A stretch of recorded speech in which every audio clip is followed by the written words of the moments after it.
Good morning, everyone. Good morning.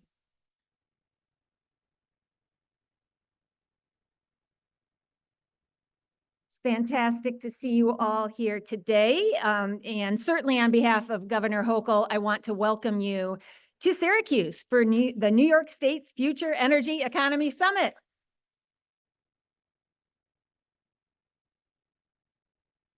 I'm Doreen Harris, President and CEO of the New York State Energy Research and Development Authority, or NYSERDA.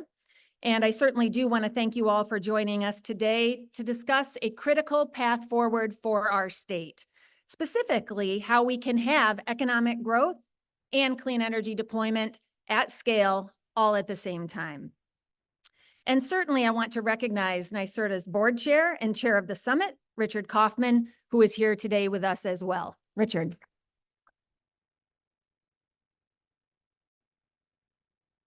I'm pleased to be joined by many members of the governor's cabinet, and I want to recognize certainly Catherine Garcia, Director of State Operations, Roy Christian, Chair of the New York State Public Service Commission, Hope Knight, President and CEO and Commissioner of Empire State Development, Roberta Reardon, Commissioner of the New York State Department of Labor, Sean Mahar, Interim Commissioner of the New York State Department of Environmental Conservation, Justin Driscoll, President and CEO of the New York State Power Authority, and just John Rhodes, the Long Island Power Authority's acting chief executive officer. Welcome to all of you.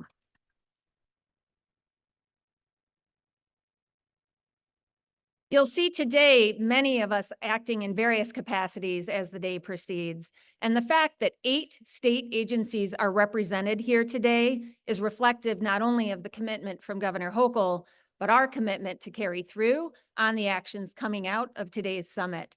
So certainly, I look forward to a robust discussion, and I know my commissioner colleagues share that view. We also have a number of elected representatives with us today. Thank you so much for joining this important convening. Can I ask you please to just stand and be recognized? Thank you.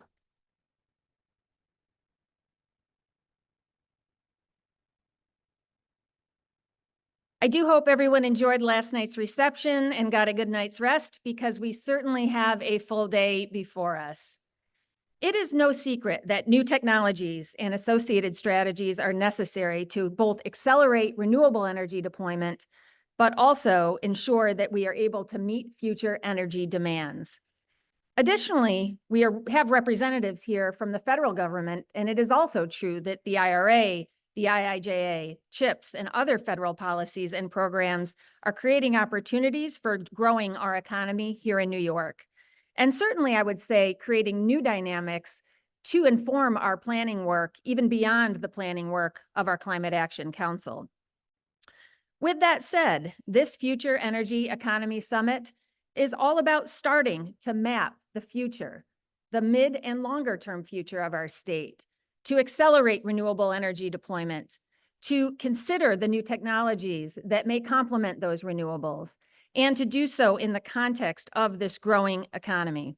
So I am very pleased to have so many panelists here today who will help to inform us on charting that course.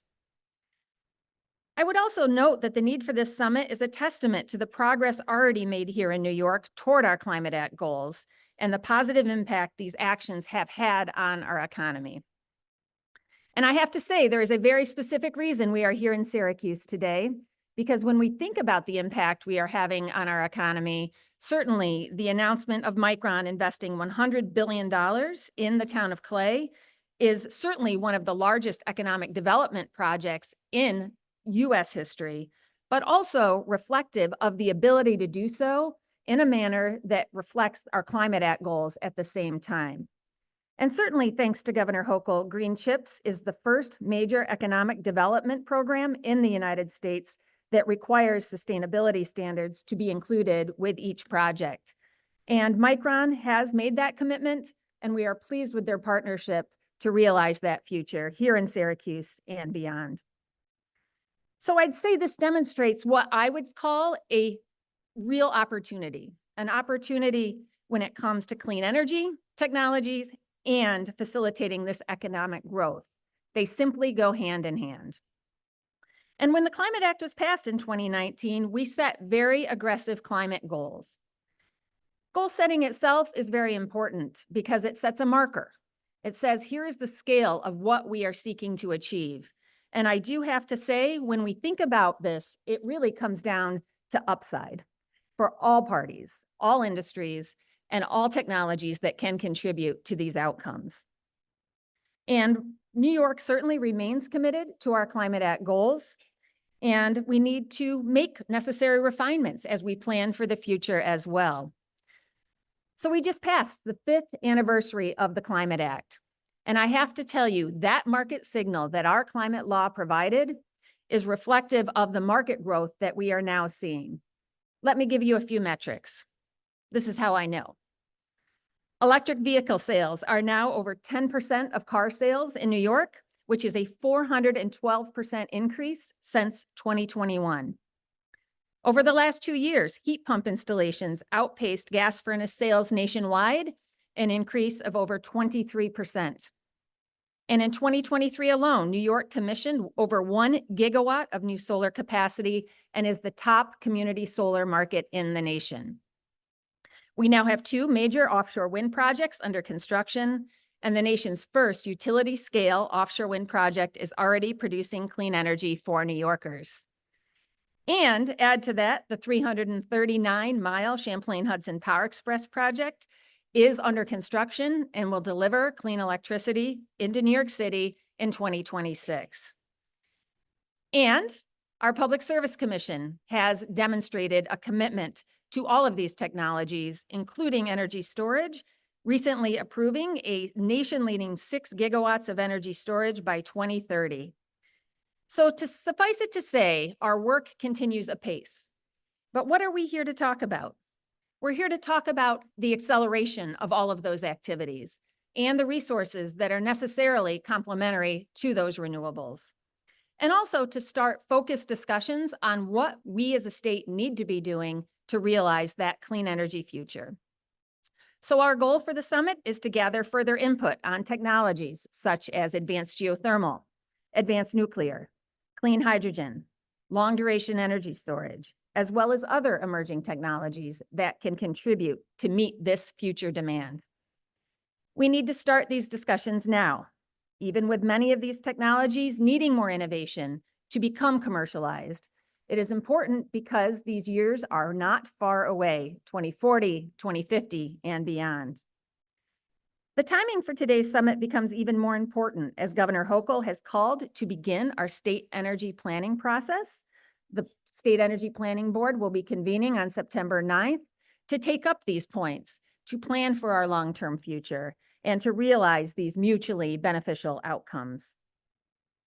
So I am pleased today to really talk about the various panels who will be contributing to our learning together. I want to focus on global actions, federal actions, technology actions, and beyond that can really help us get from here to there. One of the technologies we will be talking about today is advanced nuclear technologies. And I want you to know there will be a blueprint that will be discussed today. I'm pleased to share that draft blueprint is available at nyserda.ny.gov/summit. So if you're interested in taking a look at that blueprint, please access that site.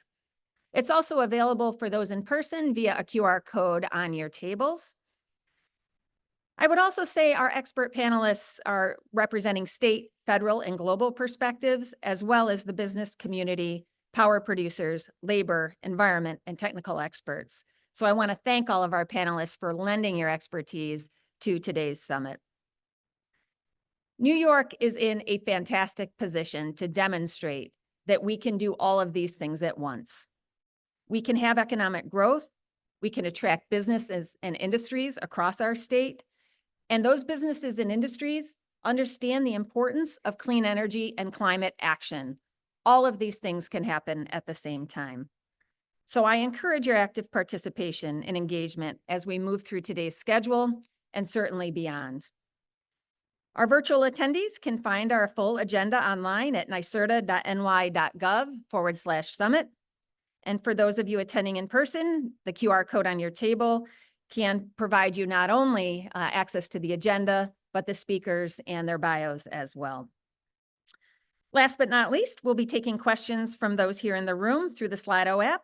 So the QR code for Slido can be found on your table.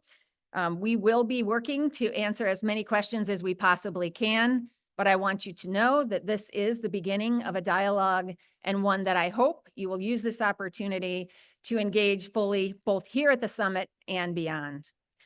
There has literally never been a better time to think outside the box and to pursue an idea or learn more about a new technology. So I am excited to innovate together. And with that, I will turn the podium over to Summit Chair, Richard Kaufman, to get us started. Richard.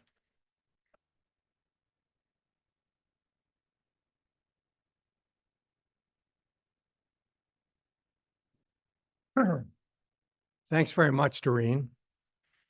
So I now have the honor, privilege, and pleasure to introduce New York State Governor Kathy Hochul.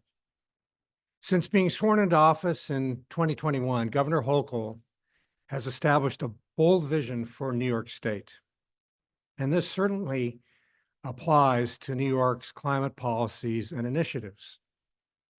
Under Governor Hochul's leadership, New York State has never been more committed to its Climate Act goals, moving the clean energy industry forward, and ensuring that all New Yorkers are part of the state's clean energy transition and benefit from the economic opportunities it represents.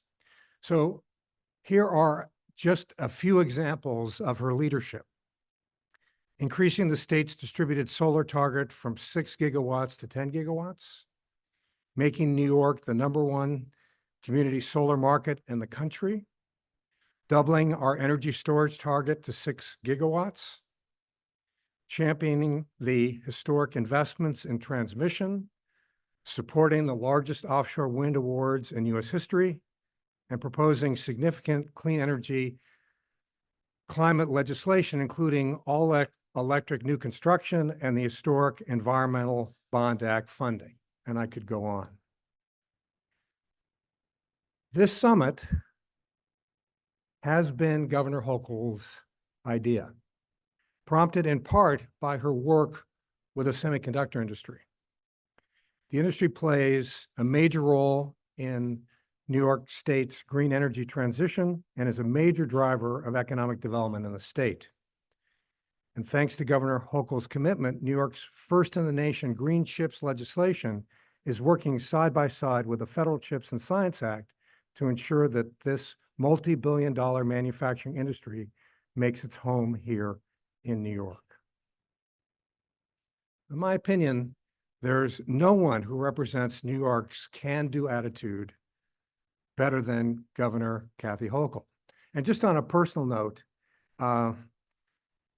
within days of Governor Hochul becoming lieutenant governor, she was willing to go everywhere in the state to support our clean energy plans. And she did this because she cared, and it meant an awful lot to those of us that have been working on clean energy. So please join me in welcoming New York's 57th and first female governor of New York State, Kathy Hochul.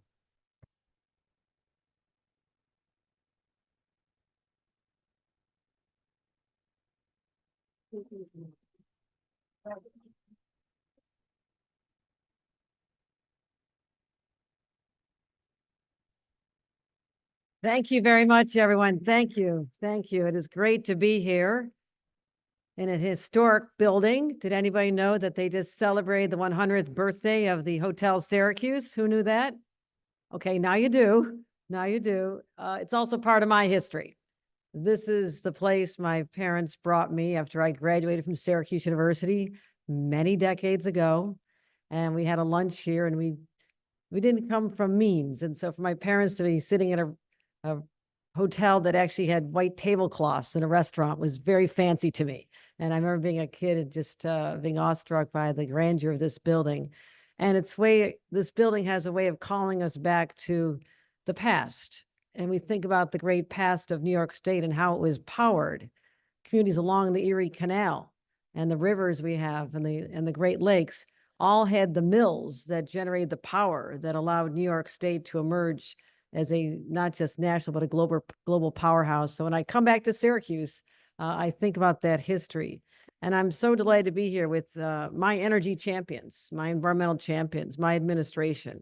Every one of them is finding ways to use the responsibilities they have as a commissioner to really put us on the forefront of this energy revolution and to leave no stone unturned in our quest to be the best. If you don't know this about New Yorkers, we kind of have an attitude, right? We don't want to be number two to anybody. So if someone says they're doing this in another state, we're like, well, then I'll go past that. I'll go. You should see California, New York going at it mano a mano all the time. But it's what drives us. It's in our DNA to be the best. And so I have the best. Richard Kaufman is doing an extraordinary job as the chair of NYSERDA and chair of this summit. I thank him for bringing his decades of experience and passion to the forefront and helping guide these conversations. Let's give a round of applause to Richard Kaufman. And Doreen Harris. I don't know where we have not been together. As you mentioned, 8 years as lieutenant governor, really took me to so many places where we were celebrating innovation, especially the local communities and what they were doing, and putting in charging stations and all the awards we gave out. So we really developed a close friendship over something, an issue that we care deeply about. And I want to thank you for standing up and becoming not just a leader from New York, but for the country. Doreen Harris, our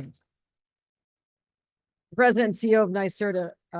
Justin Driscoll, the President and CEO of NYPA. Yes, one of our great original power sources for New York, totally changed the trajectory of upstate New York. And I'm really proud to work with Justin Driscoll. And we have Catherine Garcia, the Director of State Operations, who is my problem solver. No matter what it is, she knows an answer. She's extraordinary. So thank you, Catherine. And we are very fortunate to have representation from the Biden-Harris administration, who've been extraordinary partners of ours as we move through this quest. And it's not just on the energy front, but also we would not be having Micron here today with 50,000 jobs, $100 billion investment, if it wasn't for the Biden-Harris administration getting through the CHIPS and Science Acts, right? It started with that.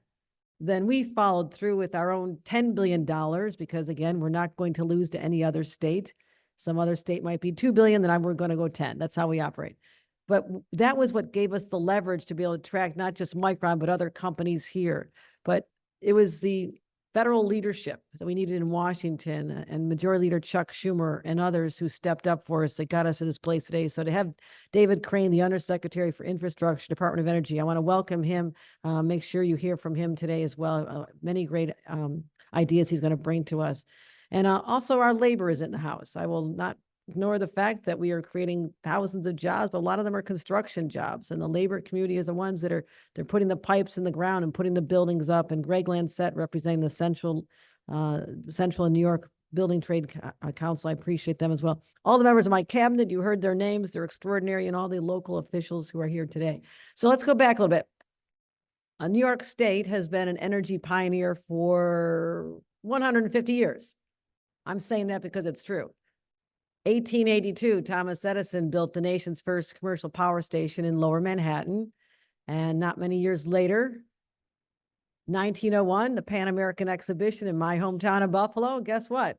Buffalo earned the name of City of Light because it was the first city powered by electric lights. It stunned the world when people came and saw that. Look at the photographs. It was extraordinary. They debuted this new technology at the Pan American Exhibition. The whole fair was lit up with lights blazing in the night. And it was powered by the power of Niagara Falls. And this is where Tesla, who is very competitive with Thomas Edison, and you need to go see the visitor center at Niagara Falls, at NYPA in Niagara Falls. You'll actually see holograms of the two of them debating, as they would have at the current time, about AC current, DC current. It's for someone who didn't know a whole lot about it. I walked out there saying, I think I understand now. And so it was great. Take your families there. It's a great trip, not too far down the road. I can also tell you any place you want to go in the state of New York, because I guarantee I've been there.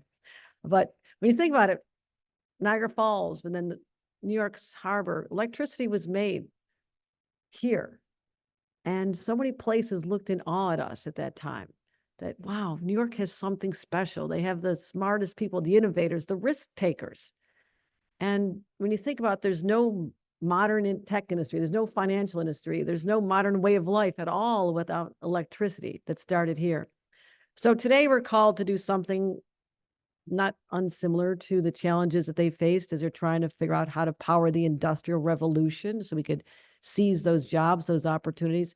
And we are called to invest in an emissions-free energy economy. Right, those two must go together. I am doing everything I humanly can to launch the economies of the future. It's happening right now. But they all must be powered with sources. And our capacity, my friends, is not there right now. We're doing the best we can, but as we look into the future, and that's what we're called to do in government, in the private sector, in labor, we're not just called to solve today's problems. We can do that. We had a little line of sight in them. We know where we are today. That doesn't get us into the next 20, 30, 40, 50 years. That's where I'm thinking right now. And that's the purpose of the gathering in this room right here. Help us innovate the solutions that people haven't even thought of, but you're smart enough to know. You can look at the history, look where we are today, but be smart enough and creative enough to help us figure this out, how we balance an emissions-free energy sources, many sources, while launching the economy of the future. Now, these are the goals we had in mind. We launched this, the first ever, the Future Energy Economy Summit, energy and economy going together, two very important objectives, and bringing together all of you here today. Now, I want to say this, you heard it from Doreen. New York State is seriously committed to climate action and achieving the goals of the CLCPA passed in 2019. Now, if there's anyone who's wondering why we're still committed to this, I just ask you to look at the weather reports. What has happened to our state? This idea of climate change, extreme weather, talked about for decades. Al Gore was warning us a long time ago. It has arrived with a vengeance. Trust me, I'm the one out there with the boots on and the flak jacket and the hat walking into Stony Brook, a dorm just a couple weeks ago, flooded out. Students are supposed to be moving in, absolutely flooded. That wasn't an ordinary event. It was a 1,000-year flooding event on Long Island just a short time ago, on top of the 1,000-year flooding event we had in the Hudson Valley just a short time ago. So I look at this and say, I've been governor just 3 years. We have been battered with some of the most extreme weather events in our history, the hottest temperatures, the heaviest flooding, the most brutal, deadly blizzards, my hometown of Buffalo, record tornadoes. Do you know this? There are more tornadoes in New York in July than all of Tornado Alley states combined, 23. We never had tornadoes. They're a rare event. Catherine's shaking her head. She's still traumatized, calling me every night, Governor, there's another tornado. Another tornado has touched another tornado. And on top of that, we had 2 hurricanes my first week as governor in New York. More hurricanes hit us than hit the state of Florida that year. So how do we not pay attention to what's happening to our weather? Any deniers out there? Not in this room. I don't expect it. Anybody out there? Climate change is one of the defining issues of our time. And we are taking this so seriously. So to meet those goals, we're on a path. And then we had a few setbacks. Anybody remember 2020, the pandemic? Remember the supply chain challenges? We're trying to get component parts for wind turbines, and they're not coming in because they're stuck in the ports. Massive, massive supply chain disruption, escalating costs. We hadn't seen inflation like that since I was a student at Syracuse University. All these factors conspired against us. They created challenges that were not part of the plan, right? You couldn't see that coming. But despite all that, we did the best we can and are still powering through this, ever committed to achieving the same goals. We're not letting up our efforts to reduce emissions. And so you heard from Doreen, we've now, despite all this, had the most successful offshore wind industry in America. We completed The South Fork wind, as you know, the first utility scale offshore wind in America, the United States, and Sunrise Wind, which we've already broken ground. I go down there all the time. That is me at those ribbon cuttings and groundbreakings, right? Because I'm so excited about this. And Sunrise Wind will power over 600,000 homes once it's complete. That's how you get started. That's how you innovate.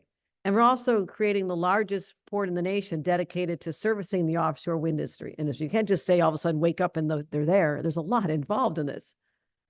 That'll be at the South Brooklyn Marine Terminal. We're building them right there.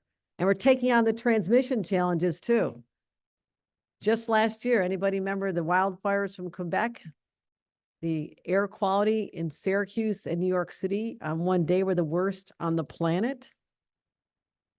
Smoke alarms were going off in Brooklyn in people's houses. A little bit extreme, I would say. Well, at the same time, we broke ground on the Champlain Hudson Power Express. This was an idea that came to me when I was, during my first climate week. I think I've been governor of about 3 weeks, a month.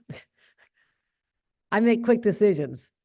When we're talking about how we can lean into the energy future and someone presents a plan that I supported immediately, said, let's get it done. And the fact that we already were able to break ground on this, and it is starting, and we're going to be bringing hydroelectric power down 399 miles from Canada. That's incredible. That's something that people would say, okay, that's a great dream. Sure, someday in the future. The future is now.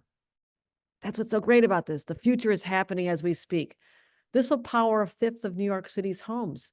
Reduce our reliance on peaker plants. All the talk about asthma alley, I want them shut down. And reduce harmful emissions by 37 million metric tons.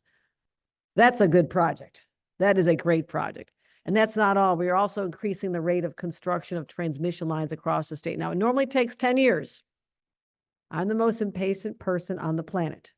10 years does not work for me in any respect. So we said, working with our partners in the legislature, the RAPID Act we passed, signed as part of the budget, it'll take less than 2 years.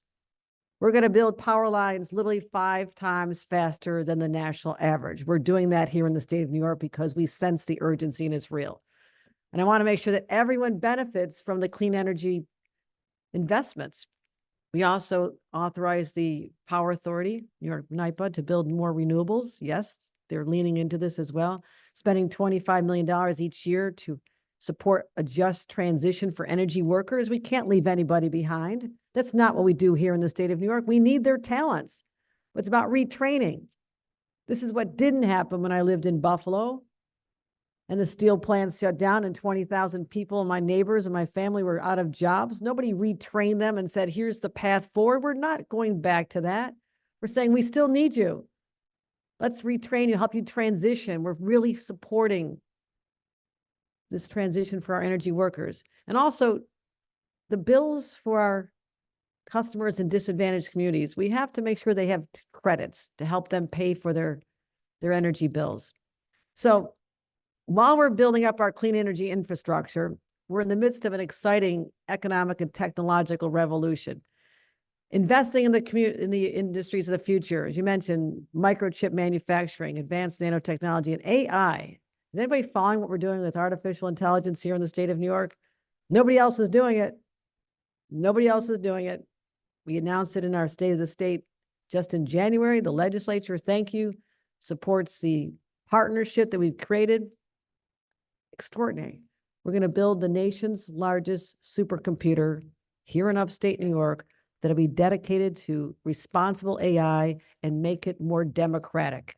Right now, the large supercomputers are in the hands of private companies. That's great for the private companies, but how do I get that in the hands of people that are just startups or young people in college or researchers or analysts? How do I make that available to them? How do we democratize artificial intelligence? We're doing it right here in the state of New York. Takes a little bit of energy, though. Takes a little bit of energy. But we can't be daunted by that challenge. We can do both. That's what I'm talking about. And as we mentioned, Micron right here, this puts us at a competitive advantage for our nation's economy as well as national security interests. So we're not relying on foreign countries like China to provide what powers our phones and powers our cars, because we saw what that looked like during the pandemic and the supply chain challenges. I want them all built here. I want them built in this country. So we have hundreds of millions of dollars going to Empire AI. We're going to be continuing our investments here. We're going to dominate. You heard it here first. We are going to dominate in both these industries. And we are going to make sure that these Empire AI and Micron, they're not one-offs. That's the start of a massive trend as others come to see that we can provide the opportunities, the best trained workforces, and the power. This is what will differentiate us from the other states. So we know what we need to deliver for these jobs that come here. Clean water, good schools, plentiful housing, working on that, safe streets, but also lots and lots and lots of electricity. So I also took note at the beginning of this conversation.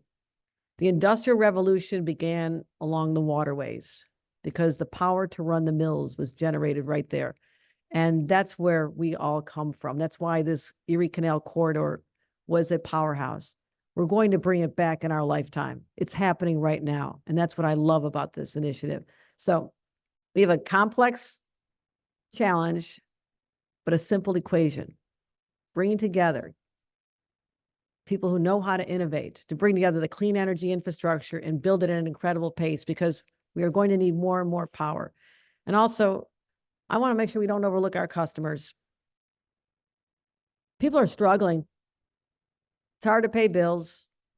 Parents going back to school right now are spending a lot of money. I shopped with a family going to a Target to try and buy the backpacks and the water bottles, and it sure added up. Families are struggling. We have to be cognizant of this fact. We are not going to leave them behind. New York consumers also need help from us to figure this out. So they've been hard hit with everything going up, including their utility bills, and our solutions must take them into consideration as well. So add that to your formula of solutions. That's our challenge to people in this room today. Let's engage, let's strategize, and solve these problems with the same can-do spirit that I talked about with Thomas Edison, Tesla, not the car. Not that, you know what I'm talking, Nicole, Tesla, you know who he is, right? The giant statue. You have to go to Niagara Falls State Park, the oldest state park in America. There's a giant statue of him. Go and learn. Make sure the next generation understands. It all happened here in New York. And so this is where we're going to find the solutions, the technologies, the innovations, and embrace these new opportunities. So we have a lot of responsibility on our shoulders. If you didn't feel it, I just put it on yours. It's heavy. It's heavy. But we will not fail the future. Failure is not an option. This is New York. We can figure this out. And everybody just has to be able to move a little bit, compromise a little bit, budge a little bit, roll up your sleeves and say, you know what? We cannot fail in this mission. The governor expects us to do it. Our residents expect us to do it. And my God, your children and grandchildren expect you to do this. So we will not fail them. We need everybody in this room to do this. And I know we can do it for sure. And I will say this. I have a long speech here. I'm not going to give it. I'm excited. I feel the energy of this moment, literally and figuratively. We are not going backwards on our climate goals. We're not fracking. We're not burning coal. We're not going backwards. We're not going back to the polluted skies of my childhood, when I grew up thinking that the skies were supposed to be orange. Because you grew up in Lackawanna or in the neighboring towns, there were no blue skies. The skies were filled with the smoke that came out of the steel plants. And nobody questioned it because those were where our families worked. And we watched the molten lava being dumped into Lake Erie, one of the most largest freshwater lakes in America, in the world. And we swam in those lakes. I sometimes wonder how I'm still standing today. But you can't grow up like that and not be a hardcore environmentalist and join your ecology club when you're a kid when it first started, because I will not let us go back to those days. We can figure this out, my friends. We can figure this out. And I know we will. And I'll quote one famous person who everybody upstate knows, Marv Levy. Okay, quarterback of the Buffalo Bills. If you're from somewhere else, if you're from New York City, they're at least your second favorite team, right? That's all right. I'm okay with that. Where would you rather be than right here, right now? He used to say that, and I have that on my wall. We're here right now. All of you are here because you have something to contribute. I'm expecting that contribution to lead us to solutions that other states are too intimidated to tackle, because this is big. This is hard, but it's so worthwhile. I'm meeting with the other governors in a couple of weeks. I'm the co-chair of the U.S. Climate Alliance. They want to know what comes out of this conference. Don't let me down. Okay? We're very competitive with each other. I want to be able to say, okay, you're going to be following us because we figured it out. We will get there. And I'm so excited about this all the above approach, except for the fracking of coal, as I mentioned, from wind and solar to geothermal, hydrogen, or even splitting an atom. This is the possibility that lies before us. And I'll move heaven and earth.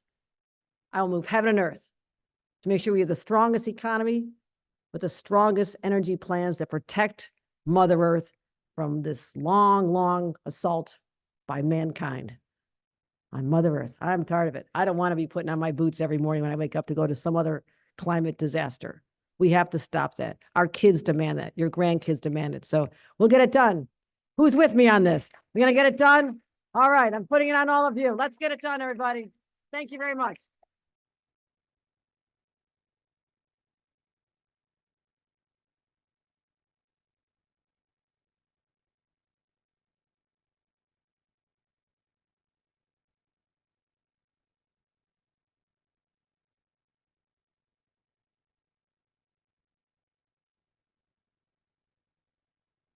Well, that's a hard act to follow. So thank you very much, Governor. Let's have another round of applause for Governor Hochul.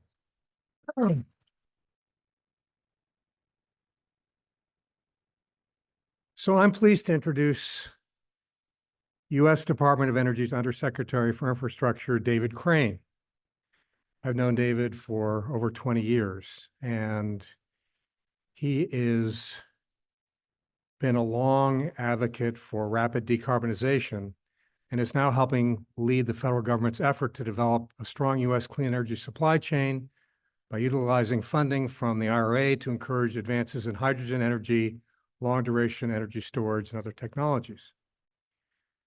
So prior to his being undersecretary at DOE, he served as director of the Department of Energy's Office of Clean Energy Demonstrations. And prior to that, Secretary Crane was the CEO of Climate Real Impact Solutions and served on a number of corporate boards, including Helios Capital, Jura, Tata Steel, as well as the not-for-profit boards of Elemental Accelerator and the Climate Group. And before that, many of you may remember, he was NRG's chief executive officer for 12 years, where he led the company to the forefront of next generation clean energy development through large-scale initiatives in utility-scale renewables, residential solar, post-combustion carbon capture, and DC fast charging. So I know he would not want me to go any longer. You see his bio, so please help me welcome Secretary Crane.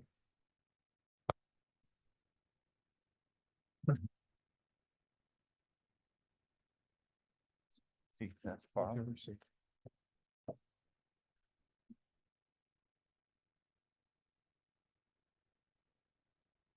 Here we are together. Shocking. Yeah. So I think the governor, Doreen, they've set the stage pretty well for why we're all here.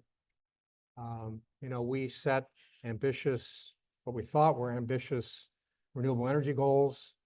And when you look at the numbers against what we said we wanted to do by 2030, which was 70% renewables by 2030, between what we have already and what's already in contract, we're 70% of the way there. But things have really changed in the last few years.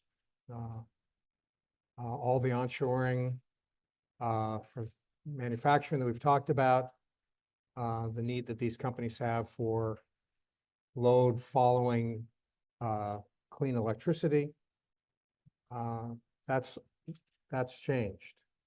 And there are a number of new technologies that are much closer to commercial scale and cost. So these two factors really change planning because we're not used to it. So there's a lot to talk about here, but we want to get your perspective from a federal standpoint. So, how do you think things, where are we now? How have things in your mind changed over the last few years, and what's top of mind for you that we should be thinking about? Well, first of all, thank you for inviting me, and thank Doreen Nyserta. I mean, one of the perspectives that comes, as you mentioned, I'm not a really, I like to say I'm masquerading as a government official. I'm a private sector person, but from this federal government vantage point, you do get exposure to what's going on in 50 states. And the fact, I mean, first of all, New Yorkers should be thankful they have NYSERDA, because it's an incredible instrument of the people in the state. So I appreciate being invited here. And I also appreciate you all being here, because one of the things at the Department of Energy, I've been responsible basically for deploying most of the capital that was the historic amount of capital that was of money that was appropriated to the Department of Energy under the Inflation Reduction Act, but even more under what we call the bipartisan infrastructure law. I think other people call it the IIJ something. But and of course the CHIPS and Science Act is also important. But one of the things that I've introduced, historically, the Department of Energy, when it had competitive processes, and almost everything we do is competitive processes, because obviously we have to be fair amongst the 50 states. But historically, the Department of Energy would never meet the people that they were giving the money to. And I said, well, I'm not giving anybody, $100 million or more without looking them in the eye. And so we would have these in-person interviews. And one of the things that you quickly understood was alignment. And I think this was a big topic of the governor. It's the whole purpose of this summit. And we would have people come in, and there'd be the project sponsors. Often the state themselves would be there, labor, which is a critical partner of communities, and alignment is so essential. So the fact that you're all here is a great thing. So what I'd say, just to start on a very positive note, certainly the challenges we face because of the extraordinary change in perception, New York and across the country, about the trajectory of electricity demand growth, is just to start with the fact that through this infrastructure legislation that was passed in the last couple of years and signed by President Biden, we have an opportunity to bend the curve on climate change that I never thought I would see in my lifetime, given the divided government in Washington. So I start by being grateful that we have the tools that we now have working together to actually bend the curve, while, of course, providing affordable, reliable energy to the American people. So let's talk a little bit about your office. Your whole position is new, right? Yes. So let's talk a little bit about the technologies that you have been supporting, how they came about, how you picked those things, and we'll run through them. So if you can give a perspective perhaps on each, where we are.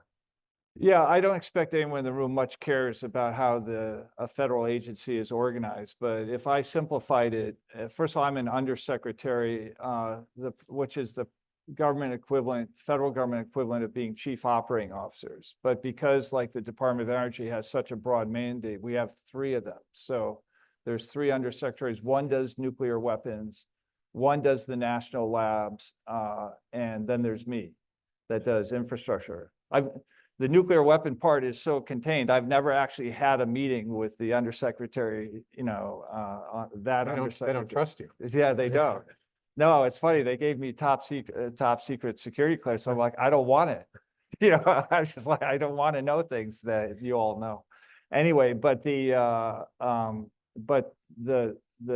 my fellow undersecretary who runs the national labs, the historic mission, the national labs remain the backbone of the Department of Energy, and they do basic R&D, across all these new energy technologies. But if we all think of the R, D, D, and D continuum, my vertical exists to do the second D and the third D, demonstration and deployment at scale. And historically, the Department of Energy, when it did large-scale demonstration projects, actually never cared about their commercial viability, because our whole mandate was just to prove technology at scale, hand it to the private sector, and let them take it forward. But now, and it's very plainly spoken in the act, is that we have to consider the commercial viability of these things. So it is demonstrating technologies at scale, but also making sure that those become the fundamental building blocks of a clean energy economy. Because, or another way of saying is, we want to duplicate the success of the solar industry and where it's come in the last 15 years. We want to do that with about 4 other technologies, but do it in half the time, do it by the end of this decade. So the bill, which I had no part of writing, enables certain critical clean energy technologies. And then there are a couple notable exceptions that, for whatever reason, it did not give us money for. The 2 notable exceptions in my mind are advanced geothermal and offshore wind. So while the Department of Energy has money for basic R&D in those 2 areas, we don't have any on the commercial deployment side. What we have on the technology side is we have hydrogen, we have industrial decarbonization, we have carbon management, we have long duration energy storage, and we have advanced nuclear, which is advanced modular nuclear. So those are the technologies that we are driving. And then we also have a series of programs, and again, to what the governor said, that are not technology-based, they're place-based. And they recognize the fact that there are inequities in this country, and particularly there's an urban-rural divide, which, rural communities, which are often exposed to the worst of climate change. And in terms of electricity, they're at the very end of the wire, that because there's more, obviously, horizontal space, and that the fact that wind and solar is not being taken up in rural areas as much for local benefit is something that was also addressed in the act. So we have programs to deal with that, but those aren't technology driven. You can do anything you want in those programs as long as it's zero carbon. So the technologies so Congress was the one that determined the technologies. Yes. Okay. So, so give us. Well, I mean, I should say Congress, with people who worked at the Department of Energy and the Biden-Harris administration at the time, but I don't have a lot of history on it, Richard. I was just a plain private sector person at the time. I wasn't there in the room when it happened. So we have these technologies you're working on. So again, let's go through quickly Yeah. the technologies you've mentioned, and give us a sense about how you think they're going and what we should take away as we start planning in New York for the challenges that we've described. Well, I mean, I'll start with the obvious one, and probably everyone knows this because that's why you're here, is the most amazing thing in the 2 years that I've been in the government is the change in prospects for nuclear power. With the whole data center phenomena, and the fact that you need, baseload, zero carbon power on a limited footprint. So the addressable market for nuclear power is just now off the charts. And when you look at the hyperscalers, you're also looking at companies that have the means to make things happen. The funny thing about consumers, industrial consumers, is that everyone consumes electricity, but only a few businesses is the provision of mass amounts of electricity under the right characteristics at the right price is fundamental, to that business. Like, it's the main thing that determines it. And obviously, data centers is one of those aluminum industries like that, but not. So nuclear has happened, and we have a program called the ARDP program, which actually was a program that we inherited from the previous administration. 2 modular reactors, first of a kind, commercial deployment.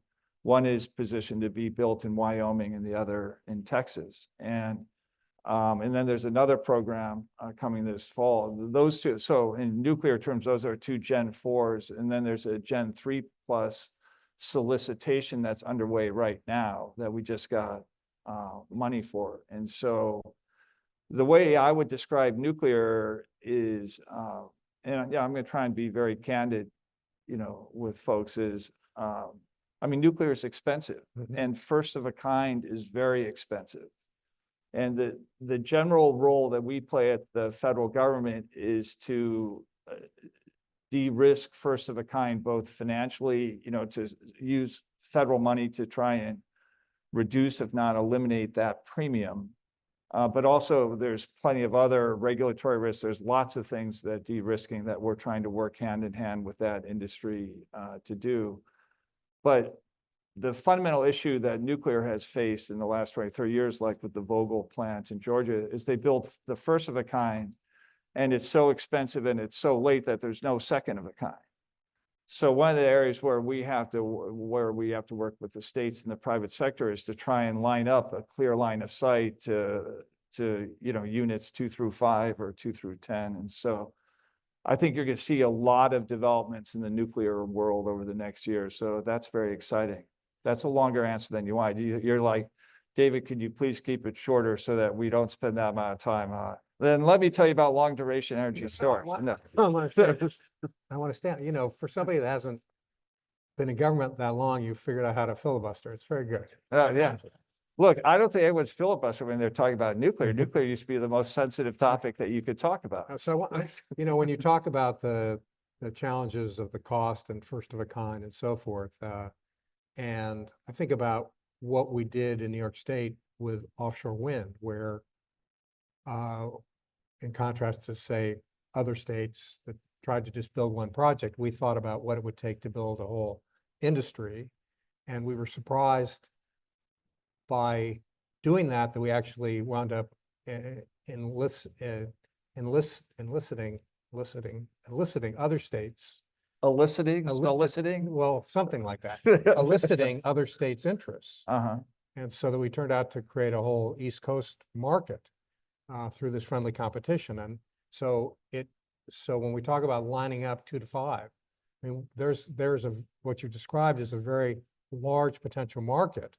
And so the question is, would DOE act as an entity that can challenge the other states to build sufficient demand so that we can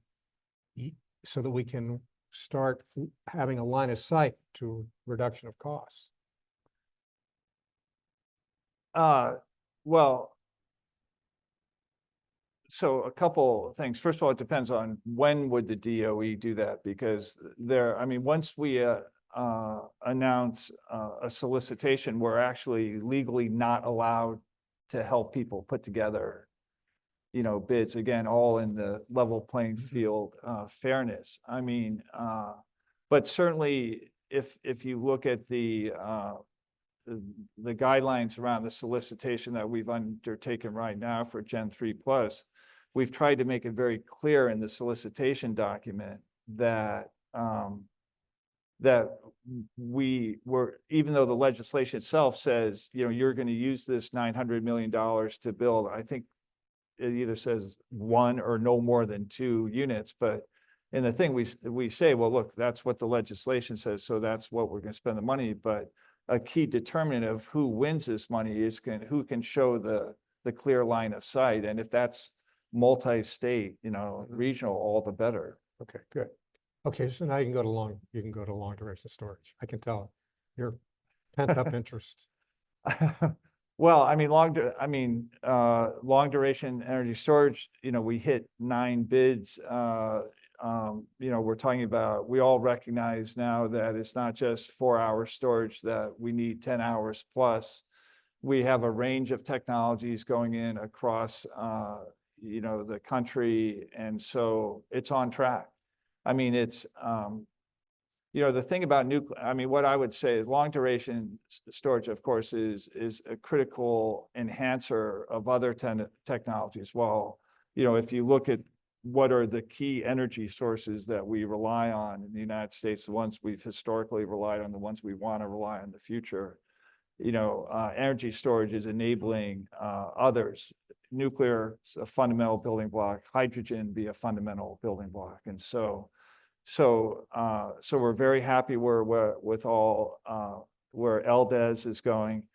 You know, hydrogen's moving, I just want to stop you on long duration storage just for a second, because what I heard from on the nuclear side is that you're trying to build a bridge to commercialization, but there's probably not enough federal money to get us all the way there in terms of costs. In other words, you can't provide enough support to buy down the cost to get us to, you know, N plus whatever.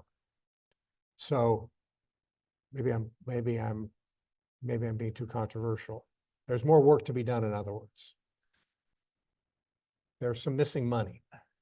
well, I think the question that needs to be resolved in nuclear is, are there entities out there that see the benefit or the need to go first, that are willing to bear a little extra cost? Mhm. Or if people have come up, and I have not seen this done, but it makes sense that the person that goes first has some sort of deal with the people who are filling the order book through, you know, numbers 2 through 7 Mhm. or 2 through 6 to share the, you know, that whatever the premium is to go first. Because you know, because these advanced nuclear technologies, I mean, they're all new. So like everything is being recreated. So I think the first of a kind cost for nuclear is, you know, it's going to be, you know, a healthy premium over even what's second of a kind. And so, So I now, in contrast, in terms of long duration storage, do you think that through your efforts, we're at a point now where the take up in the commercial market is going to be faster? Is there a lot of missing money there? no, and long duration, and I also, well, because long duration storage, which is in the office at OSED, and then that we have a transmission office. Things that we are incenting that build into the traditional electricity system. I mean, that's the world of utilities, and so the economic calculation, you know, is a little bit different. I mean, it's not so much about you know, coming up with a competitive price for, you know, for wholesale power from a nuclear plant. It's about convincing public service commissions in the state, together with the utilities, that the addition of long duration energy storage to the system is a prudent use of the utility capital in lots of cases. So it's a little bit of a different calculation. Okay, but in terms of for the commissions to make this cost benefit analysis. Yes, You think that we're at a point now where it will be a reasonable act for the commissions to approve those kind of investments? yes. And I would also say the technological leap that goes from doing a shorter duration battery to a longer duration battery, even if you use a completely different chemistry, is not as radical as changing you know, a Gen 3 giant nuclear power plant to a Gen 4, where everything, the fuel is different, everything is different. Okay, that makes sense. All right, so hydrogen, for a while, it seemed like it was this little atom was going to be our savior. Well, I mean, and it still could be, but one of the dilemmas we find ourselves in at the Department of Energy is that, I mean, particularly for green hydrogen, and we'd all like, on the color spectrum of hydrogen, we'd all like to see there to be a healthy amount of green hydrogen. On green hydrogen, electricity is an input cost. And so as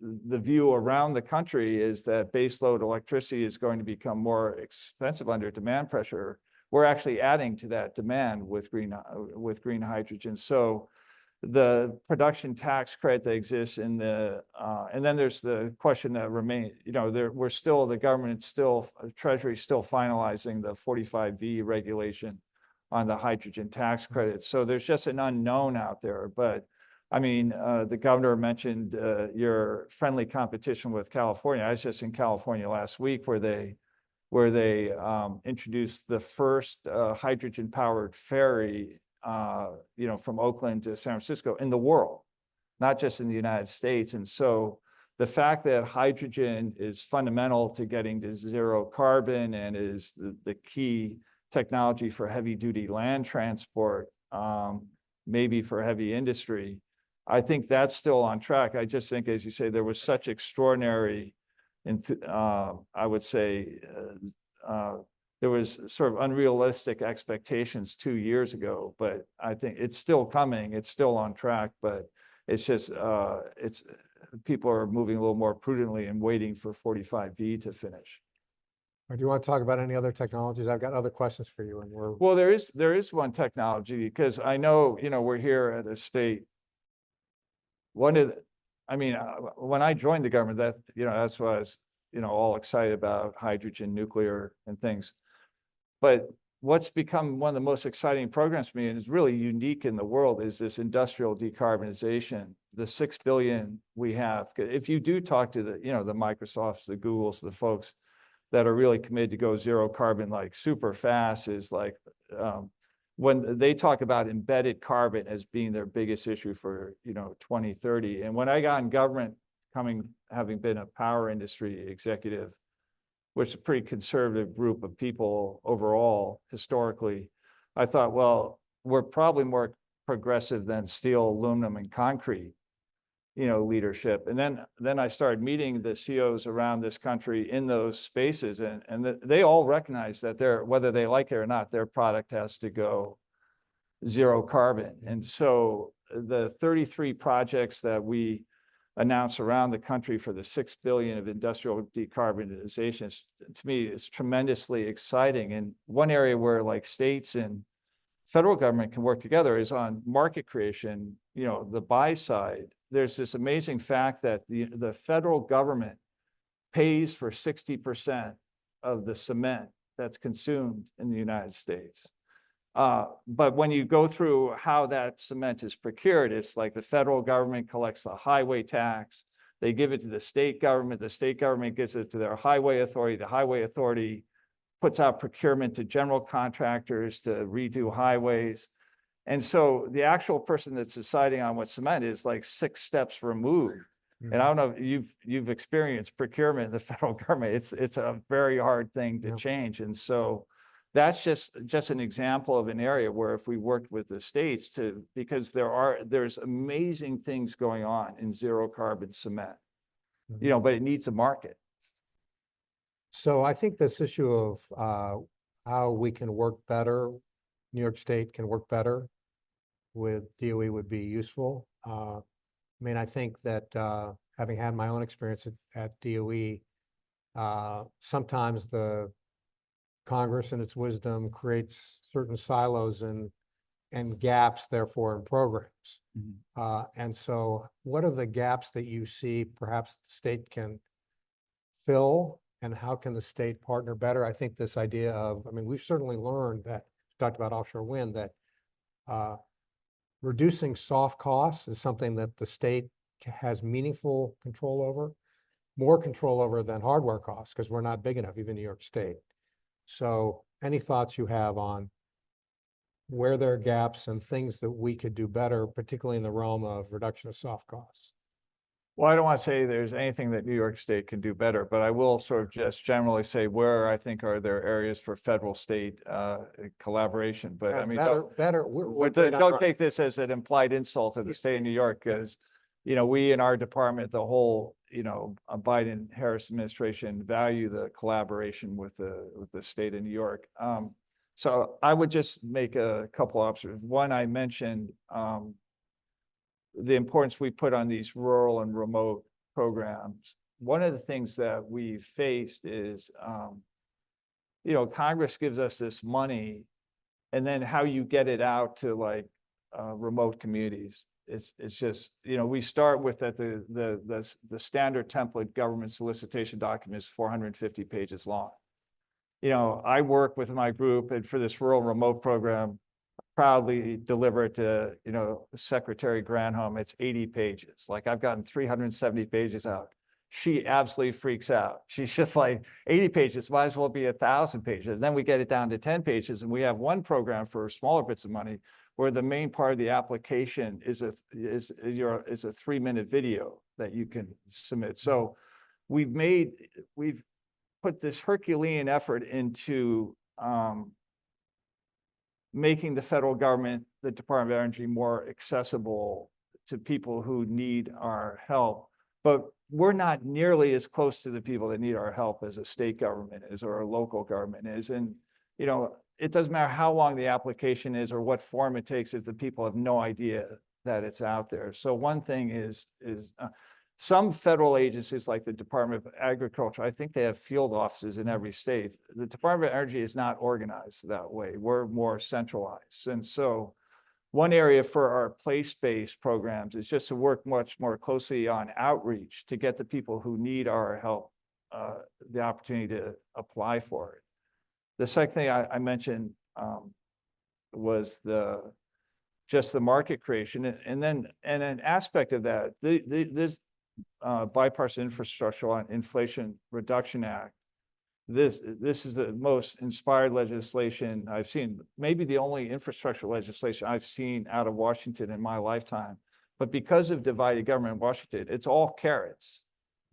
And I mentioned being out in California, and I don't know what rules they have in the state of California to get the ferry companies and the municipal bus companies to switch all their buses and all to hydrogen. But that's something they're doing at the state level. And that's creating a demand for the hydrogen that we're going to fund the production of. So. All right, so this issue about the bipartisan bill, all carrots, as you said. So I don't want to get too much in politics, but how much money is left to be deployed? And a lot of the money has gone to red states and blue states. So how sustainable do you think the federal government's efforts are going to be? Well, so it's very complicated to say how much, I mean, because at some level, like our big headline number is $98.3 billion.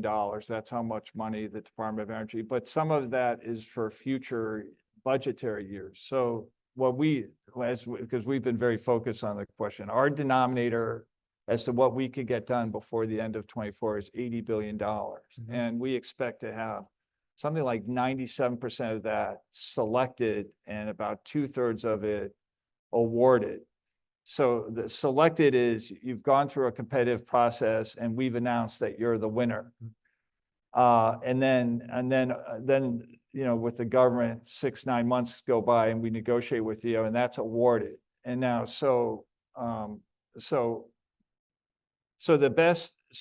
the contract it awarded has never been undone in any change of administration. So that's the United States government has never reneged on a contractual obligation. So that's why we're pushing for that. But selected provides a certain amount of protection too, because as you said, you know, we've been very fair and these awards are across all states. And so there's a lot of senators from every state of every political color that wants these projects to go forward in their states. So we do think it's enduring, but it's not to say that elections don't have consequences. Okay, so we have 20 seconds left. Okay. Or maybe we're over. Any last parting shots? And I know we're over, so I would just be very short. And I just say the importance of this moment to all of us, whether you're in the government, you're choosing to serve, I'm choosing to serve, or if you're in the private sector, is that having been around for a long time, I feel like we have a little bit more sense of the historic moment. This is a historic moment. This is a pivot point. And I just say to everyone in the room, both thank you for being here, and we just need your best self in terms of contributing to this transition to a zero carbon future that will, as the governor said, will make life better for our children and our grandchildren. So thank you very much for having me. Thank you, David.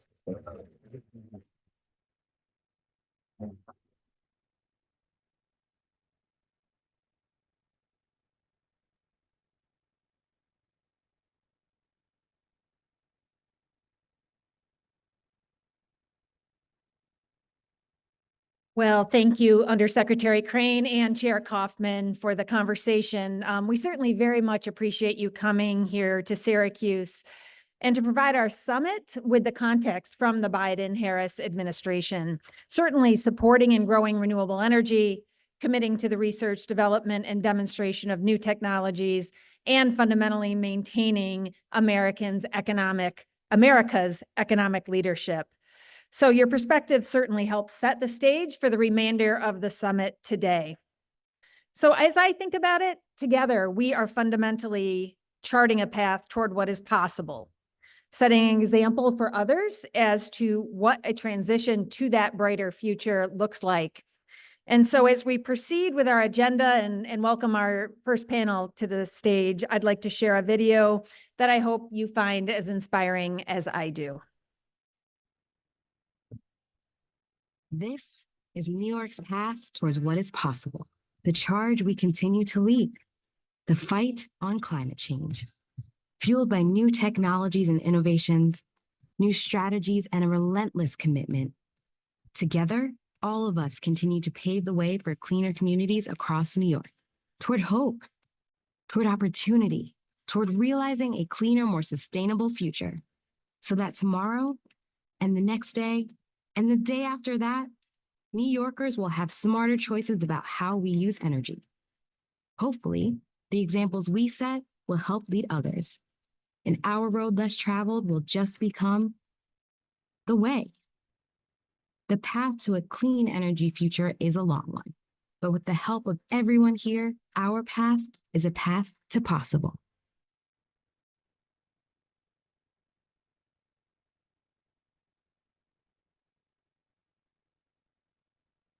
Okay, good morning, everybody. Thank you for all of you that are here in person and for all that are attending virtually. I'm Anthony Fiore, and I am the Chief Program Officer here at NYSERDA. I'm excited to be your MC for the remainder of this summit, and a big part of my job is keeping us on time, and I've failed at that already. So I'm going to use some discretion to catch us up. And I will just echo, though, the shout out that the governor gave to the NYPA power plant in Niagara. Brought my kids there this summer, and it's truly inspiring. So today we're going to hear from experts and industry leaders throughout the panels about the role of next generation clean energy technologies and strategies to accelerate renewable energy deployment in New York. And in fact, accelerating renewable energy deployment in New York State just happens to be the topic of our first panel discussion. And without further ado, I'm pleased to introduce our moderator, Vice President of Large Scale Renewables at NYSERDA, George Sassine.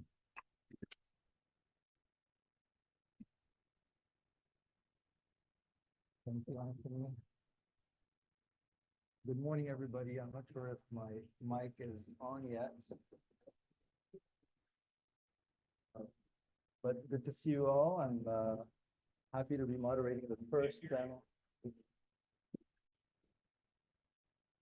I'm going to speak louder until the mic kicks in, or just go on the podium for a moment. Good morning, everyone. It's good to see all of you. Thank you for getting together for this event today. I'm happy to be moderating the very first panel on the topic of accelerating renewable energy deployment in the state of New York. Like Anthony mentioned, my name is George Sassine. I lead the large-scale renewables programs at NYSERDA. And, the North Star for the work that we do is the New York Climate Act. And, our goal is to decarbonize New York State's economy and getting to a zero-emission electric grid by 2040.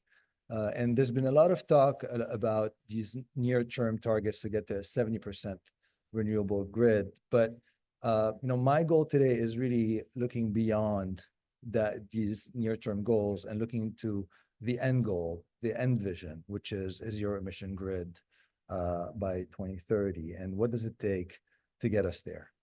How do we build that future?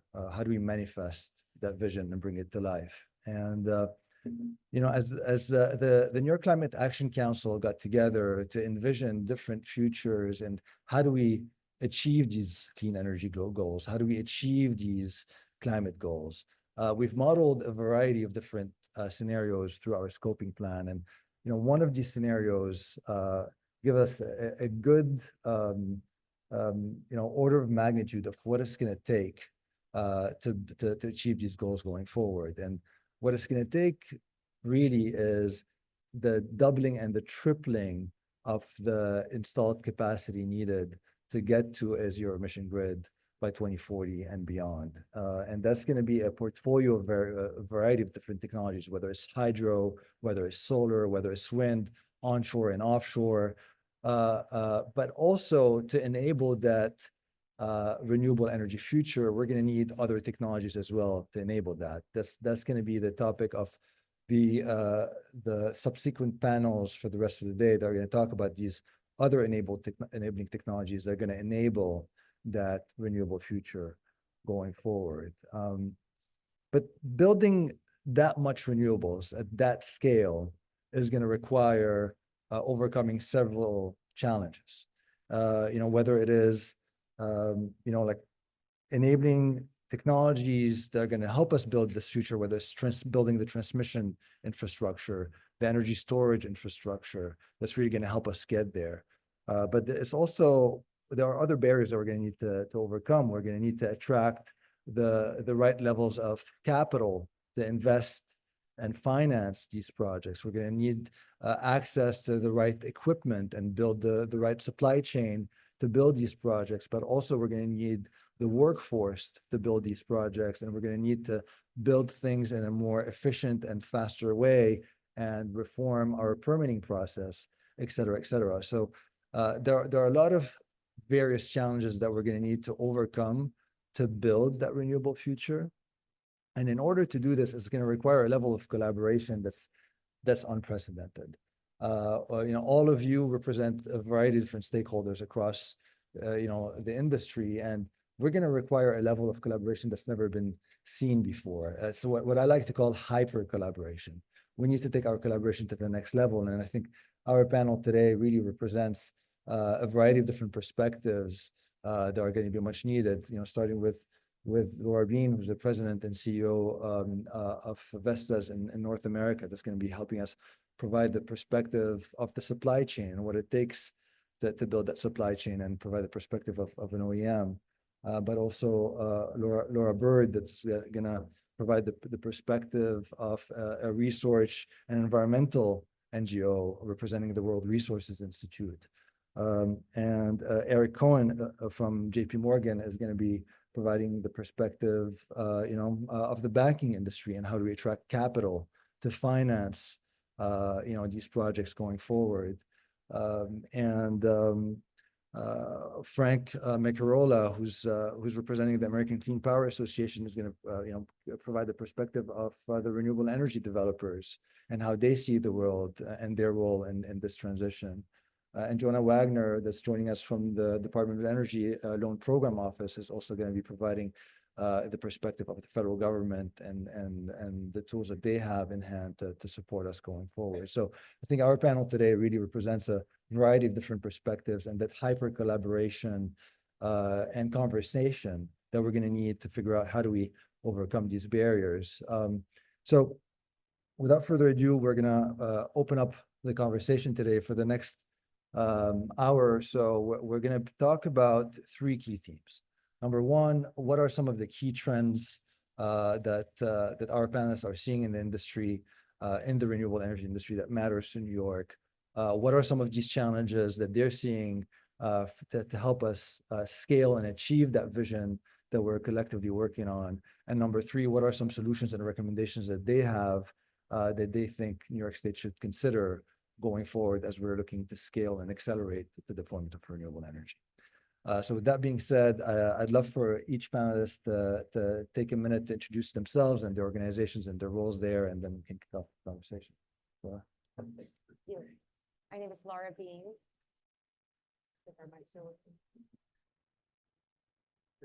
Somebody from Soundcheck, can you check if the microphones are?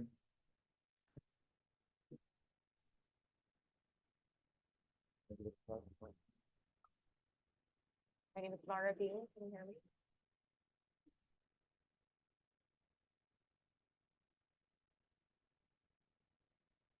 Can you hear me now? All right, I will just hold it, no problem. Good morning, I'm Laura Bean. I'm the president of Vestas North America. Just by way of background of our company, Vestas is the world's largest wind turbine manufacturer. So we design, we manufacture, we install, and we operate wind turbines in 88 countries across the globe. We have more than 170 gigawatts of our machines installed around the world, and we have more than 150 gigawatts under active service contracts. In North America, we are active in every major market, and we are very committed to supporting New York in their goals to accelerate clean energy, both onshore and offshore. So really excited to be here today and excited for the conversation. Thank you for having me. Hi, I'm gonna try, well, it's not gonna work. Is that working? Okay, Lori Bird, I'm with the World Resources Institute. I'm their director of the U.S. Energy. I'm the director of the U.S. Energy Program at the World Resources Institute. We're a global environmental nonprofit, pretty large, about 2,000 employees across the world with offices in India, China, 8 countries around the world. But I'm focused on the U.S. piece, and my team does a lot of work to accelerate demand for renewables and clean energy, and also remove barriers. So we do a mix of kind of on the ground work and also thought leadership work. Eric Cohen. I lead JP Morgan's Green Economy Banking team in North America. We focus on supporting JP Morgan's $1 trillion by 2030 sustainable finance goal through supporting the energy transition, decarbonization technologies across renewable energy, all types of renewable energy, climate tech, which are businesses supporting decarbonization that aren't necessarily fuel producing or power producing, and then sustainable finance. We do that globally. My focus is on North America. Morning, I'm Frank Macurola. I'm Chief Policy Officer at American Clean Power. We are the leading voice for the clean energy industry, about 800 members, representing developers, utilities, manufacturers, clean energy finance, as well as really folks across the multi-tech of clean power, onshore wind and solar, offshore wind, battery storage. Our association and our members, we're linked directly to the success of our industry is linked directly to the success of the U.S. economy and to energy security. And so really excited to be here, George, and thank you to NYSERDA for the invite today. And my name is Jonah Wagner. I'm a senior advisor to the director of the Loan Programs Office at the U.S. Department of Energy. We provide low-cost loans and loan guarantees to clean energy projects based in the United States. For mature technologies like solar, wind, battery storage, we are working, our mandate is to make sure that energy transformation is affordable and achievable, and that we are building robust supply chains here in the US that create good jobs for American workers. For emerging clean energy technologies like new nuclear, like next-gen geothermal, like offshore wind, at least here in the US, we act as a bridge to bankability toward widespread adoption. And I've worn a number of hats during my time at DOE, but right now my strong focus is ensuring that we leave it all on the field when it comes to executing that mandate this year and are prepared for 2025 and beyond. Thanks for having us. Thank you, Jonah. Thank you, everybody. So let's dive into the conversation. I really want to start the first part of this conversation to focus on what are some of the latest trends that you're all seeing in the renewable energy markets.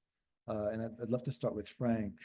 From Frank, from your perspective, and representing all the renewable developers, like what are you seeing in the market, especially in the last few months, a few quarters? Like, what are some of the latest trends? Sure. Thanks, George. So we actually this morning released at ACP our quarterly market report for the second quarter.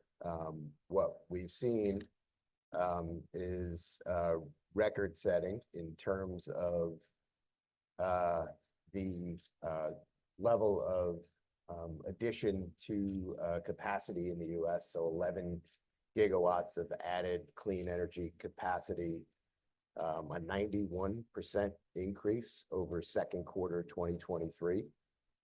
That's really seen across the sector from, we have 4 gigawatts under construction for offshore wind, almost 3 gigawatts added to battery storage. Just to put that into context, that's about 10% in total in the US. One interesting trend was Texas surpassed California for solar capacity, for utility scale solar. That's an interesting trend, both from the numbers and politically as well. It's great to see development, not just in states where we've been welcome historically. It's great to see our industry growing in areas, and we'll talk a little bit about this, in areas where we have more political challenges. So the outlook for the second quarter was very bright. We think a lot of that is driven by public policy, the IRA being a big part of that, but you know, pleased to see that trend. Yeah, no, thank you, Frank. And Jonah, from your perspective, obviously, the IRA has been a big shaper of in the clean energy markets. You know, how are you seeing the IRA really like shaping the trends in clean energy? I want to continue on Frank's sort of good news story here. So just a few more stats. So this year, around 95% of all capacity additions in the United States will be renewables plus storage. Last year, we added more solar capacity than ever in American history. This year, we're on pace to do about double that. Grid scale storage capacity since the start of this administration has increased about 12-fold. And this year, we're on pace to double the previous year. And over that same period, we've added about the equivalent in clean power generation capacity of around 60 Hoover dams, which is a pretty impressive shift. And I think the role of government here and in the context of the IRA is going to be critical for how we move forward. I think as Undersecretary Crane mentioned, we have not yet felt the full impacts of the IRA. There's still a lot more work to do. I think at the Department of Energy, we've announced around $80 billion of new funding opportunities out of the Office of Infrastructure. About $50 billion of that has been actually selected and awarded. And as the Undersecretary mentioned, our target is 97% by the end of the year. So there's still more work to do there. And in our office, at the Loan Programs Office, we now have over 200 applications seeking over $280 billion of loan proceeds. So it's about $500 billion in total project value, the largest category of which is renewables. And we are moving faster than we ever have. And we have faster throughput, greater throughput than we ever have at the Loan Programs Office, at least in this iteration. But we clearly have a lot more work to do if we're going to hit our goals. Thank you, John. Eric, from your perspective, what's going on in the capital markets in green energy specifically that you're seeing? So I was going to build off what Frank said, but since Jonah built off Frank, I'm going to build off Jonah. I think the markets are functioning. I think I'll break it down for you guys in a couple of different areas between equity, debt, maybe tax equity. So, on the equity side, it's mostly a private investor market at this point. The public markets, the IPO market is not active at this point in time. There's depth to the private market, albeit at a higher cost of capital. So that has implications for buyers and sellers when looking to sort of come to terms on valuation. So where do we see that going? I think election has a big, impact on that. There's a little bit of wait and see right now. How do things transpire? Would you launch a process now? We're not really seeing that unless things are already active. There's also the component of interest rates, which impact cost of capital. So there's a little bit of wait and see right now, given some potential large changes, but there is depth to the private markets. There is a lot of capital and a lot of investors there. The debt markets have been active and don't really see any disruption. There's a large availability of debt capital, project financing capital, notably for what I would say are core renewables, wind, solar, onshore wind and solar and energy storage. So that market's active. I think the big thing that we are watching and continuing to look for is with the growth of data centers. You know, there's only finite amount of infrastructure project finance capital out there. You know, does that pull capital away from the renewables markets towards data center, given the risk reward trade that may develop, and how would that impact renewables? We don't know. We haven't seen that yet, but it's a trend that we're watching. On the tax equity side, that's had a huge uplift from the Inflation Reduction Act. I think there's a much deeper pool of potential credit buyers. And how does that impact the markets? Projects can get built earlier because developers have more confidence that they will be able to find tax equity later. Lenders are also more willing to finance projects earlier. So you're seeing there are other challenges as far as getting things to the point of being shovel ready, but projects are being able to be built faster because of some of the developments in the tax credit market and the depth there. Thank you, Eric. And Laura, going to you, Vestas is a world leader in the wind industry. What are some of the latest trends in the wind markets that you're seeing? I'm happy to be able to pile on and really support the trend of just renewed demand for wind energy. It was so exciting to be in our factories just the other week. The energy's back. We're adding shifts. We're adding lines. We're ramping up to full capacity again. So definitely seeing that renewed demand. Some interesting trends that you might be interested in onshore. We're really just seeing larger projects in general. And specifically, we've seen a handful now of what we could consider gigascale projects. So 2 gigawatt, 3 gigawatt plus projects. And these projects have been in development for almost a decade, some of them, because they're pairing large amounts of low-cost wind in some of the most rural, some of the windiest areas in the country with high voltage, long distance transmission lines so that this large amount of low-cost wind can be directly injected into large load centers like California. So that's been a really interesting and exciting trend on the onshore side. In offshore, I think really the focus has been the market reset that we have all been witnessing here in the US market. And that is really attributed to the factors that the governor touched on, just kind of a perfect storm of things that came together with the pandemic and inflation and the supply chain chaos. So seeing those contracts repriced so that the projects are viable is definitely something we're seeing. And we are personally focused on executing the Empire project here in New York in partnership with Equinor. So really, really excited to be seeing that project move forward. So we're counting on you guys to build this project for us for sure. Lori, from your perspective at WRI, obviously being a research and environmental NGO, like what are some of the trends that you guys are tracking? Some of the things that haven't been mentioned so far, I think, are just this context of load growth that we're seeing and projections of, significantly higher loads driven by data centers, manufacturing, electrification and hydrogen, things like that.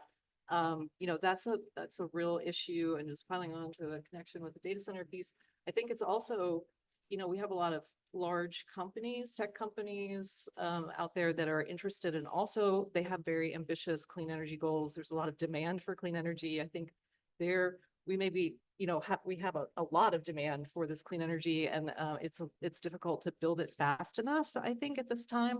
So that's one of the challenges, and that's compounded by interconnection queue challenges and permitting processes and things like that. So.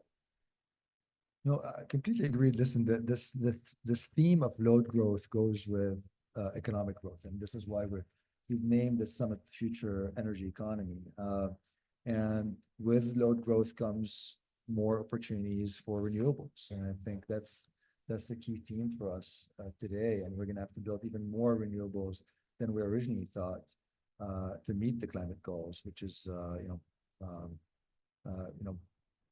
so this is why I want to shift the conversation to what does it take to build at scale. And maybe Jonah, I'll go back to you and hear your thoughts on the role that you think the federal government can play in scaling renewables specifically. Yeah. So I want to tease out the point around load growth because I think it's a very important one. Then I'll connect the dots, I hope.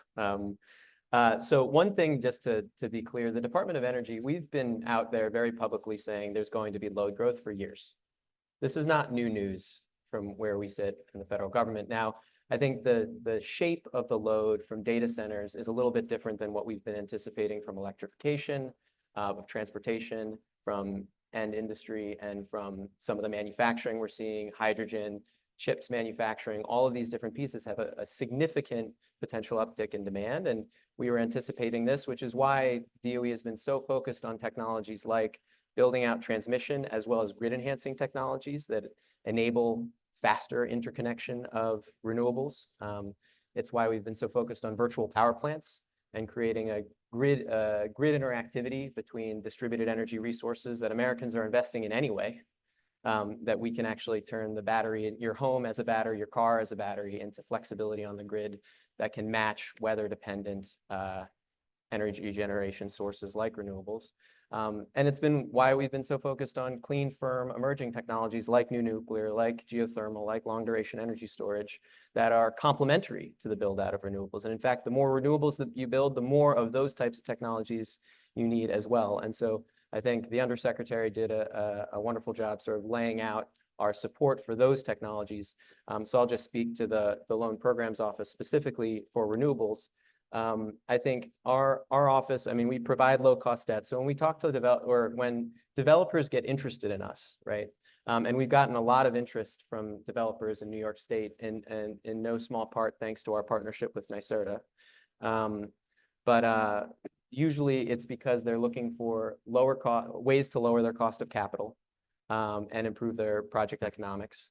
And then they go through that thing that the private sector often does, where you start to have concerns around how will this affect my timeline? Because my usual blueprint for how I go build things does not involve getting debt from the federal government. And because I'm worried about the additional federal permitting constraints or concerns that might come up through NEPA or whatever else. And then most of the time we have a conversation. We invite developers to come talk to us, and we figure out exactly what it is about their project that fits with our authorities, because we don't have a one-size-fits-all approach for every project that comes in the door, just as NEPA is not one-size-fits-all. And so part of why I'm here, and part of why is a lot of developers actually sometimes don't take that next step to have the conversation to figure out if our program can support them. And I think given what we see in our pipeline, the level of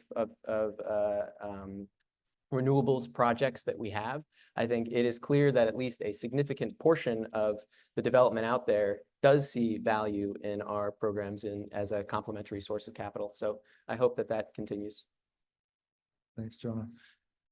So as we think about scaling these renewable energy projects and funding them, whether the CLPO or from the private markets perspective, Eric, what are your thoughts on how we can attract capital to fund renewable energy projects specifically here in New York? Yeah, I mean, developers in some way they're looking for return and yield. Like they're agnostic, to where it is. They want to build multiple projects in an area where the risk reward makes sense. So there's been a lot of development in Texas. There's a lot of land in Texas. There's there's just attractive features there that have shifted a lot of development there. Without the state RPSs or some of the state components that kind of built certain markets initially, like California or North Carolina, even where there was state incentives and things like that. So that got a lot of states off the ground, but costs have come down so much. It's really just about, what makes New York different, or what makes it attractive. Why can I pick up extra yield? Can I find 5 projects, 10 projects versus just 1? So that doesn't give you a specific answer, but it's really just like, what can you do to make them attractive? What incentives are out there, or is there enough land? Land is, not as abundant here as it might be in other areas. So how do you solve that? Permitting and interconnection reform, that's in process, or that's a highly talked about concept. That certainly helps accelerate projects and give people more confidence in the timeline. But it's really, why can I make money here? Most of these developers have a presence here, probably in New York City. So it's not drawing people here. The people are here. you know, developers are sort of lean in a lot of ways. It's really a people business and an asset business, you know. So the people are here, they're doing the projects out of New York City in a lot of cases. So why would I build here? Why would I develop here? It's just, it's a return trade in many cases. Now, the other thing is, you're seeing a lot of solar developers now, you know, solar has grown significantly. I would say the majority, I don't know if I'd go super majority yet, but the majority are now doing solar plus storage. There's not a lot of pure play solar developers left. Now, there are some pure play storage developers, but you've got to have attractive economics for storage as well, because that's one of the things that folks are looking for and expecting. So I'd say it's high level, it's why here versus Texas versus any other state. It's availability of projects or land. It's why is this one better than the other one? And then, you know, is it consistent with my evolving business model, which is, if I'm picking on solar, is solar plus battery, not just solar by itself. Thank you, Eric. And Frank, from your perspective and the perspective of your members at ACP, you know, what are some of the challenges that you're seeing to scale renewables? Sure. I mean, one challenge that popped into my head as Eric was speaking is he, you know, talked about the attractive opportunities for demand in Texas, partially driven by the increase in economic activity due to the increase in domestic production of oil and gas in the U.S. So it's a very complex challenge that we have in transitioning our energy systems. For us, some of the challenges that we see, some of the folks have already talked about. Certainly, transmission is a huge one. So the permitting legislation that Senator Manchin and Senator Barrasso are leading through the Senate is very important.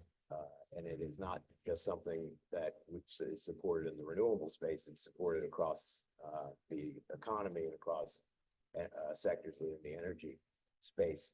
I think another challenge that we face is as our industry has scaled up, we face some of the same challenges at the local level that traditional fossil fuels have faced in being able to site and permit projects and get them moving. We have to do a better job as an industry in explaining the public benefits for the projects, not just on the climate side, but on the economic development side.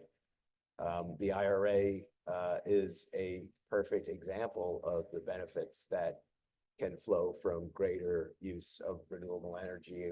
We're not to preview a study that we're going to be releasing done by ICF that's going to not look at the past 2 years, but at the outlook for the next 10 years of the IRA implementation.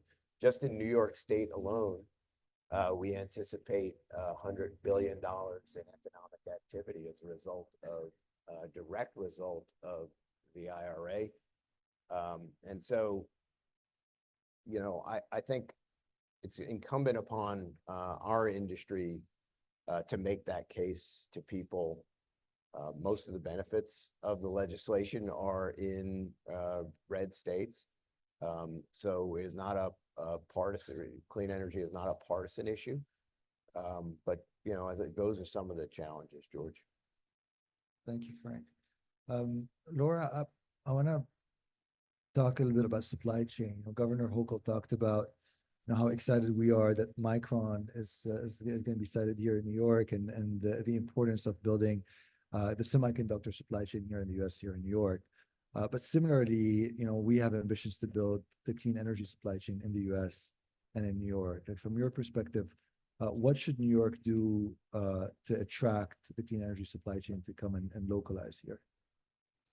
Thank you for the question. I think it's clear that the long-term success of the industry really will rely on delivery of high-quality, safe machines and technology.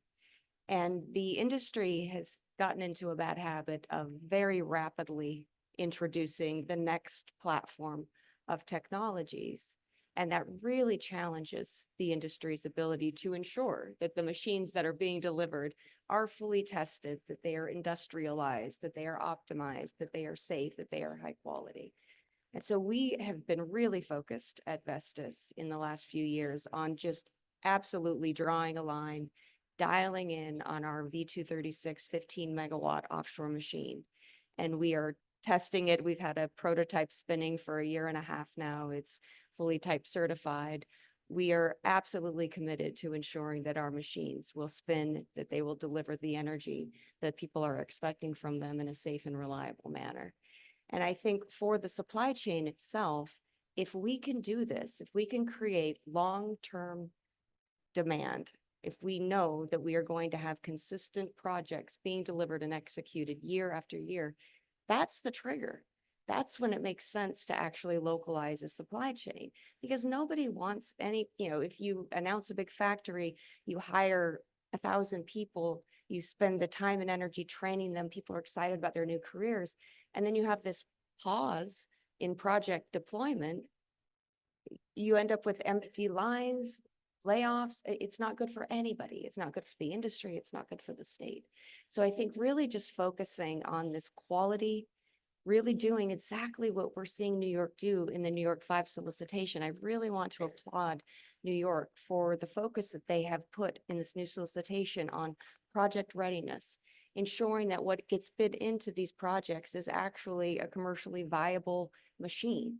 And I think all of the things that you're doing, let's look at deliverability. Let's look at the status of the interconnection. Let's make sure that the projects that get awarded these contracts, that they're prioritized by the projects that can actually be delivered by high quality, commercially available equipment and a supply chain that's available and ready to deploy. Thank you for that. My team has been working diligently to make sure that we deliver mature projects and build. This is what we've been focusing on, and thank you for that. Real quickly on onshore too, because I don't want to forget about onshore. We've got a gigawatt plus of machines here in New York, and there are many more to come. We delivered 4 projects in New York last year alone. The biggest constraint that we have in New York is transport. There are very, very restrictive, and again, we want it to be safe, we want it to be reliable, but there are examples of allowing some additional flexibility in the permitting in terms of police escorts and options to ensure that we don't have those limitations. Right now, we're limited to 1 project at a time in the state. 2 turbines a week we can deliver. That's going to take us 10 years to get to the 3 gigawatt target of wind. And so there's more that we can do. And again, New York has signaled a very strong willingness to listen. There's a coalition that's been developed, and we're working on solutions to be able to very safely be able to deliver this equipment, but relax some of those current restrictions. So. I think there's no doubt that whether it's on the federal front or on the state front, all the permitting mechanisms and structures that have been put in place, need to be reformed and evolved because we are going to build an unprecedented amount of infrastructure in a record time. So I think it's scale and time, and we're going to have to evolve our permitting mechanisms, whether, Eric, you mentioned the interconnection reforms, Frank, you mentioned permitting reforms. I think the work that we're doing together on the wind transport issue is a great example of, that hyper collaboration and conversation that we need to be having amongst all of us to make it happen. So it's not easy. On but that point, yeah. on the interconnection point, the developers have largely figured out how to post the collateral needed for those studies and that work up front. Like there's a lender market for that. So it's less about the capital needed up front, which was a problem a number of years ago. It's now more about pace. I think pace is the key here for sure. And I just want to, Lori, ask you from your perspective, what are some of the challenges that you're seeing that you think we should be prioritizing and tackling first? Well, I want to make one comment about permitting. Can you hear me? All right. Yeah. Since that came up, and I know a lot of states have been reviewing their permitting processes and passing legislation, and I know New York has had this major effort to reorganize and set up a new office and restructure the permitting processes. And California has done similar things. Other states have passed legislation. I think there's a lot of experimentation right now with how to improve these processes, and I'm not sure we're there yet. It's a very tricky problem, right? Because you've got local jurisdiction, state jurisdiction. You want to have community voices. We want to make this transition fair and equitable to the communities. We want to uphold all the environmental protections that we can. So it's not an easy thing to do. So just two thoughts on that. One is that I think it's worth revisiting that or reviewing what has been instituted in the state and make sure, and continuing to tweak the processes to make sure that they're working properly and that we're getting things done as fast as possible, but with the protections that we need at the community and environmental level. So, building in those kinds of reviews. I also think it's really important to make sure that there are appropriate deadlines and timelines that are very specific in the permitting processes to make sure that there's clarity on the process for the parties involved. So just want to make those those comments. Another thing that we've been working on at the community level is trying to figure out how to do community benefits agreements to make sure that communities really truly do benefit from these infrastructure projects. And so we have a new project where we're looking at that for transmission.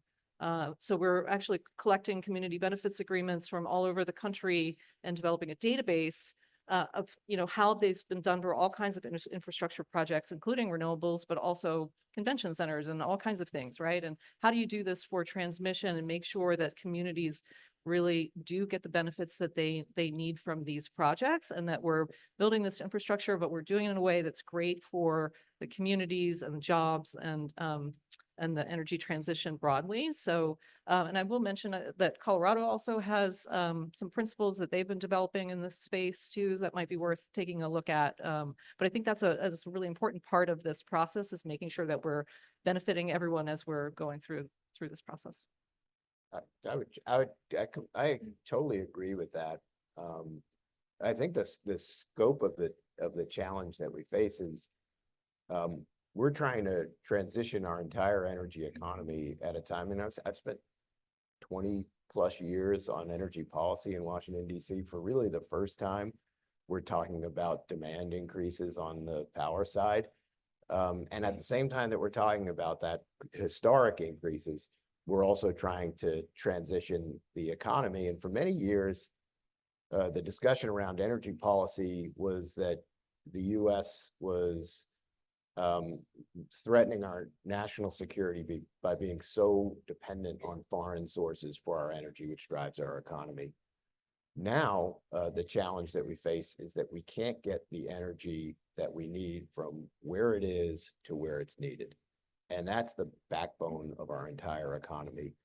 From our perspective, and this is not an issue that we talk a lot about when we talk about energy reform at ACP, but it doesn't seem to make sense that a presidential term should last longer than the average NEPA approval. That just doesn't make sense. And so as policymakers reconsider how we reform these things, I think they need to keep in mind how unique the time is right now, that we're trying to meet goals like the governor's goal of zero emissions, 100% by 2040 and 70% by 2030. These are huge, ambitious goals, and we need real reforms to be able to achieve them. Couldn't agree more. And Frank, a lot of us are veterans of the energy industry. And back in the day, we always talked about oil price volatility being the key factor that would drive clean energy investments. But we're seeing recently that political volatility is a big driver. I just want to get your thought. I know you talked about this a bit earlier, but what are your thoughts on how do we sustain a clean energy industry despite any risk of political volatility going forward? Yeah, it's a great question. I think we need greater political certainty. And part of that is with greater adoption in the states that I talked about. Part of that is showing the benefits, not just on the emission side, but on the disposable income side, on the job creation, economic development. If you look at the last 2 years of the IRA, you are seeing those benefits delivered in the areas that are represented by folks that oppose the IRA. Looking out 10 years, we see the same type of trends, nearly $2 trillion in economic activity, 3 to 1 in terms of the total economic output versus the investment made in incentives by the government. In New York, $100 billion in economic activity over the next decade, $26 billion in disposable income increases to the average, to the everyday New Yorker. So great, tremendous benefits as a result of that legislation. They need to be delivered around the country. They need to be messaged about how important it is. You know, it's the challenge that we as an association and industry face every day. I think we're getting a bit closer to the end of our panel. I wanted, before we take a couple questions through the app that you can scan, you know, on the, you know, on your tables. I just want to get everybody's closing thoughts on the panel on, you know, what are your recommendations for the state of New York to consider as we look to accelerate the scaling and the build out of renewables. And maybe we can start with Jonah. Absolutely. So I think, so three points. I think the first one is the Loan Programs Office is open for business. We're here to support your projects. We want to help, and we have an MOU with NYSERDA to do this jointly together to build renewable projects. That's point one. I think point two is the Department of Energy just in the last month put out an electricity load growth resource center hub. You can Google it, it exists. And it compiles the latest DOE research on load growth. It compiles all of the tools and resources that we have across DOE to support the demand that we've seen coming now for some time, but in particular around data centers. And then the third thing is just a plug, which is at the end of this year, the Department of Energy is hosting our annual Deploy conference in Washington, D.C. from December 4th, on December 4th and 5th, where we would love to continue this conversation. And we'll be bringing together capital allocators, decision makers across the spectrum to figure out how do we accelerate in New York and as a nation our clean energy abundance goals. Thank you.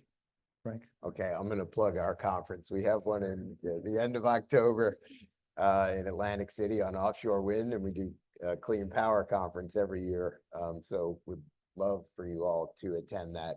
My takeaway for New York State, George, is you have been very impactful, all the states really, in weighing in with the federal government on implementation of the IRA. I talked about how important that legislation is, not just passing it, implementing it on the part of the federal government. And so anything that the states can do to push the federal government along is extremely helpful.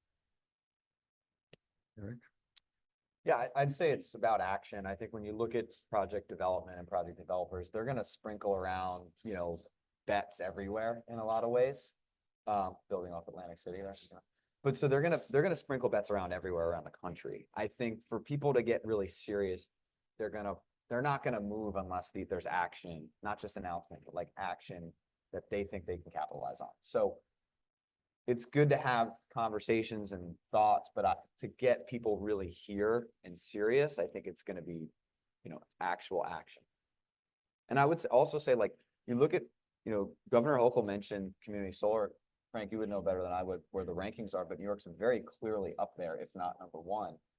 That program was a huge success, continues to be. We continue to see a lot of C&I development in New York through the feeder program. How do you replicate that on a larger scale is the trick. I think that was incentivized a lot because of like certainty around revenue and contracts and things like that. That's an easier issue in utility scale. It's more, how do we get projects built faster? How do we get more certainty around construction costs and things like that? So. Sorry. Hey, so I'll make 3 quick points. Hopefully they're quick enough. One, I think, you know, as we transition to 100% clean energy and clean electricity, we do need to be forward looking about some new technologies. And so people have mentioned advanced geothermal. So I do think next generation geothermal is something, there's a lot of interest in it. It's happening mostly in the West right now, but there is potential for other regions. Long duration energy storage, I think, is also critical to have multi-day storage when we get to higher penetrations of wind and solar and systems, can be very helpful, particularly given extreme weather events that we have been talking about before, but also on the demand side, making sure to manage the loads, the electrification loads, and making sure we're managing EV loads at the times that we need them and so forth is critical as we're electrifying very rapidly. On the transmission side, I just want to say that yeah, interregional transmission planning is a critical thing for the country. We really need to get these backbone lines, as we were hearing earlier. But connectedness across regions is really important, and regional planning is critical. Interregional planning, and then just as we're moving forward with the energy transition, there's great opportunity with the Greenhouse Gas Reduction Fund monies in particular, and other things, other incentives to make sure that we're bringing along marginalized communities. I would really just say continue building on the very strong foundation that you've already established. Please, let's dive in on this coalition on onshore and really work through some creative solutions around those barriers for onshore deployment. I think that will make a huge difference for the state. And on offshore, again, the New York 5 was exactly, I think, where we need to be focused, just ensuring that we can actually deliver the projects that are awarded the contracts. Fully respect the competitive element of New York. That resonates with me, but it really would be so helpful if we could have stronger regional coordination. That would really help us to improve the volume and that steady delivery of projects year after year, that really the supply chain will come if the volume certainty is there. And I'll just end with saying that I've been in this industry almost 30 years now, and I have never been more excited to be part of this. I've never felt such strong momentum for just clean energy in general, and just excited to be a part of it. So. Well, thank you all. I think all your comments are duly noted. I think this is the whole point of this conference, is to get all these various perspectives as we try to, a refreshed set of actions for the state going forward in building renewables. So thank you all. We did get a few questions from the audience. We're going to take a few minutes just to address some of the questions that came in through the app. I'm going to start with you, Eric, with the first question that came in, that's asking what is driving the improvement in tax equity markets? I don't know if there's any improvement. I think it's more of maybe the question's getting at like the size and scale of the market, or the increase in volume in the tax equity markets. This one's pretty simple. I mean, the Inflation Reduction Act allowed for, built in for the ability to transfer credits. That allowed a lot of corporates and a lot of other investors with significant tax appetite to invest and play in this market, whereas before they were more limited. So you looked at a market that was a couple of years ago in the low 20s billions and really dominated by a number of large major banks. We were one of the larger players in that market, along with some of our peers. Our income's only growing so much. So we can't, if that goes from 20 to 22, that's a big increase in,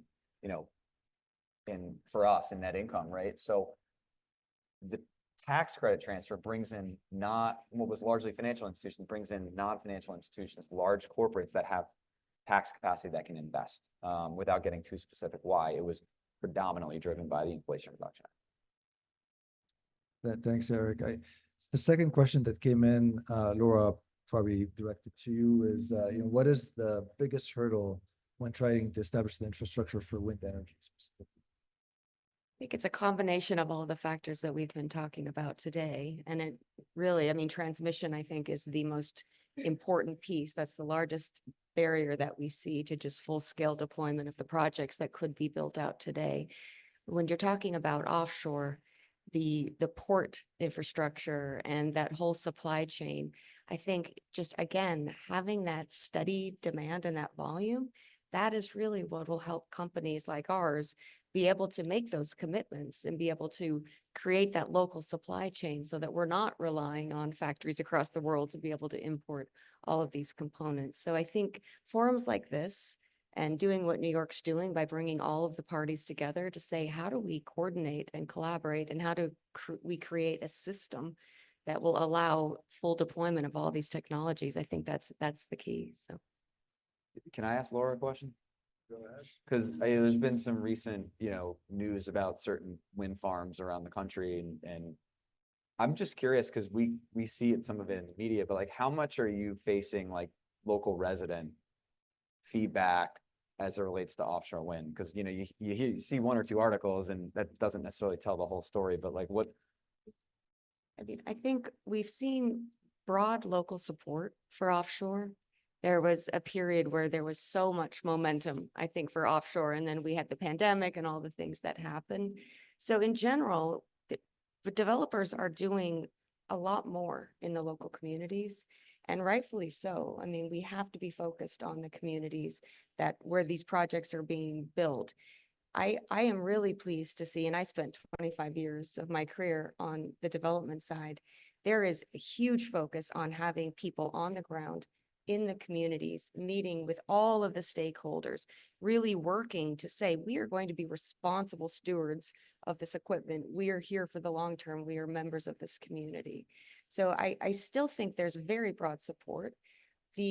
Some of the most recent articles that you've seen, with some unfortunate incidents, that it's just unfortunate, for everyone involved in the industry, and more so for the local communities and the local businesses.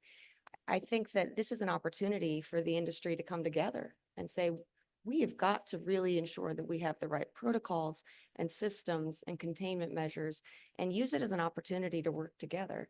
This is a brand new industry here in the US. It's been ongoing for decades now in Europe and other areas of the world. So we've got some good blueprints for how to do it, but it's new here. And so there's a lot, I think, that we all need to do with an industry, and we're doing it, and we're committed to doing it. Thank you. I think that wraps up our panel. Before we move on to the rest of the panels that talks about the next generation technologies, I want to take advantage that Jonah is with us, and it'd be a nice opener for the next panel. Jonah, from your perspective, how can the LPO support this next generation energy technologies that we're about to dive in on? Well, I think the governor said it well. I think President Harris said it well, that load growth is a symptom of economic growth, and while it is a challenge, it is also an opportunity. And so a lot of the conversations we're having now are with these emerging clean firm technologies like new nuclear, like advanced geothermal, or next gen geothermal, like long duration energy storage. These conversations are happening. And now there's a creditworthy off-taker on the other side who might actually, in many of the conversations we're in, say, price is not actually the barrier. Willingness to pay will go as high, like we can actually pay quite a lot for electricity as long as it is there when we need it. And that flips the script a bit. And I think for some of these conversations, and for us, as debt providers, we need a reasonable prospect of repayment to lend out. And so we find ourselves in very interesting conversations, not about deploying some of these technologies tomorrow, but around what is the 5 to 10 year deployment timeline, so that these new technologies that we're going to need in abundance in the late 2030s and 2040s and beyond are available to us and to developers to move forward. And I think our office, we are seeing a lot of that volume, and there's a lot to be really excited about. Thank you. Thank you all for your expertise and your perspectives today.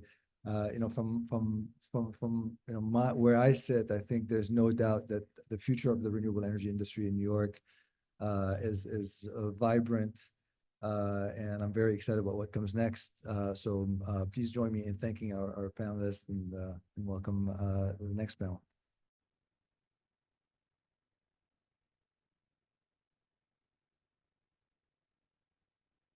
Hey, all right. Well, thank you, George. Thank you to all the panelists.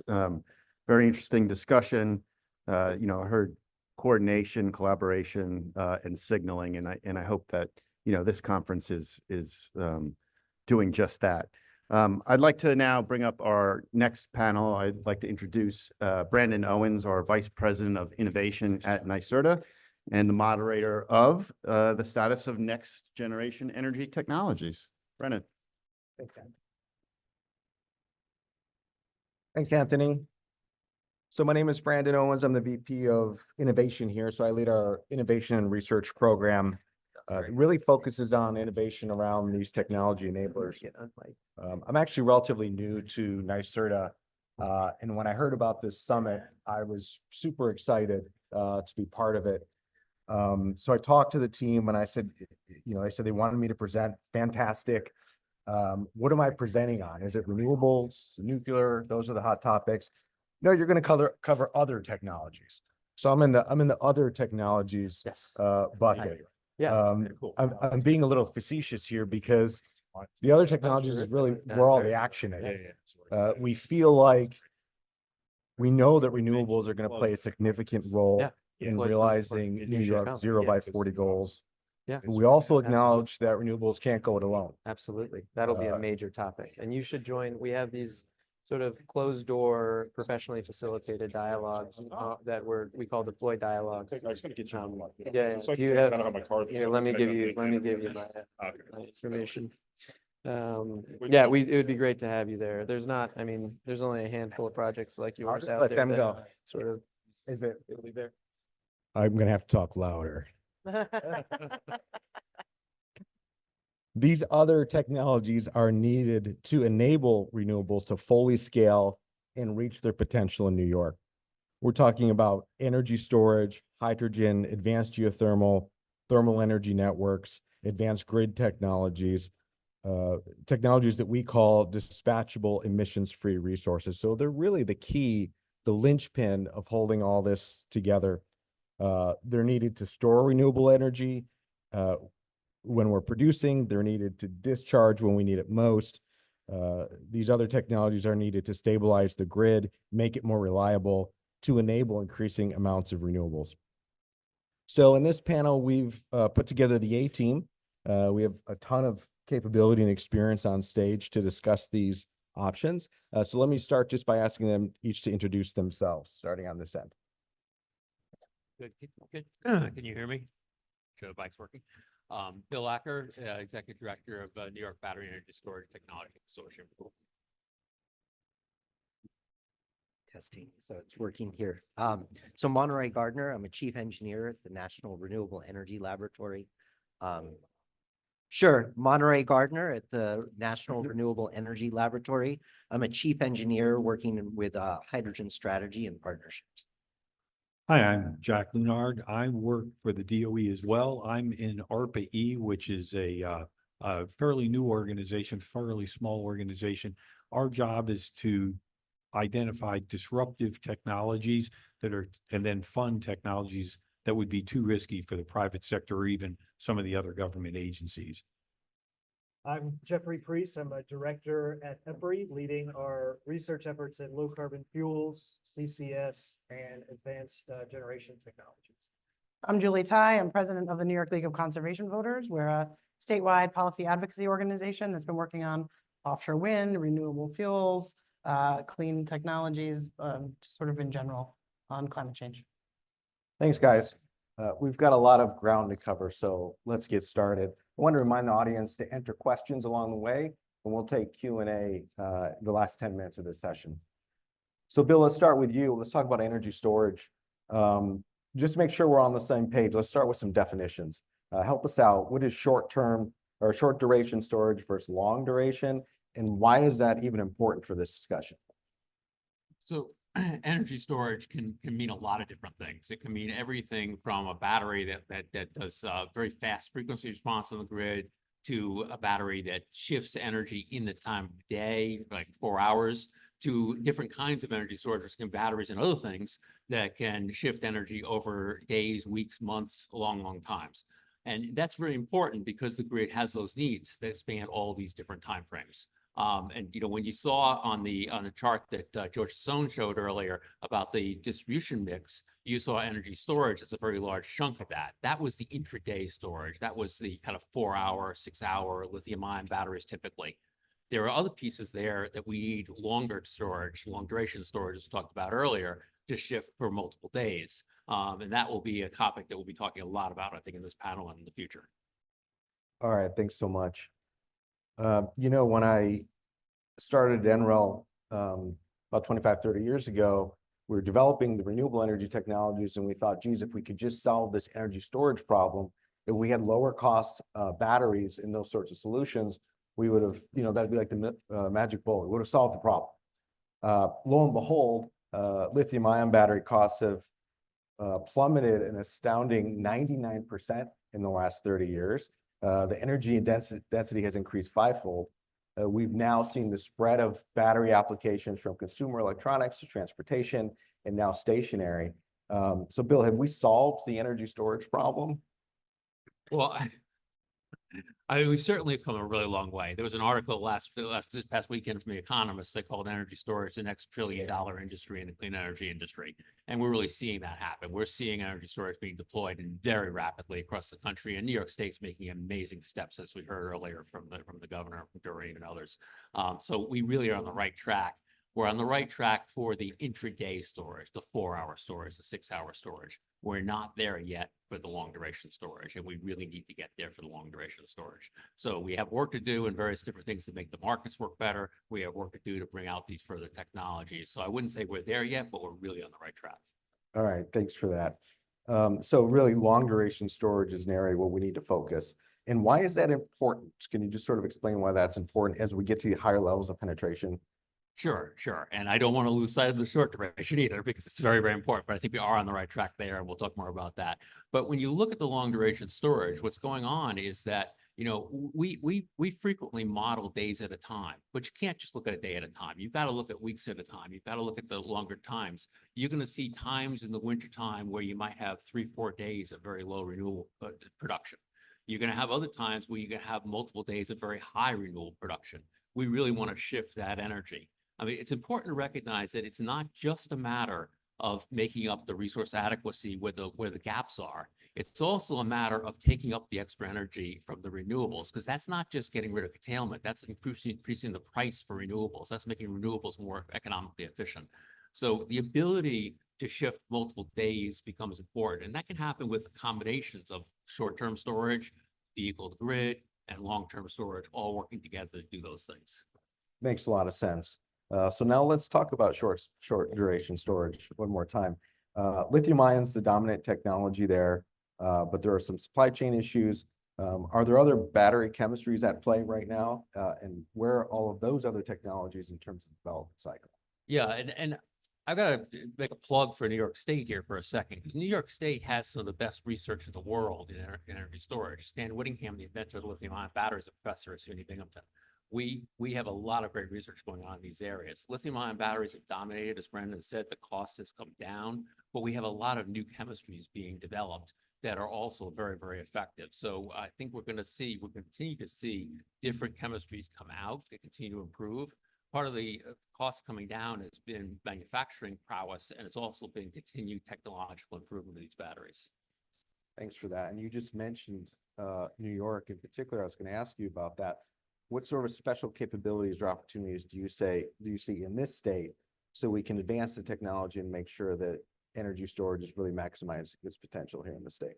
Yeah, so we've got the roadmap that was referenced earlier. You know, we've made great strides in launching energy storage in New York State. So we're going to have the markets coming out. We've got to do similar things in long duration. We've got to do similar things in the roadmap for long duration. But really, when you look at what's going on, this is a very, very important industry that we have the ecosystem to be a major player in. We can be a leader in the manufacturing and the supply chain for energy storage. If we do the right investments, we already have the key nucleus for that. If we do the right investments in New York State, as the governor said, you know, we want to outcompete those other states. We're seeing a lot of battery investment going in throughout the country. But New York State can be in a great position to grow this and have great economic benefit for New York State. Get the jobs here that go with the clean energy economy. Okay, that makes a lot of sense. And as we close out each of these technology topics, I want to get really practical. So what potential next steps do we need to take today to make sure that storage technologies are fully maximized? I think we've got a couple things. One, we've got to implement the roadmap, roadmap was released this summer. We've got to make that happen. We've got to achieve the 6 gigawatt goal. Secondly, we've got to do something similar for long duration storage. We've got to invest in programs for long duration storage in New York State. Third, we have to do market reform. We right now, long duration storage, for instance, doesn't have a market driver in the state. We don't have the right market incentives. We also have to do similar things for short duration storage. We're doing bidirectional tariffs under the Grid of the Future program. Storage as transmission. Storage can help make our transmission investments much more efficient and save quite a bit of funding associated with the transmission build out we have to do. You've got to change the market rules in order to allow for storage and transmission, in order to allow for bidirectional tariffs, in order to have market rules of the ISO that support and properly compensate long duration storage. Makes sense. All right, let's shift gears a little bit, talk about hydrogen and other fuels. This is open to the group. We'll start with Dr. Lunard. You've been directing advanced fuels research at ARPA-E, and so you're really well versed in this space. So maybe you can kind of give us the definition of what do we mean when we say hydrogen systems? Which technologies are at play? Yeah, so there's a variety. The most obvious one is to electrolyze water. So green electrons plus water make hydrogen, and the oxygen we'll figure out later. That's the most direct one. The largest commercial process today is steam methane reforming. You take fossil natural gas and you mix it with steam, you heat it up in a big furnace, and you make hydrogen, but you also make CO2. Some of the emerging technologies that are out there include methane pyrolysis. Again, you start with natural gas and you heat it up and you crack the methane molecule, you break the molecule to make hydrogen and solid carbon, unlike steam methane reforming that makes gaseous CO2. And then there's even one of my colleagues is advocating a program to look for natural hydrogen. There is hydrogen that's produced inside the earth. It's given off in geothermal sites, volcanoes, and there's a question of, could this be a source that we could tap just like we tap fossil fuels today? So those are some of the bigger options. So I think of it in terms of production, hydrogen production technologies, the distribution, and then sort of the conversion back to electricity. Is that the right way to categorize? Yeah, except for I would just, and don't get me wrong, I like hydrogen. Hydrogen is a very useful energy carrier, but I would say that it's an awkward energy carrier. Today we have a system of natural gas and petroleum pipes that can move basically 2/3 of our energy around the country. Hydrogen isn't necessarily a drop-in for those systems. So we have to figure out how to either adapt those systems or build new systems. One other option to consider is think of hydrogen as just one step as an energy carrier and make other molecules out of the hydrogen that might be easier to move around and could even be drop-in for some of the existing fuels that we use today. Dr. Gardner, how do you think about hydrogen technologies and how they fit together? So I guess I would start by reframing the problem, right? So if we're looking at 100% increase, doubling the renewable energy from 30% right a year ago for New York to 70% in 2030, right? That's a really fundamental systemic challenge, right? How do you manage overproduction, underproduction for that utility coming in and a capacity factor mismatch where you can't capitalize your equipment? And I think it's the intersection of transportation and the power sector that enables hydrogen to fill that gap. So for example, if you look at grid balancing, electrolyzers will enable that, right? It's pretty clear they respond very rapidly. We're in this industrialization from a megawatt to 200 megawatts in Delta, Utah. So it's becoming, right, practical in a grid system. The second part is load shifting. So, right, how do you move that energy back and forth? And I don't think you want to take that hydrogen and turn it back into electricity, but you want to bring that to your transportation fuel. And you mentioned it's very cumbersome, but if you want zero emission transportation, right, trucking on electricity can be cumbersome at the end user's point. So I think liquid hydrogen and enabling that where you bring that grid value with the transportation sector with 7 to 10 days of storage of hydrogen, it starts to work out where things will click if there's that strong integration of decarbonization for the power sector and decarbonization for transportation. I see. So there's different ways to put the pieces together. Before we continue, are you okay, Julie? Do you need some more water over there? Can we get another glass of water up here? That's fine.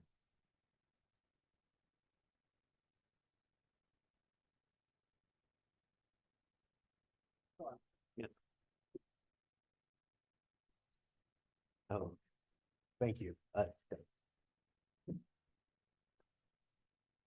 So you guys touched on it a little bit, the sectoral use of hydrogen or advanced fuels. Where does it make most sense from your perspective? Is this a transportation? Is it a multi-sector? Is it power? And then my second question would be, are there some sectors where this just doesn't make sense, and why? How should we think about hydrogen from that perspective? So I think probably the first and best use for hydrogen might be for the industrial sector to replace natural gas or use it to generate heat basically. And also for a limited use for like ammonia, use it directly to replace fossil fuels that are used as feedstocks. I think it gets problematic to look beyond that sector. The power generation sector is an interesting possibility because you've got a giant asset base that could be repowered using hydrogen, but you need a hydrogen delivery system that would be comparable to roughly 1/3 the capacity of our natural gas system today. And that would be daunting to build out that infrastructure. I will say, and maybe this is to the regret because I've worked for a gas utility for a while, probably the last place you want to put hydrogen, at least 100% hydrogen, is in homes and in commercial buildings. I'm just not sure that it's a product that's safe enough for that market, as opposed to the industrial market or the power gen market, where you have very sophisticated users with a lot of safety practices. I think hydrogen, 100% hydrogen in a home is maybe a bridge too far, but I'll defer.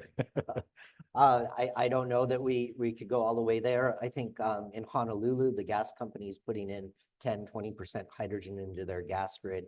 A quick pitch, NREL is working with High Blend. It's a consortium to look at what are those limits on the existing natural gas infrastructure for either pure hydrogen distribution or the maximum mix available. Jeffrey, do you have any thoughts? Well, maybe add some perspectives to the scale of the change. So globally, we use a lot of hydrogen. A lot of it's in desulfurization of fuels.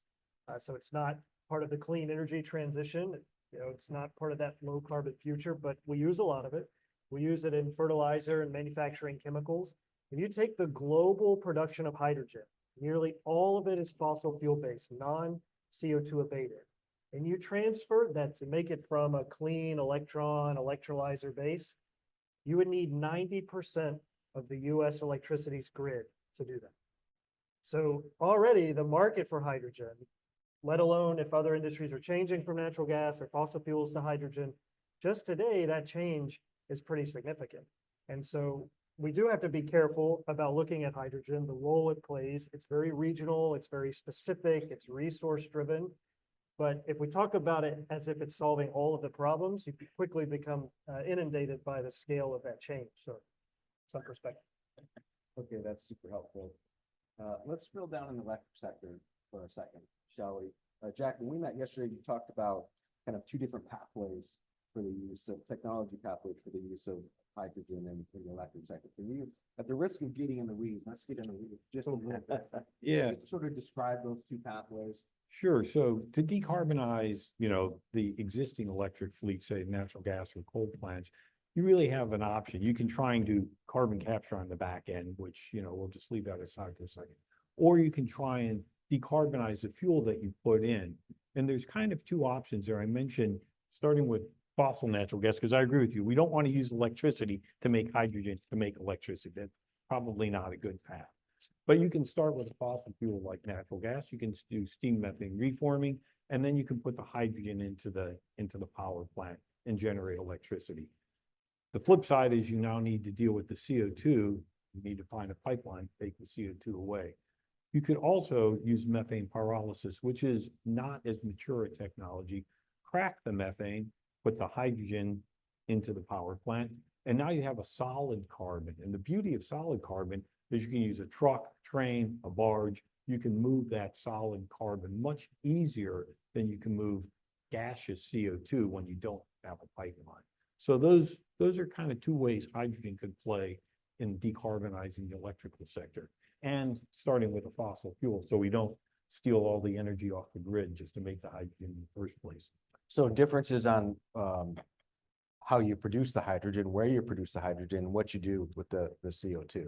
Yeah, I think, you know, again, one of the challenges with hydrogen is we don't have a very mature hydrogen distribution transmission system.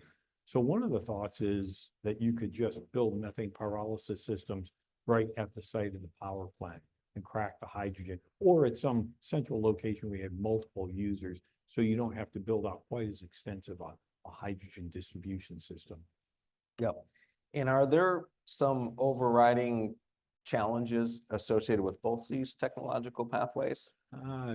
Yeah, so I said we were going to get in the weeds. Yeah, okay. So methane pyrolysis is a relatively, I don't want to say new technology, but it's a very small technology. It's less than 1% of the hydrogen we produce today. And so it's a nascent technology that would require extensive development to get it up to the speed for the capacities that we're talking about. The steam methane reforming is a completely mature technology, but it works only at very large scales, you know. So example, in a previous company, we built systems that were 100 million feet a day of hydrogen. That was about the smallest we would build. The second thing is it takes a CO2 pipeline and ultimately then a CO2 sequestration site.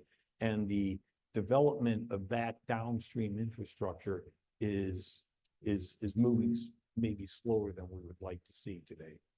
Any other thoughts from the other panelists on hydrogen use in the power sector?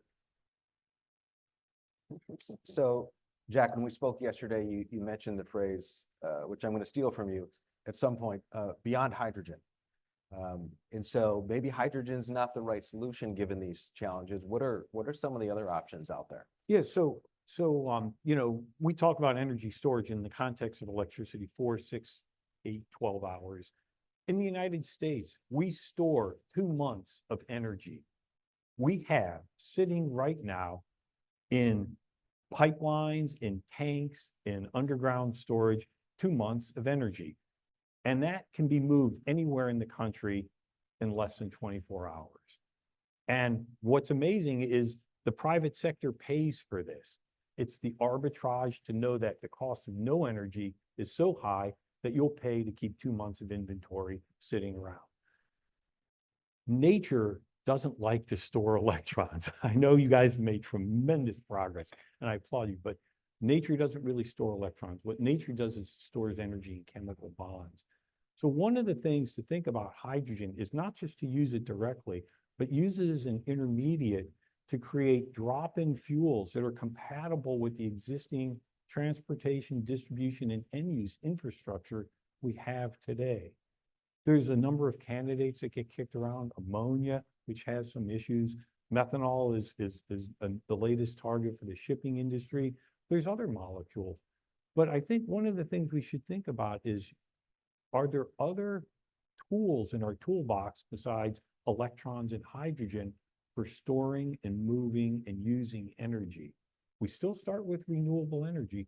We just move it, store it, and use it in a different form. That's fantastic. So let me bring this home to New York.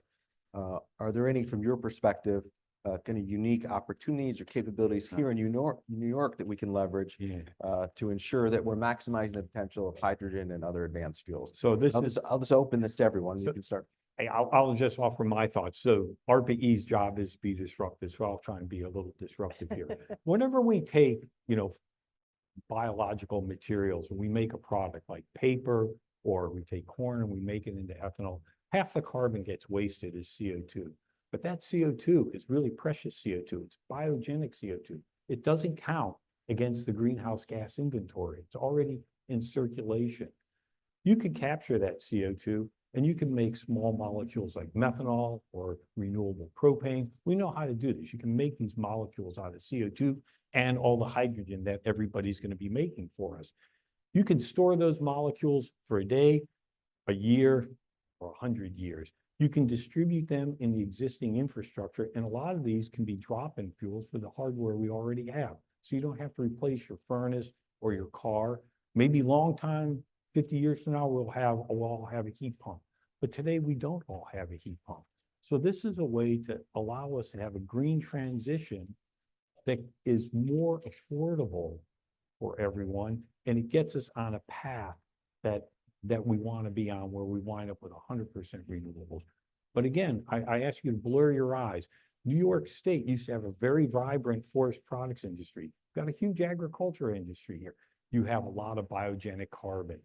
You get 2 for 1 if you use all the carbon instead of just using half of it. So it could be a win-win for everyone. I think on that front, I mean, we really are behind on transportation. I know we're predominantly talking about the electric sector here, but we are way behind on transportation, and certainly we could learn from the West Coast and work on getting a clean fuel standard that would help to use more of those products to help decarbonize, in particular, the medium and heavy duty vehicles, where electrification is not as immediately a solution from a cost-effective perspective, as opposed to the light duty market, where we already have policies in place that will help us with that transition. And certainly our neighbor to the east has already advanced a clean heat standard that would do something similar on the heating side. So certainly those are things that we should be looking at that can help us to decarbonize our economy more rapidly, while also reducing pressure as we're building up that doubling and tripling of the grid that George was talking about in his presentation. Yeah, fantastic. So I'll add, we were fortunate to work with the New York Power Authority, with GE and many others, to do one of the first blends of hydrogen on an existing natural gas power plant. And all of the data on that test are publicly available, also rare. We got up to 44% by volume of blending, which is a high rate. And we showed there were no NOx emissions increases. There was no negative impact on the performance of the machine. Hydrogen is an awkward molecule to handle. It's hard to store. There's a lot of energy. You know, you have the glass half full side of renewables with excess power and curtailment. And so all of that kind of has to come together. So whether it belongs in power generation or not, it's really a regional decision bound by time and cost and all the other factors. But what we and our collaborators have been able to show that it is possible. It's just working through the details with the communities, with the environmental stakeholders, with everyone kind of coming to the table, the OEMs understanding what it's going to take to move forward. But right now, for what we see, there's no significant hurdles other than the economics and the logistics. Thanks for that, Jeffrey. Monterey? Yeah, so just a few thoughts about the potential for hydrogen in New York. So I think if we pivot to some of the earlier comments about $100 billion of investment from Micron, one of the footnotes of that was $250 million with Air Liquide for the industrial gas and air separation required to feed that fab. In next 10 years, there's going to be 2 fabs that are going to be consuming hydrogen. So that's an anchor for that hydrogen, and it has to have some low carbon intensity. You look at the bus goals, 6,000 buses in 2040, all zero emission sales from 2030. All of those provide anchors for hydrogen to be used in the economy. But most importantly, New York has resources, right? Whether it's the financial resources, offshore wind, the advanced geothermal being developed, the labor available to put those in place, as we heard from Vestas. So there's a lot of opportunity, but the prime one is, right, this mandate to decarbonize. That's where hydrogen becomes, right, a linchpin and really required as you move from that 30% to 50 to 60% to 70%, where hydrogen has to be part of that conversation. And I think New York is uniquely positioned to implement that. So I think those were the main thoughts. Thanks for that. Fantastic. So we're getting down to the last 10 minutes. There's 2 more topics I want to cover. Let's start with thermal energy networks. Julie, just switching gears once again, you've written about this concept and how they can help play a role in decarbonization for New York. Can you give a little background? Sure. So most people are familiar with geothermal. Thermal energy networks are building on the concepts of geothermal, where you have a series of networked pipes that move water, that can move thermal energy from a variety of sources. Having multiple building typologies is actually sort of the ideal situation because you have a building like Micron where they're going to generate waste heat as part of their manufacturing process that you can capture and connect with an apartment building, for example, that has heating needs and hot water needs. And frankly, those needs are at different times of day. And so you can use these variety of heating sources and cooling sources that right now we consider waste, right? We have all these, we're talking about AI and data centers. They generate a lot of waste heat all the time. They're constantly air conditioning. So they're pulling that heat away and they need somewhere to go with it. So having those opportunities, I think, is really interesting. Actually, all of the utilities right now are exploring pilot projects through the Public Service Commission, including National Grid has proposed one here in Syracuse, where they would actually capture the waste heat from the sewage system, from the wastewater treatment plant, and network it with commercial and residential buildings in the Inner Harbor so that they can be using the heat much more efficiently. And it helps reduce pressure on the grid while you're electrifying buildings, which is our #1 source of emissions in New York. So this is a solution focused on buildings, essentially. Yes, yes, it is. And we know about the Utility Thermal Energy Network and Jobs Act. But it seems to me that if you're going to really scale this solution, you need some sort of market for purchase and sale of thermal energy.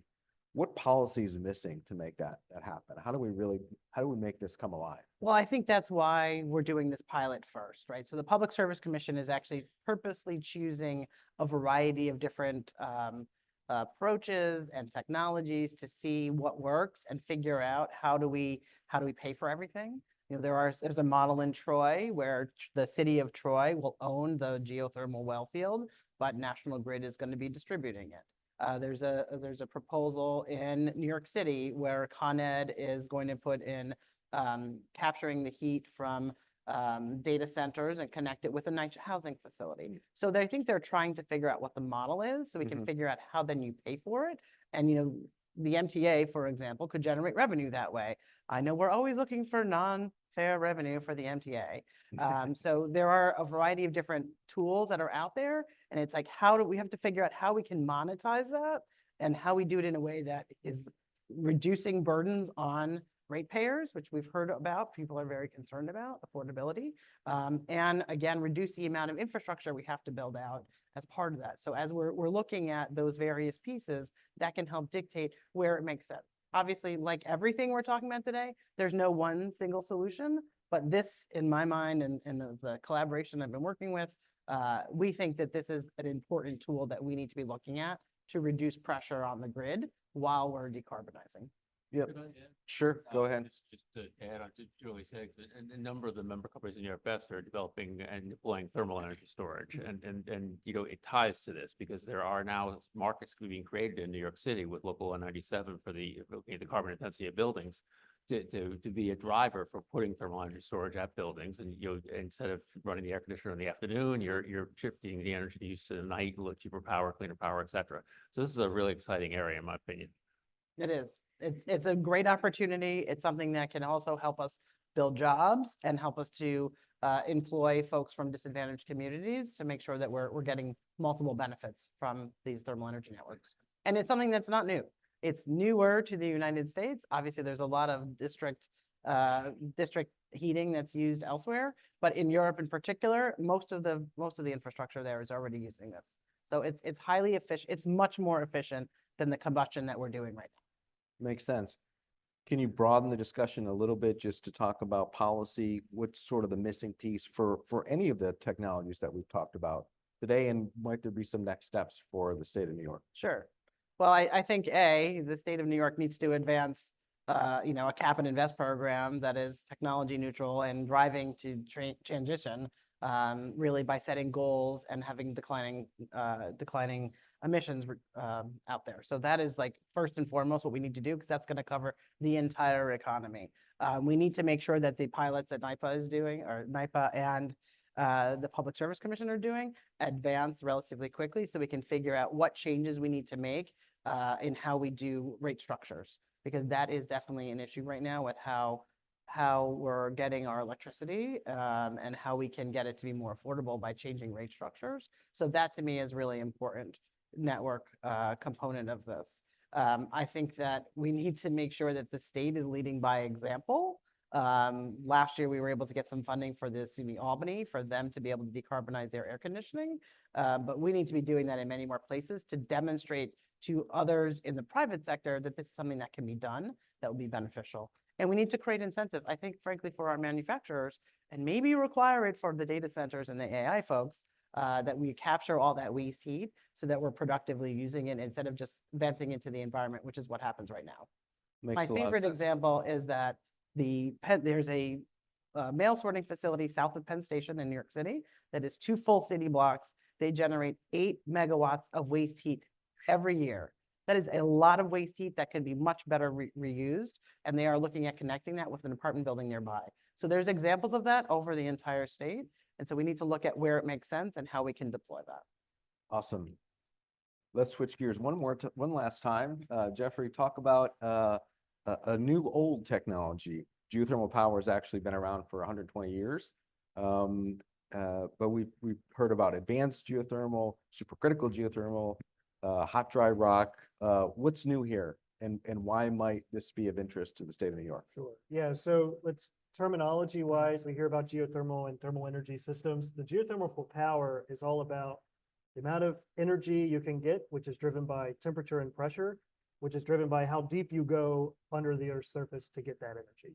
So for power generation, we're talking about going miles deep to where it's hotter, or where there's a fluid, a hot water source, or potentially steam, although that's limited in the country, and then bringing that energy up, putting it into a steam turbine, turn a generator, much like we have in our thermal facilities today. So what's new? A lot of the technological advances that we're starting to see in the geothermal space are being informed by advances in oil and gas. And we've seen with the US's natural gas production increasing significantly over the last few decades, has been driven by techniques around fracking and horizontal drilling. Those applications are starting to be looked at for their use in finding and cultivating higher heat sources underground that can bring that energy back to the surface and provide a base load or flexible low or no carbon energy source. But it really comes down to the economics. It comes down, which are driven by how deep you have to go to get that energy. In a state like New York, you'd have to go pretty deep because of the geology. So that's a somewhat of a limitation. But through advancements in these underground technologies and these reservoir generation, there's potential that over the next couple of decades, we could see those advancements come into a state like New York and help kind of drive those economics to a better place. Okay, just so I understand. So typically you think of geothermal resources, they're clustered around what's called the Ring of Fire, which is the tectonic plate boundaries. New York's not in the Ring of Fire last time I checked. And so what is it about these technologies that is exciting and may unlock new resources? Is it the drilling technologies and the depth we're able to get to? A lot of it's going to be getting to that depth. And so what's happening underground is you either have pockets of geology where you have water flowing or steam, and you want to try and get to that point and extract that directly. Or there's pockets of where it's really hot rock, but there's no fluid down there. So you have to get some type of fluid, either water or some other type of material down to capture that heat and bring it back up. And what's being advanced are the ways to get the wells in place in order to capture that heat and then bring it up to the surface. There's already a rich history of the technologies in terms of the fluids, in terms of the hardware above ground.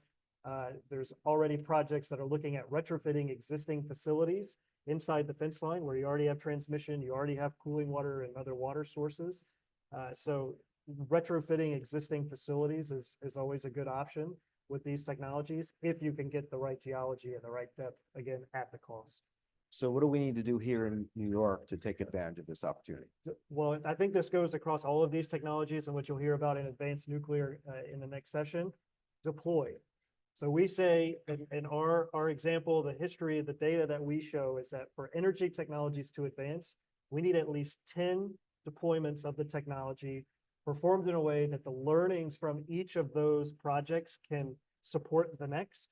So we say to get from first of a kind to nth of a kind cost, is 10 or more in a way that helps that learning. So you all have great resources. You have universities, national labs working on geothermal. Cornell, about an hour from here, has a 2-mile test loop that they've been investigating deep geothermal. Those activities in the pilot stage, it was mentioned on thermal flow. We've got to get from pilot to demonstration. We've got to test these out. We've heard this with other technologies. To us, it's a minimum of 10. The DOE liftoff report on geothermal is also an excellent resource. Encourage everyone to look at that as well. It gets into a lot of details, but we got to deploy. We got to test these out. Thanks, guys. This was fantastic. Really appreciate the lively discussion. Let's move to Q&A now. We got some questions from the audience. The first one is, I think we'll just throw it to the whole group here. Can you speak to innovative infrastructure technologies such as microgrids? Thoughts on the grids? It's not a topic we hit in depth during the discussion, but anyone have thoughts on that? I could open up with that.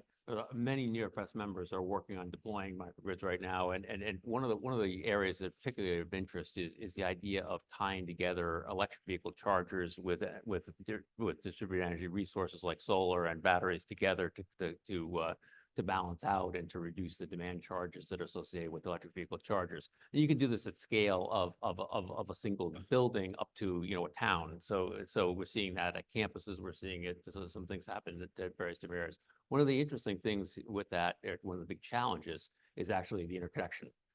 Because, we know how to do interconnection agreements for a PV, we know how to do interconnection agreements for an EV charger, for a battery, but we really don't have a template yet in the state to do the interconnection agreements for the microgrids, and that's something we're gonna have to work on. Makes a lot of sense. I would encourage folks to think about microgrids actually more broadly. Sector coupling, I mean, this, again, in terms of thermal, it's not a new concept, but we're looking at these new technologies, load growth from industrialization, data centers and their backup power demands.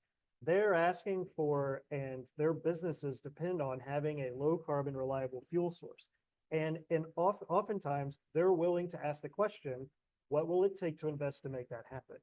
And so in new technologies, be it geothermal, advanced reactors, hydrogen, low carbon fuels, long duration storage, we should be looking at our energy system as a whole, the role of electricity, of gas, of heat, of fuels, in a way that does this sector coupling. So that in a microgrid example, you could have renewables with battery backups, with hydrogen production and fueling. You have resiliency, reliability. You tack a data center onto that, or an industrial load source with heat opportunities. There are ways that aren't unique or new, but they solve the problem with a different frame of reference. And in order to do this transition to net zero affordably and reliably, we're going to have to think about these problems in a more integrated fashion. Absolutely. Awesome. Yep. Honorary? I think that those comments were really spot on, right? This holistic view, it's a living laboratory when you look at a microgrid. And it's really important that these locations, whether it's a hospital, a bank, whatever you have, there's a willingness to pay more. And when you have these integrated technologies, you can test that out, that intersection between transportation, the renewable energy coming in, the backup storage.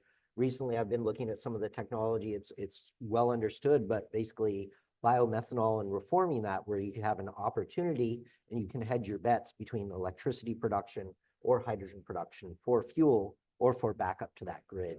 And that's one of those challenges for the microgrid is how do you provide that stable supply within the context of, right, that willingness to pay for your reduced carbon intensity. Good stuff. Jack? I was going to say, one of my colleagues, Jim Seba, is trying to work on the flip side of this, which is, electric demand goes up and down. And what do you do when electric production is high, but demand is low? And so he's trying to look at creating chemical processes that can operate intermittently. Most chemical processes run 24/7, 365 days a year. So they can take advantage of times when you can't get the electricity onto the grid, or when there's no market for that electricity. And that's kind of, it's your sector coupling example, but it's by creating a demand center as opposed to maybe trying to load level. Makes sense. Next question. What's the state-of-the-art technology in making other fuels like methanol or propane from hydrogen selectively? Are the processes selective for a single molecule? So there's a chemical engineer in the audience. Yeah, so making methanol from a carbon source, CO or CO2, and hydrogen that's how it's done today. In Iceland, they have, they call it the ULA project after George Ula, Dr. Methanol. And they're taking CO2 and hydrogen today, and they're making methanol. There's a couple of so-called power to gas projects in Europe that are doing similar type things. What's interesting is you can maybe not just do this catalytically, but you can do it electrochemically. And there's a lot of advances to take electrons, CO2, you put it in a cell, and out pops methanol. The same thing is happening on larger molecules. Methanol only has one carbon, ethanol has two, propanol, propane has three. And so there's electrochemical routes. We're funding one, for example, at IIT, where they're taking CO2 and they're making C2 and C3 molecules. What's interesting is those could be very useful drop-in fuels to replace gasoline in the case of propane, or if you take the methanol, you can make another molecule that can replace diesel to go after your transportation, decarbonizing. But again, early stage, R&D, and I can't say it enough, deployment, yeah, build some units. That's how you learn. Pretty thorough answer. Yep. Just a couple of quick comments. I think this maybe sidesteps the question, but right now there's 400 kilotons a year of biomethanol being produced in Louisiana and Texas. So it's commercial, it's moving forward.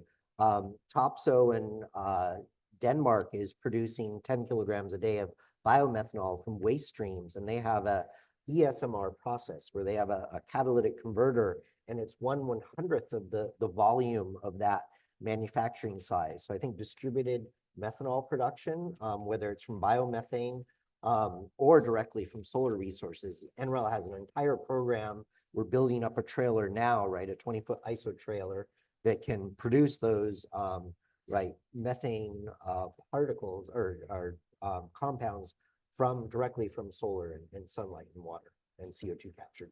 Love it. So it's coming. Yeah. Another question, this one has to do with nuclear. How can long duration storage complement nuclear power? Can someone address the opportunities for using nuclear to produce hydrogen?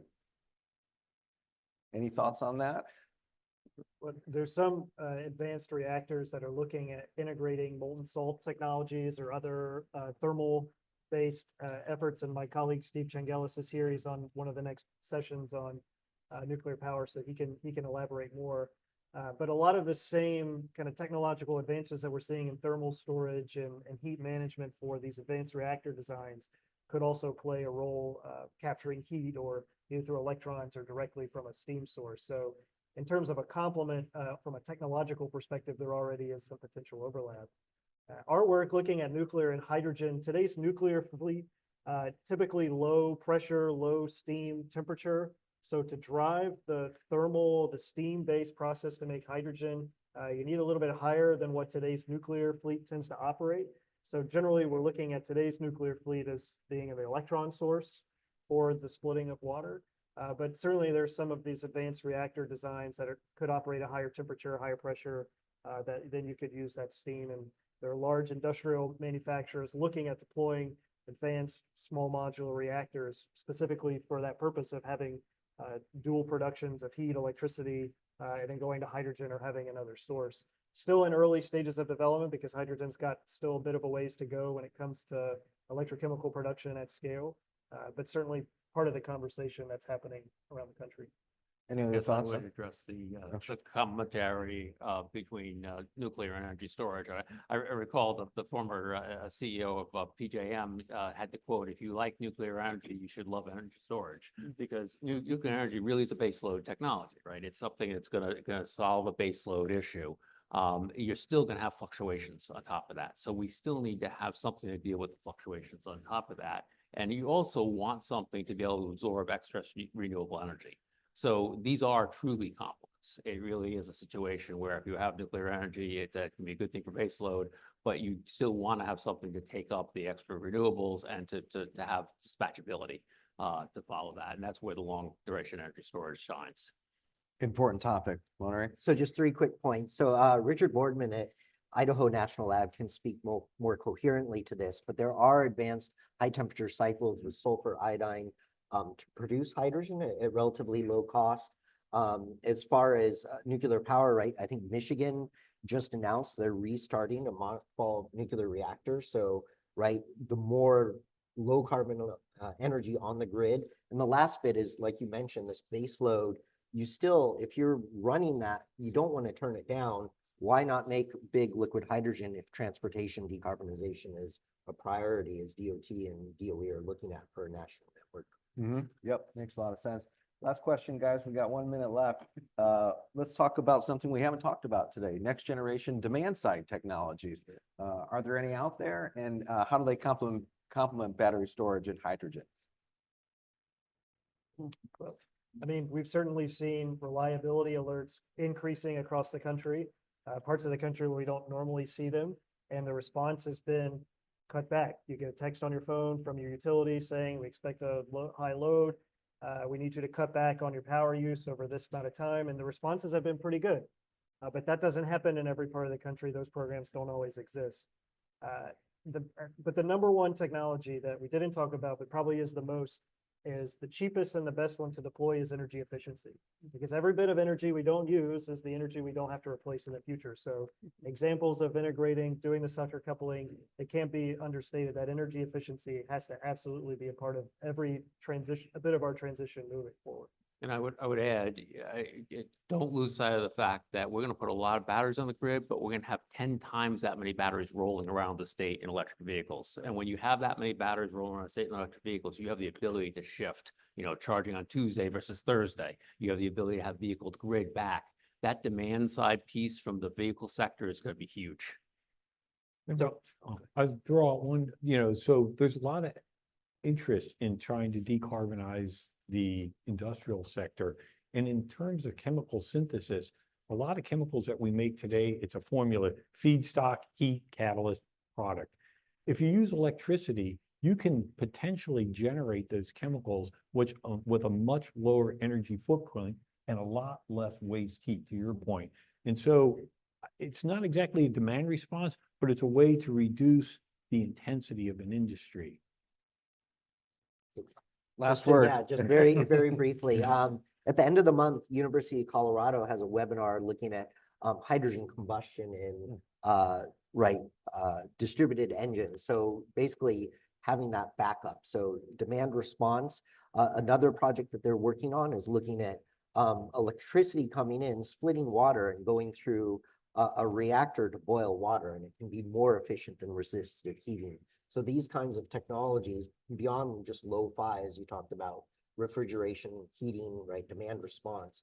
Yeah, I wholeheartedly agree. These other opportunities of energy efficiency start there and work down the ladder, demand response.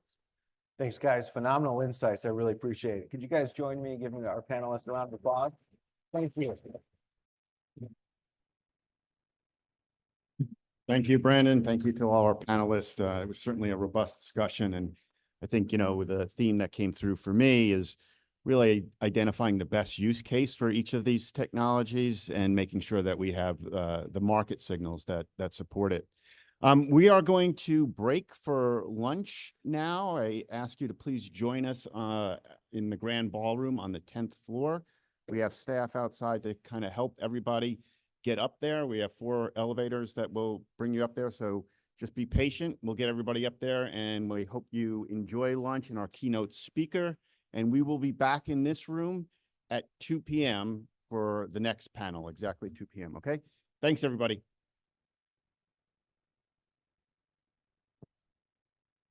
Thank you. Thank you.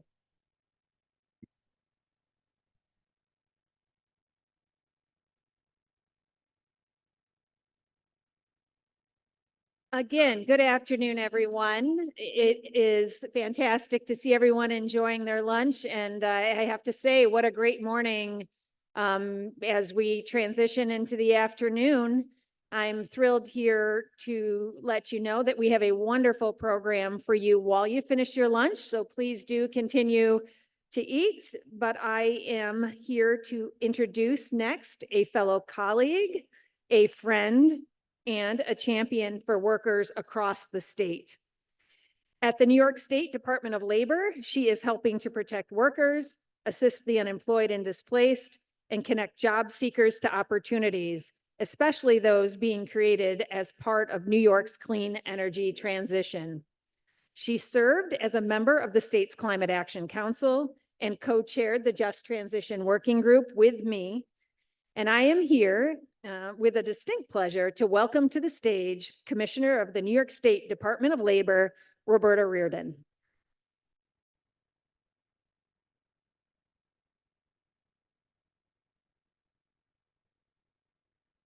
Good afternoon, everybody. It is such a pleasure to be with you today. Thank you, Doreen, for that wonderful introduction. And thank you so much for your incredible leadership in New York State's green revolution. You are truly amazing. Let's give Doreen another round.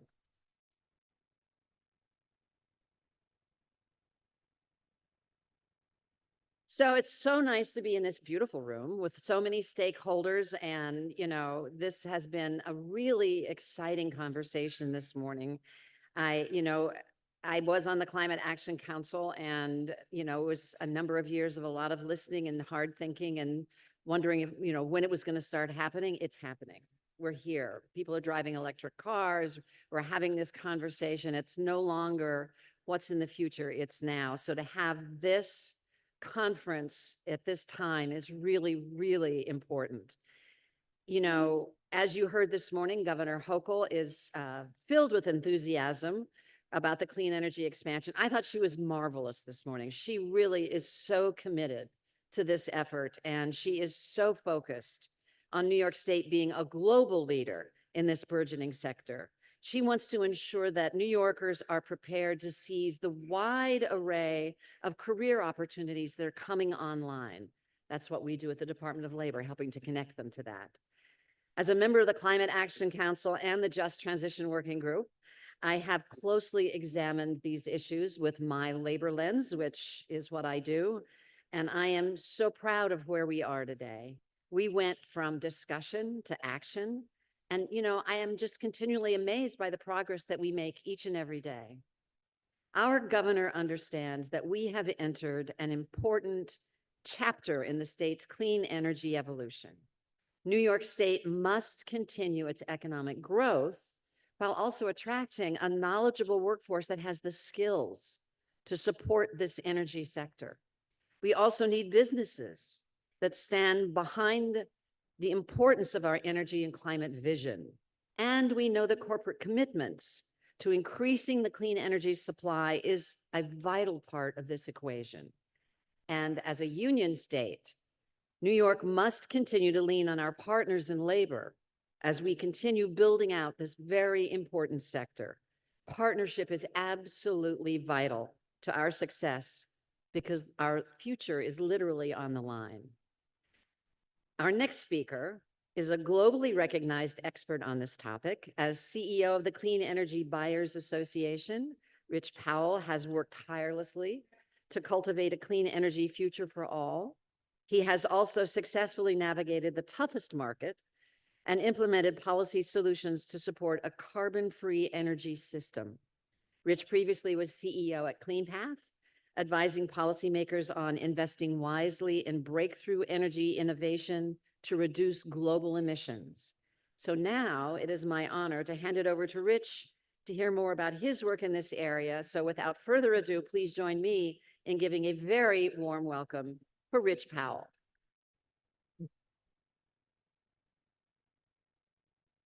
Thank you so much.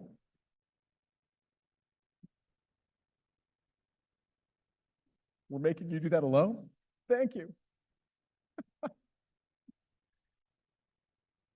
Good afternoon, everybody. I want to start with an enormous thanks to Commissioner Reardon for that too kind introduction, to President Harris and Chair Kaufman for hosting this unbelievable gathering, and obviously to Governor Hochul for that incredibly inspiring set of remarks this morning. I think I echo everyone's comments that it's a really hard act to do anything today after that speech this morning, but obviously heavy burden is on all of our shoulders.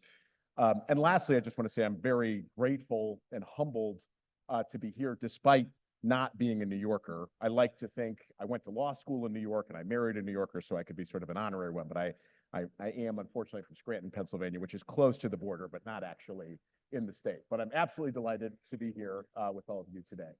So I'm going to cover a couple of things today. I'm going to talk a little bit about the Clean Energy Buyers Association and what our members have done to date in deploying clean energy around the country. I want to talk a little bit about the really significant challenge ahead and opportunity ahead in meeting the massive load growth to come with clean energy. And lastly, I want to share a little bit about how our members are thinking about this advanced technology conversation as a way to meet that load growth opportunity. So first, a little bit about who we are. The Clean Energy Buyers Association is a group of 400 companies that have come together to collectively leverage their voice and their buying power to advance a vision of customer-driven clean energy for all. So our goals are to decarbonize the U.S. power sector and to build a community of clean energy buyers around the world. Of those 400 companies, 200 of them are major buyers, 195 of whom have already transacted in a significant way in clean energy, and all of whom have some goal or ambition to power all of their electricity with clean energy on some timeline. Some of those are just at the beginning of their journey and are just learning about this topic, and some of those are very well developed. Some of them have met 100% of their current electricity consumption annually matched with clean energy somewhere in the world, and they're thinking about the next steps and what they do to drive even further on that. Collectively, the membership is 1/5 of the Fortune 500. We represent more than $15 trillion in market capital, and we're very lucky to have, in addition to clean energy buyers, many independent power producers and developers, and also technology developers, finance, consultancies, et cetera, including a number of terrific NGOs. Our organization was founded by a number of NGOs. Lori Bird, who was here from this morning, one of our founding NGO members. So as I mentioned, our goal is not just to see our members, and this is very important. Our goal is not just to see our members meet their individual corporate clean energy aspirations, but to serve as a catalyst to decarbonize the entire power grid. First in the United States and increasingly around the world. Many of our members are global companies with very large, as we say, Scope 3 emissions around the world. Particularly our technology companies have a lot of emissions in their Scope 3 that are in places like Taiwan and Malaysia, and the places that semiconductors are manufactured elsewhere in the world at huge scale. And so we're increasingly thinking about how we bring this same level of activity to the global energy market. So what have we done to date?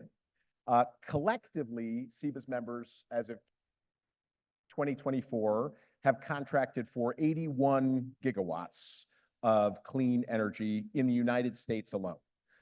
This would be it would be larger than any state's accomplishment to date in bringing clean energy online. In absolute terms, it would make us the third largest state if any state was fully clean at this point. So it's an enormous amount of clean energy that's been brought onto the grids as a result of this activity. This shows you how that's grown over time. And I just want to note, in a very straightforward way, 2023.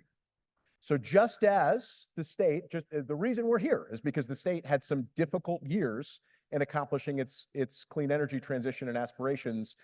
We saw a really significant down year in 2023. So absolute contracted corporate clean energy was down about 20% year on year from 22 to 23. And that's because project costs are significantly up and project timelines are significantly delayed for all of the reasons that we all know and we heard so much about earlier today. So inflation, higher interest rates, supply chain issues, all of the friction around permitting and local support for projects, and frankly, demand.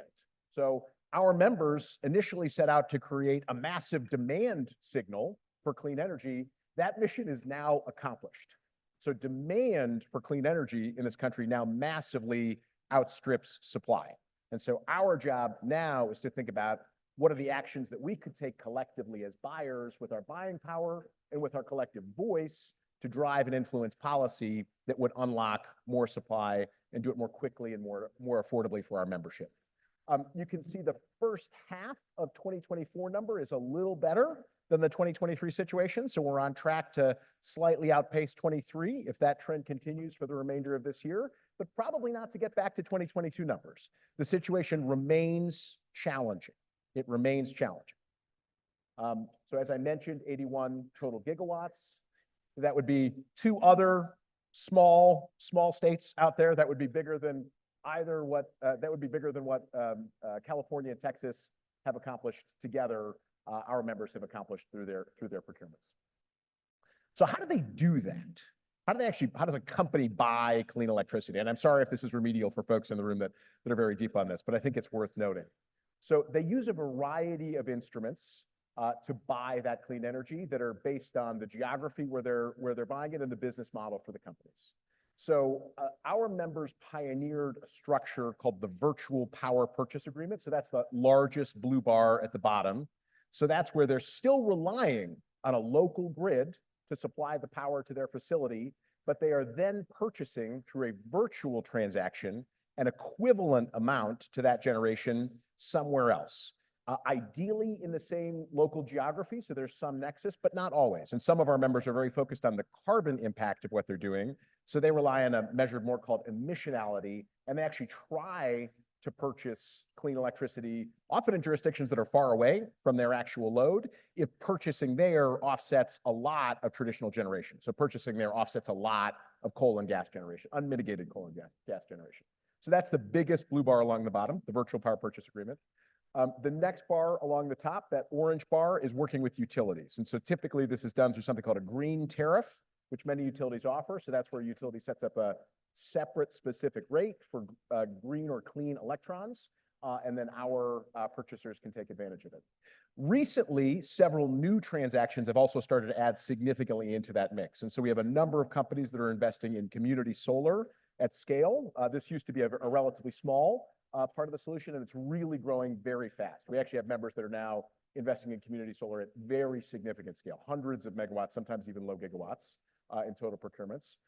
And there is, thanks to the Inflation Reduction Act and the new transferability flexibility built into the Inflation Reduction Act, they can now do tax equity investments, leveraging their tax equity and also getting the environmental attributes from those transactions. So you see sort of a growing bar for that new tax equity structure. We expect that that will continue to grow even larger, especially as new markets are set up to let people leverage their tax equity. So a lot of different approaches to doing this. In addition to just thinking about clean electrons, our members are increasingly thinking about the quality of the projects and the benefits that accrue to and flow to communities as a part of those projects. And so we've created a set of buyers' principles in a project called Beyond the Megawatt that's driving even higher performance for a lot of those projects. And so these are things like principles that we're asking developers to meet for projects around ecosystem conservation, around environmental justice, around enriching local communities, around fair labor standards, and responsible sourcing of materials into the projects. So we say clean energy. We define clean energy as carbon-free energy, and then our members have their own definitions for carbon-free. So I'm giving an inclusive list of all of the things that our members define variously as carbon-free. And I'll just be very transparent. Not every member is on the same page about this. Some people have shorter lists. Some people have significantly longer lists. But so our members think of wind, geothermal, solar, nuclear, hydropower, carbon capture in some circumstances, and clean hydrogen as the various carbon-free sources that they're procuring.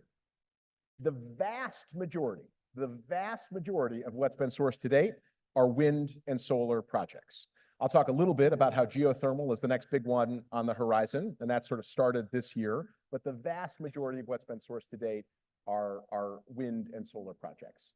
And so there's been a lot of talk about Micron today. In some part, we're sort of here in this room because Micron, we're very excited to have them as part of the membership.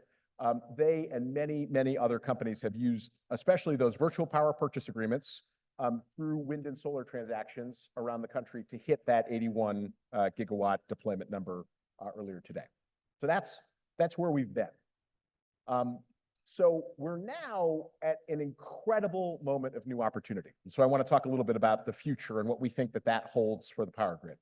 So I'll start by saying, and I think we all know this, but that a net zero transition in this country and around the world will require a tremendous amount of new electricity. The pie for electricity generation will have to tremendously expand. There's just a question of how much. So various projections, and I could show you multiple different scenarios by folks like the Princeton Net Zero Project around this. It's really a question of, do we need total generation that is twice as large as we currently have in this country, or do we need total generation that is 4 times as large as we have in this country? That's the sort of range that we're looking at. This will be the largest moment of electricity growth that we've ever seen in the country. And importantly, it's certainly the largest moment that we've seen in any recent history in the country. And this is a good thing. So in addition to delivering all of the environmental benefits from all of this new clean energy, this also means tremendous economic growth, both in the energy production and in all of the underlying industries that are using all of this energy. This is reshoring manufacturing to the United States of all kinds. This is developing and maintaining a competitive advantage in the high-tech industries of the future, achieving artificial general intelligence. As crazy and science fiction as that sounds, that is probably only a few years away. We will probably have artificial superintelligence at some point later this decade, but all of that requires a tremendous amount of new electricity. So let's just think for a moment about what we're actually talking about with this new electricity. So let me just start by noting the grid has not grown in a material way in this country over the past 2 decades.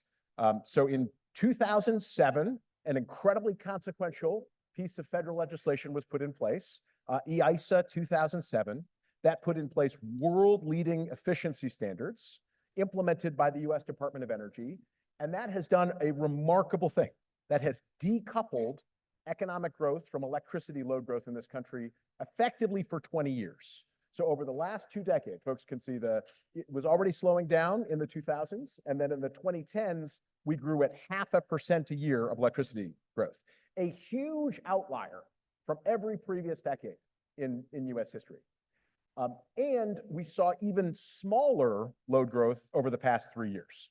So very, very incremental load growth in the first part of this decade, obviously in part due to the huge correction from COVID and the temporary decrease in economic activity due to COVID. However, in 1 year, so from the projections last year, which basically showed more of the same, very, very modest electricity load growth through the rest of this decade, to this year, projections of load growth have doubled from now to 2030, all in 1 year. Largely driven by this significant new expansion of high-tech semiconductor manufacturing and new data centers that will be created around the country. And so you can now see that the projections for load growth in the second half of this decade are back more in line with what we last experienced in the 1990s.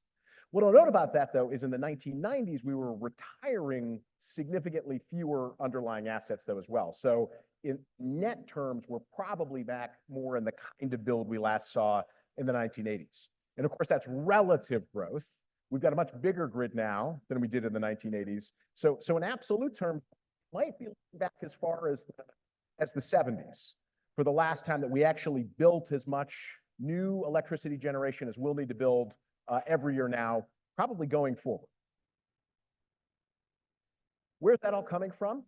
So right now, there's significant electricity load growth from buildings. So this is residential expansion and residential electrification. Really starting this year, we expect to see very significant load growth driven by data centers. So this is both increased use and expansions and refurbishments of existing data centers, and then very significant new data centers headquartered around the country. We're seeing significant growth in industrial electricity load. That's both industrial electrification of existing processes and just reshoring more manufacturing. And interestingly, by 2028, and this is a pretty midline scenario for electric vehicle demand, we'll actually see transportation electrification as the primary driver of load growth by 2028. So it's a diverse set of new opportunities that are driving this load growth. So how are we going to meet that? And especially, how are we going to meet the challenge of some of these very, very specific, very intense load areas? So I'll just show a few headlines from a few of our members. Microsoft, for example, most notably has announced a very large data center operation in partnership with OpenAI, the AI company called Stargate. It will be a $100 billion computer, really a data center campus, but operating as one computer that might consume as much as 5 gigawatts. And overall, EPRI, the Electric Power Research Institute, has found that data center load will likely double by 2030, driven by all of this artificial intelligence demand. So what to do about that? What to do about that? First, let me just say our members' commitment to wind and solar has not diminished. As I said, we are already larger than any state's procurement of wind and solar, and that continues apace. Our members will continue buying wind and solar like crazy everywhere, all over the country. Let me start by saying that. Our commitment to that has not gone away. And when you start to think about some of these very, very large, very concentrated loads coming onto the grid in some parts of the country, you realize that we need additional tools in the toolkit in addition to wind and solar if we're going to responsibly meet all of this new load and to do it as quickly as possible to continue seizing this economic opportunity. So our members have started to explore other technologies. So as Undersecretary Crane mentioned earlier today, probably the one that is in the lead on this are enhanced geothermal technologies. So far, both Google and Meta have announced procurements for EGS systems. So far, these are mostly out west. So Google's procurement is with Fervo. That's with Nevada Energy. Fervo's an enhanced geothermal technology that uses, basically doesn't have to sit on top of a geyser, that uses existing hot rock and introduces water and liquid into that in order to create a new hydrothermal resource. That could be done in a lot of the country, probably not economically in the near term, but it can be done in a lot of the country. Meta, just 2 weeks ago, also announced a significant new procurement with Sage geothermal systems. That will be the first significant geothermal development east of the Rocky Mountains and is also very, very promising. So a lot of opportunity there. And there's both technological innovation here and business model innovation. So in the case of Google working with Fervo, they've done something called a clean transition tariff with Nevada Energy. So that allows them to take advantage of a lot of the benefits of working with the utility. So the utility is very low cost of capital and ability to rate base a project, but it insulates the other ratepayers from the above market costs of that clean, firm electricity, and also insulates them from any technological risk in the first large deployment of that geothermal system. In addition to that, a number of our members are going further. And so the category of technologies that they're talking about, they call clean firm, and they've started working on either direct or indirect procurements of clean firm at significant scale.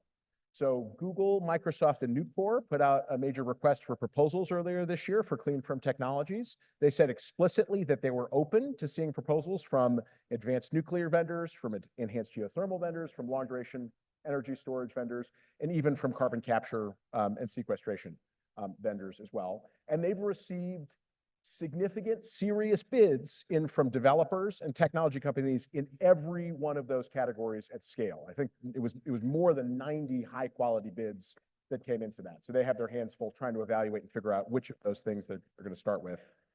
In parallel, those 3 companies plus Amazon are currently publicly in negotiation with Duke Energy for a clean transition tariff in the Carolinas.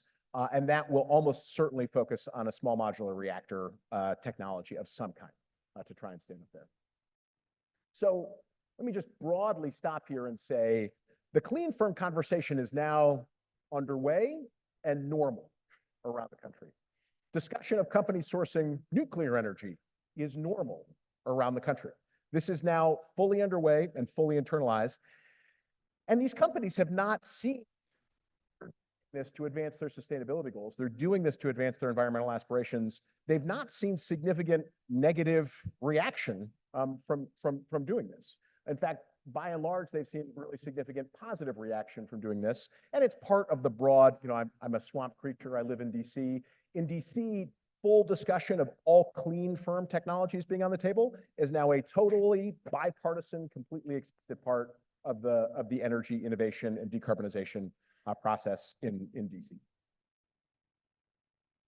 Lastly, I have to mention that in addition to new generation technologies, for our members, transmission is an absolute priority. This is both regional transmission within RTOs and interregional transmission around the country.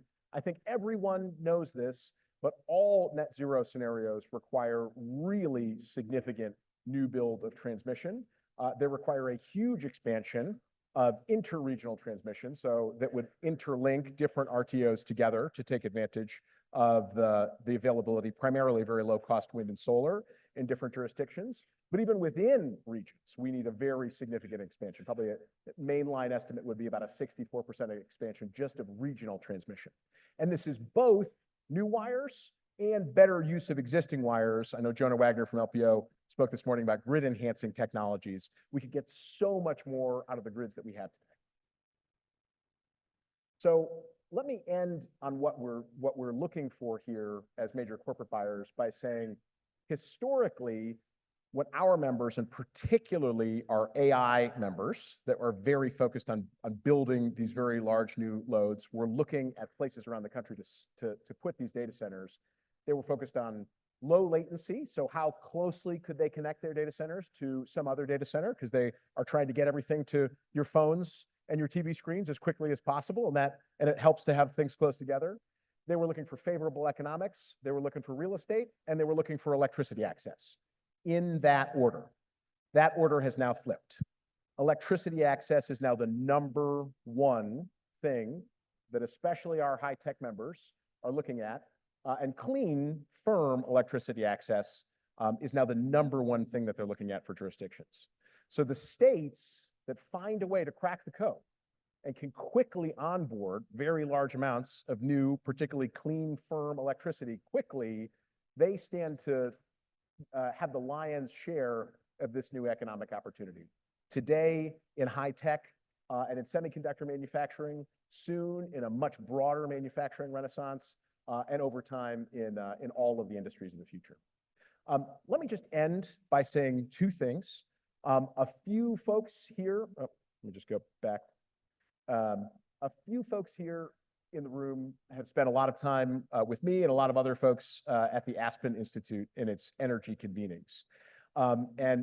We had to develop a mental framework over the years at the Aspen Energy Program to sort of take off our technology jerseys or our business model jerseys and think more broadly. And so it starts with not being against the things you're specifically for. And then eventually you sort of reach a higher state where you start being for the things you're not specifically for. Because you need to accept all technologies if you're really serious about a clean energy future. And so I hope that folks can take that mindset into place, not just being against the things you're not specifically for, not being not against, but eventually becoming for the things you're specifically for. The very last thing I'll say, and then we're going to take some questions from everybody, is that we all saw these projections. We all knew that at some point we were going to see a tremendous expansion of electricity demand in this country. We all knew there was going to be a moment, there was going to be a knee in the curve. We probably all thought that was more like a 2028 thing. Some of us probably thought that was going to be the next generation of business leaders and policymakers' problem. Turns out it's us. So it turns out that we are the people that are inheriting that knee in the curve. And what I'll just say, I had an amazing chance to meet with a lot of the policymakers in this room yesterday evening and see a really extraordinary conversation and a very high degree of coordination between all of the states' energy and environmental policymakers. And I sure hope that a lot of other states are lucky enough to have the quality of that thinking and conversation going on in their states to meet this challenge, because what I saw was pretty extraordinary for here in New York. So thank you all so much. Okay, so now we've got a couple of questions. So let's see. The first question is, how do renewable energy certificates help meet the renewable energy goals of your membership? And is there a private market for them? That is a great question. So our members, the way they get credit for these activities is they acquire generally speaking, we would call these environmental attribute certificates, specifically RECs, are the things that say, I bought or I was the reason that renewable energy was generated somewhere in the country. And so that generates a REC, and then that REC is transferred to our members. Our members then retire that REC, and then they're able to account for the retirement of that REC in their carbon accounting. So when they announce to the world how much carbon is produced as the result of their operations, they're able to use that REC.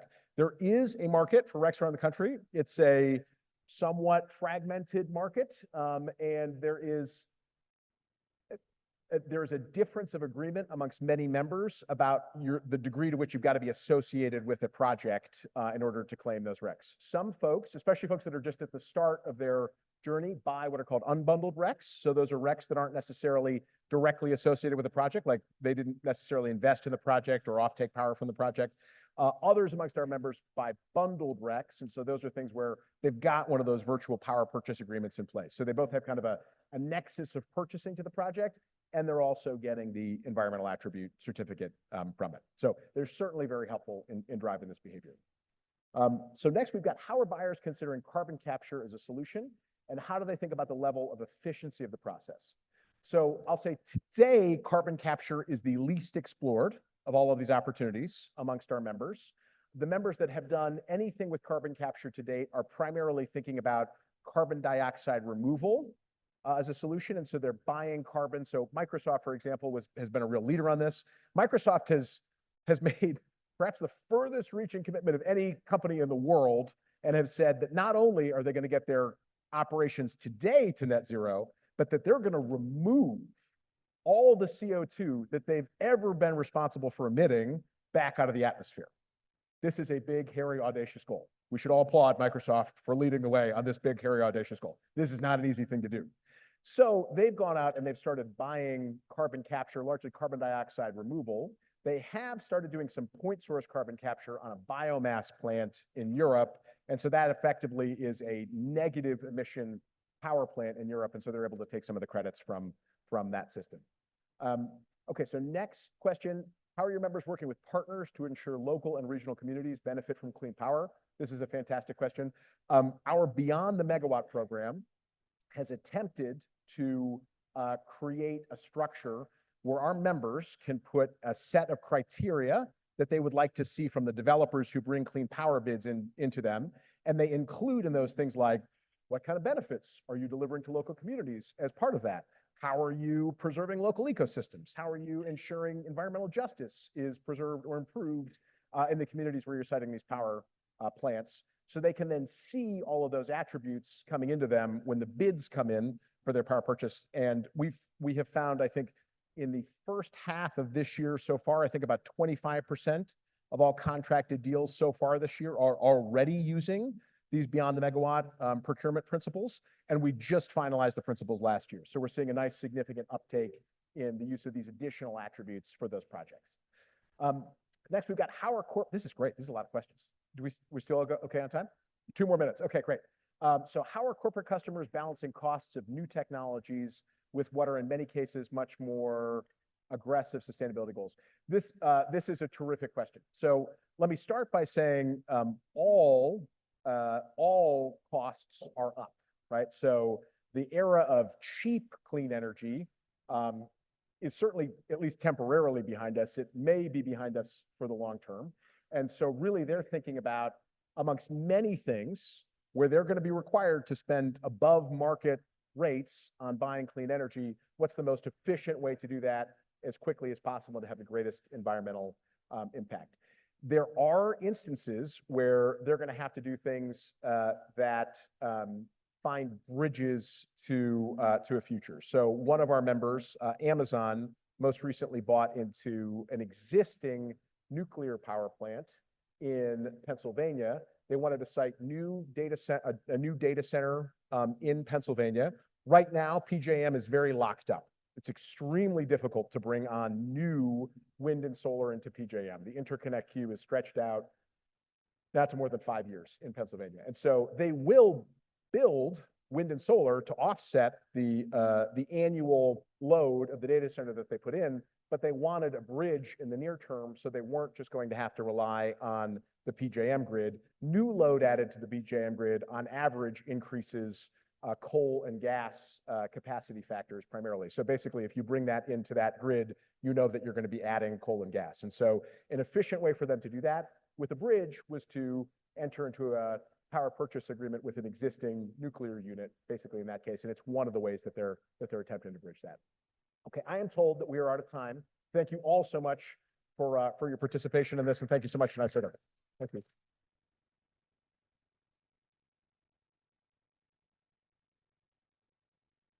Thank you, Rich. What a successful time to really pivot into one of the very important outcomes we're hoping for from today's summit, which is to really talk both about the supply and the demand side of this equation. And the corporate purchasing that we are seeing, and certainly Rich reflected on, we do need to think about this in a New York context. And I appreciate the perspective he provided.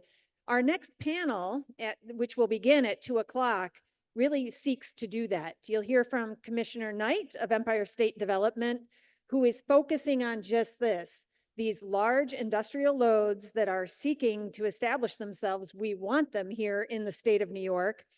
How can we put this in our context and benefit from both their commitment to establishing themselves here, but also to a clean energy commitment at the same time? So thank you, Rich, for that introduction. It provided a great framework for our afternoon session, again, which commences at 2 o'clock.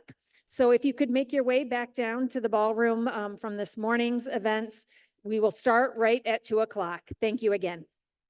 So we're gonna kick off this afternoon with Hope Knight, our President and CEO and Commissioner of Empire State Development, moderating our panel discussion on insights from large consumers of electricity. So welcome, Commissioner.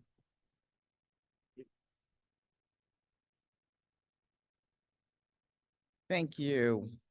So in New York, we know that economic development goes hand in hand with building a sustainable future.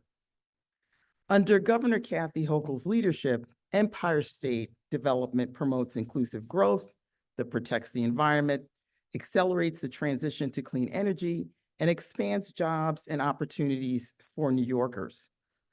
And as nation-leading firms choose to call New York home, we believe that the state's abundant energy resources and the next generation of energy technologies discussed at this summit can generate the clean energy they need to grow and thrive.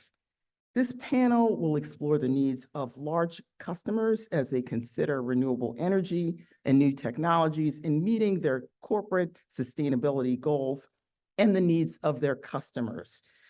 We're very fortunate to have a distinguished panel with 4 leaders with deep expertise to share insights from their experiences. Their bios are in your conference materials, and I will have them introduce themselves, and I'll start with Amber. Hi, I'm Amber Big.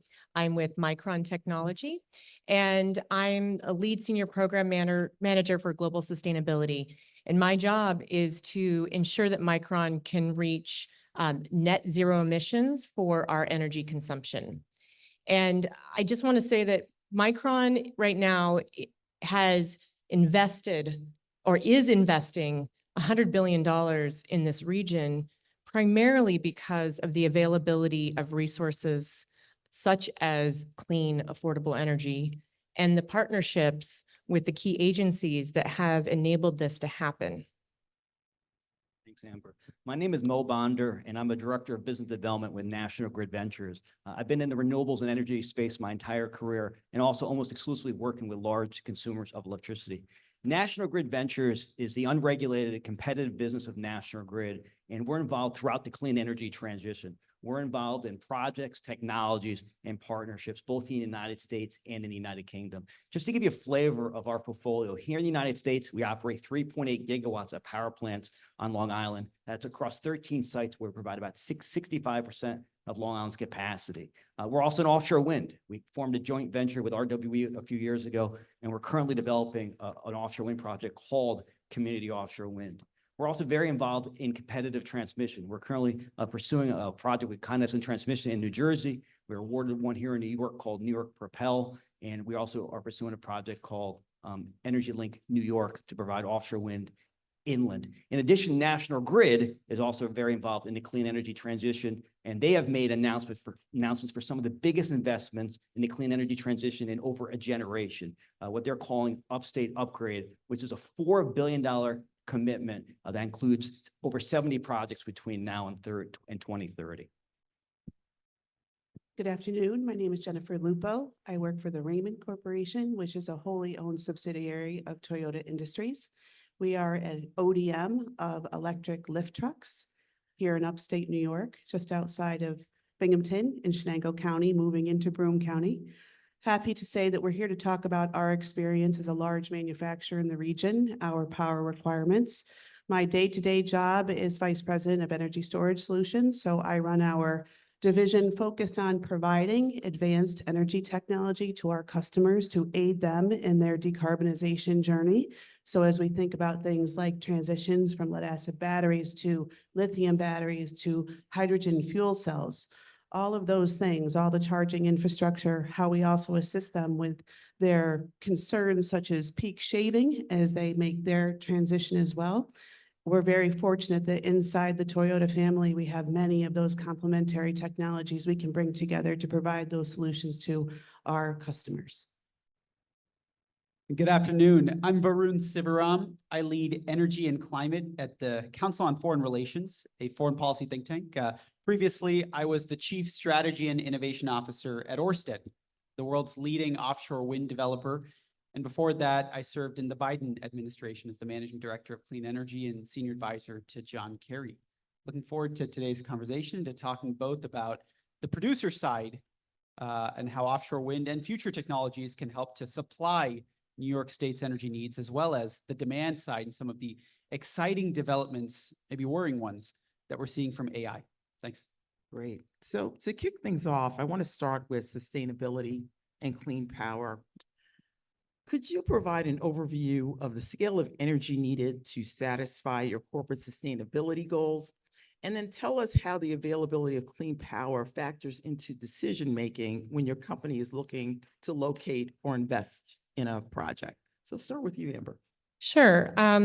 So at Micron, just to give you everyone in context, Micron Technology has set a goal to achieve 100% renewable energy for electricity, or 100% renewable electricity by the end of 2025. And we are on track to meet that. And at the same time, we are getting ready to build a number of large manufacturing facilities here in New York, in Idaho, and also elsewhere. So how we maintain that, and that 100% renewable is for the US, by the way. I meant to make sure that that's clear. We're not global yet. We do have global commitments to net zero for scopes 1 and 2 by 2050. So what does that look like for the US? As we scale up, we are looking for clean, firm energy that will supply us with the amount of energy that we need over the next 20 years here in this region. And each fab is estimated at 400 megawatts per fab.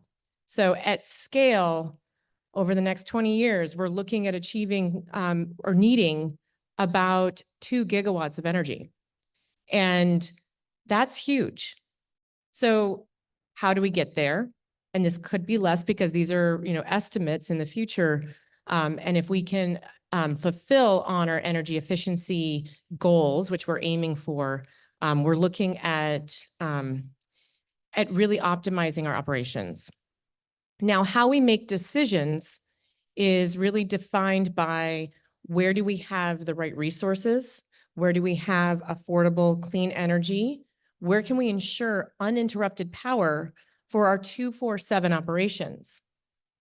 When we have operations with that size of energy demand for 24/7, there are challenges with meeting 100% renewable. And I'm sure many of you are wondering, how do you get 100% renewable energy for a 24/7 operations? Well, there are very few ways to achieve this. One of them is with solar, wind, and batteries. And I've done the math before for other projects. So I'm relatively new at Micron. And so I'm not going to speak on Micron's behalf for this particular calculation. This was doing this for a large mining operation. So just for example, for a 100 megawatt load, to achieve 100% renewable, the amount of solar that would be needed is would take up 12,000 acres just for 100 megawatts. So that's 12,000 acres. Now, the amount of batteries that are needed, the combined cost is $3.5 billion. Now, that levelized cost of energy over a 20-year time frame is about 50 to 60 cents. And that's in Nevada. If we're looking at New York, it requires a lot more. So in New York, my estimates were about $1 per kilowatt hour is what it would cost to supply 100 megawatt load with full solar and batteries. So is that feasible? In my opinion, it is not. I don't know any company or any entity that can pay $1 per kilowatt hour to supply energy. What are the other options? The challenge we have now is how do we have firm energy arriving to a facility 24 hours of the day? We want to maximize renewables. That's absolutely the right choice. How do we maximize those renewables, but then ensure that we have uninterrupted power? And right now, with the existing technology, the existing market availability, I see two options. And I see natural gas and hopefully renewable natural gas. And then I also see nuclear. And it's not a one or the other. And it's not nuclear versus renewable. It's nuclear plus renewable plus all the available clean energy that is available right now. So, and I want to say that here in New York, why Micron is investing in New York is because of the availability of clean and affordable energy. And this is also the support of the New York Green Chips Act, Governor Hochul, her team, NYSERDA, and National Grid, and all of the partners that have made this viable. Thank you. Jennifer? So TICO, Toyota Industries goals are to be carbon neutral by 2050. As a result of that, we have several science-based targets initiatives going on currently. We are a well-established manufacturer, nearly, over 100 years now in Shenango County in Green, New York. So today we consume about 3 megawatts. So not nearly as big as a fab. We are primarily an assembly weld fabrication shop in Green. But as we look at our initiatives, as we transition some of the things like our carbon burning paint line, how do we transition to meet scope 1 and 2 requirements? How do we do that? We can see we have just enough power right now. When we look longer term, the power is not there to support those transitions. So we think if we just take the Green facility alone, we'll need about 9 megawatts over time. That is certainly a challenge for us. We are on municipal power in Green, very fortunate to rely upon hydro primarily. So we have very cost-effective power coming to us today. So it is a concern as we're talking about, as we're talking to the local utilities and municipalities about how we get there from here. It's a very challenging conversation. We have dipped our toe into the microgrid, understanding what is possible there. We're studying solar and battery storage as an alternative as well, but there's quite a bit of work that has to come together to enable that to happen. When we talk about expansion, so what I talked about is just our existing footprint in Green. When we're talking about expansion, certainly power is a very key consideration in our site selection. It's part of what factored into our decision to move into Broome County, because in Shenango, we're relatively landlocked and we have already a power challenge. However, while we have relocated to a site that we feel is very sufficient for our needs, there are concerns about power overall, long-term, to support our needs in that facility as well. Thanks. So I want to know about some of the business models or customer solutions that are gaining traction. And I'll start with you, Mo. Absolutely. Yeah, this is a great segue for those who listened to the keynote presentation during lunch. And really the most popular business model being utilized probably globally, as again, our keynote speaker mentioned with this very intuitive graph. And by the way, that was not planned, so this is a great confirmation point, is the virtual power purchase agreement. New York does not use this, and I'll get to that in a second. But the VPPA is a bilateral contract between a developer and a customer, traditionally a large industrial. And it's a great contract, or it's a great structure for both parties, but provides the certitude that they need. Provides the developer the certitude they need to go out and continue development, finish development, construct and own and operate the project. And it provides the consumer the certitude they need on the cost of those attributes or those certificates, traditionally over 10, 12 years. It has a contract price, traditionally has escalation, and it has a settlement price. Usually it might be settled at a hub, or it might be settled bus bar. Bus bar would be at the project, which is most favorable for the developer, hub being most favorable to, developer would be most favorable to the bus bar, hub for the customer. New York does not follow this model. In its place, New York has NYSERDA that acts as the role of the customer, where they run competitive solicitations, traditionally for large scale renewables, that'd be tier 1, where again, NYSERDA steps into the shoes of the customer, developers bid and they receive contracts, then they can go receive project financing to do the same concept. They'll go develop their projects, get construction financing, and then certainly own and operate against it. Those are traditionally the most popular models. I'll also just note that another popular model for developers is co-locating storage with their renewable projects. So certainly you're seeing wind and solar developers now looking to co-locate storage. You might hear a lot about standalone storage, but there's now a lot of momentum for co-locating, both for financial and technical reasons. And just a few examples might be, certainly in parts of the grid, there might be congestion or curtailment where you can't always put that power on the grid. By co-locating, you have the ability to perhaps manage that better. You also have the ability to take advantage of some of the financial arbitrage. So when prices are low, you can store, you can charge, and certainly when prices are high, you can discharge. So those are some of the more popular models we're seeing, both from a financial perspective and more technical from a developer. And would you talk a little bit about AI and data centers as users? Yeah, absolutely. Look, we just heard about VPPAs. I'd love to bring up VPPs, virtual power plants, because we spent a lot of time today talking about the demand side as a constraint and the supply side as a solution. But I think it's important for all of us to remember that both sides probably need to make some movement. For some loads, this may not be possible. For others, it could be. You brought up AI and data centers. Look, this is both the largest risk and the largest opportunity to the grid that I see. Give you some statistics. Historically, data centers, which are composed of these chips in these servers, a server rack would consume 5 to 10 kilowatts of power. Today, with AI and GPUs replacing CPUs, you see more like 100 plus kilowatts per server rack. A data center would be less than 100 megawatts. Now it's a gigawatt or greater.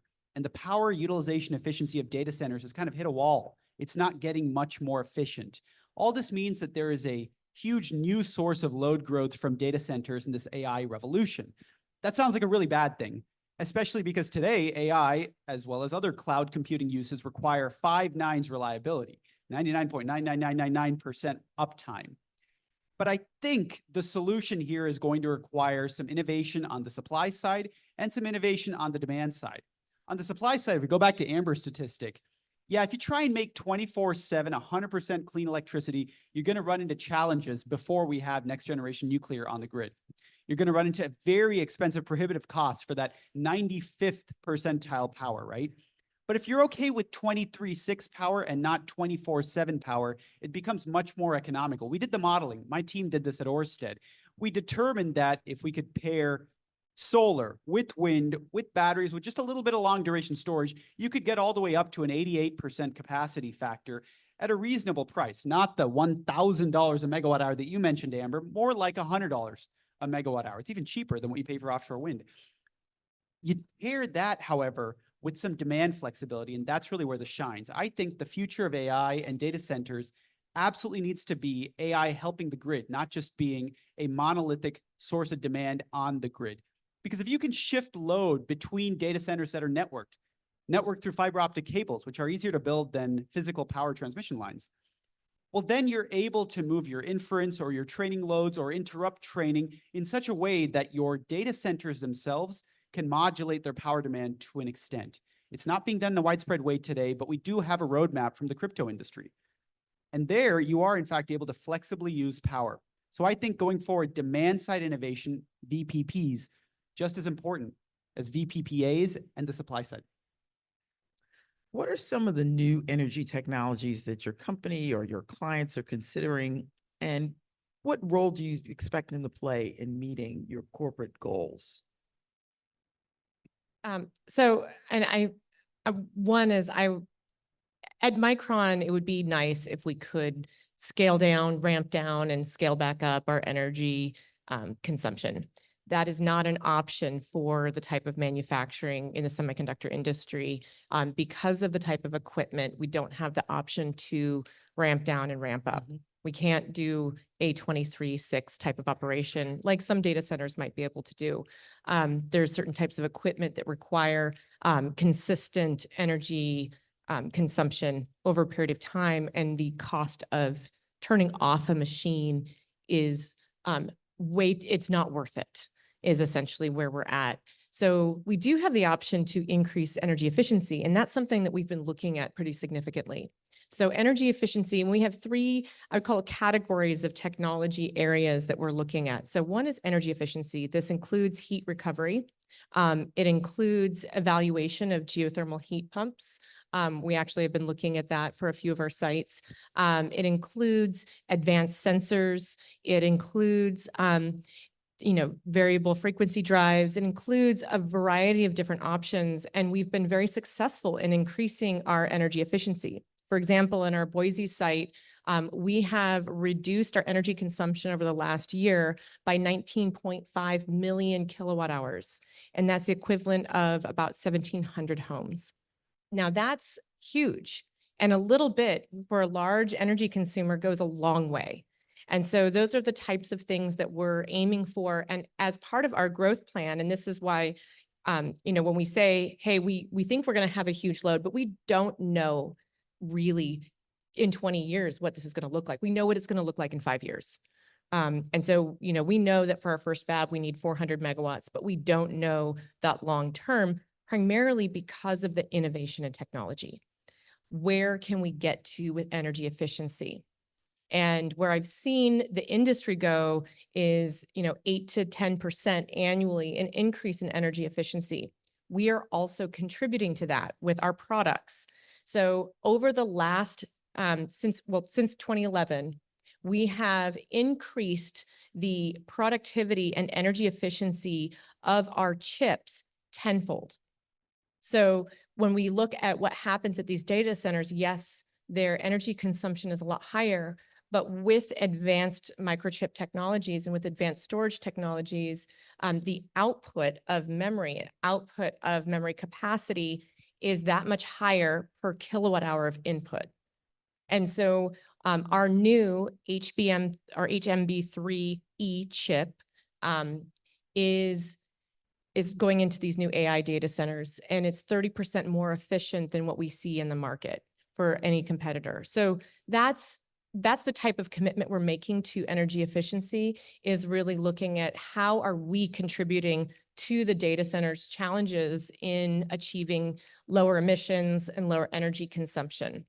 And then the third thing that we're looking at with innovation is what are the energy generation sources that are emissions free that can meet the type of load that we have, which is a consistent 24/7, 365 load. And there's very few, although we're really inspired. And part of my job is to keep up to date on what those innovations are. And so we're seeing some really interesting innovations in, for example, some of the advanced geothermal with the directional drilling and using different materials to essentially store energy or heat. Looking at geothermal at low temps, looking at deep drilling to geothermal. There's some amazing innovations with some companies. And we're looking at where those are, when the time horizon, what the time horizon will look like for when those are commercially viable. And we're interested in seeing those technologies come to commercialization, and hopefully we can sign VPPAs or PPAs with some of those companies, and working with the utilities to ensure that we have consistent, reliable delivery of electricity at the right price. So I'm going to move on to the next question because I want to make sure that I can have you all speak to new technologies. So when you think about new technologies like on-site renewables or advanced nuclear technologies, what's happening in other jurisdictions outside of New York? What should we be paying attention to? What can we learn from that? So, Varun? Sure, happy to jump in. I think there's so much we can learn, and this is not something we can afford to get wrong. Look, much of today is about nuclear, and I think that's deserved. Nuclear is finally having its moment. But I think there's a lot we can learn about the potential cost trajectory and supply chain development of a technology like nuclear from a completely unrelated technology, offshore wind. Just earlier this week, the United Kingdom announced the results of its auctions, its sixth round of auctions for offshore wind. UK is the most mature market there is for offshore wind today. And an interesting thing happened. The market finally settled. Last year, the market failed to clear any bids. And the lesson for those of us who are close to the offshore wind industry is the decline in prices is not monotonic. What happened in the UK was from 2015 over to 2024, you had actually kind of this half U shape where prices kind of bottomed out when interest rates were low, but then we had a supply chain crisis and interest rates going up, and prices have now settled a little bit above their trough in 2020, say. We're back to 2017 prices, and that seems to be a sustainable price level for the offshore wind industry. About $107 per megawatt hour is where the clearing price was for some of the biggest farms in the world.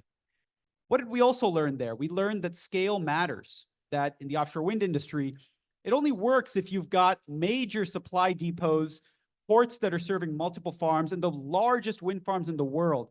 The one that won recently from my former company, Ørsted, is 2.9 gigawatts, the largest in the world, at a clearing price, again, inflation adjusted, of $107 a megawatt hour.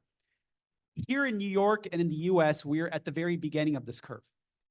And it's important to know whether it's offshore wind or nuclear, technology development is messy. And that process of taking a technology from first demonstration through commercial large-scale deployment is going to come with twists and turns. We experienced that in offshore wind with the supply chain crisis, and we're now back on the right track with the first commercial scale wind farms getting built off the US East Coast and inaugurated right here in the state of New York.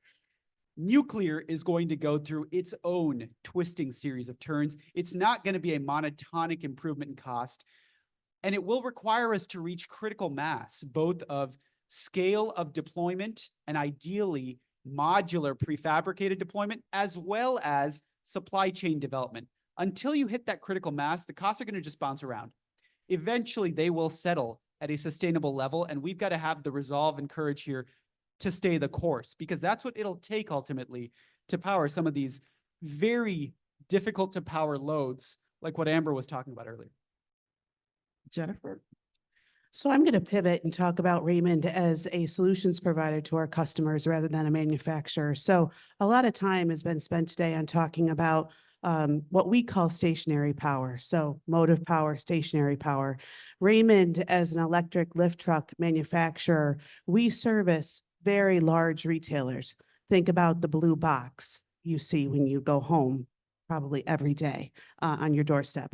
I assure you that that box has at some point been touched by an electric lift truck, hopefully a Raymond lift truck.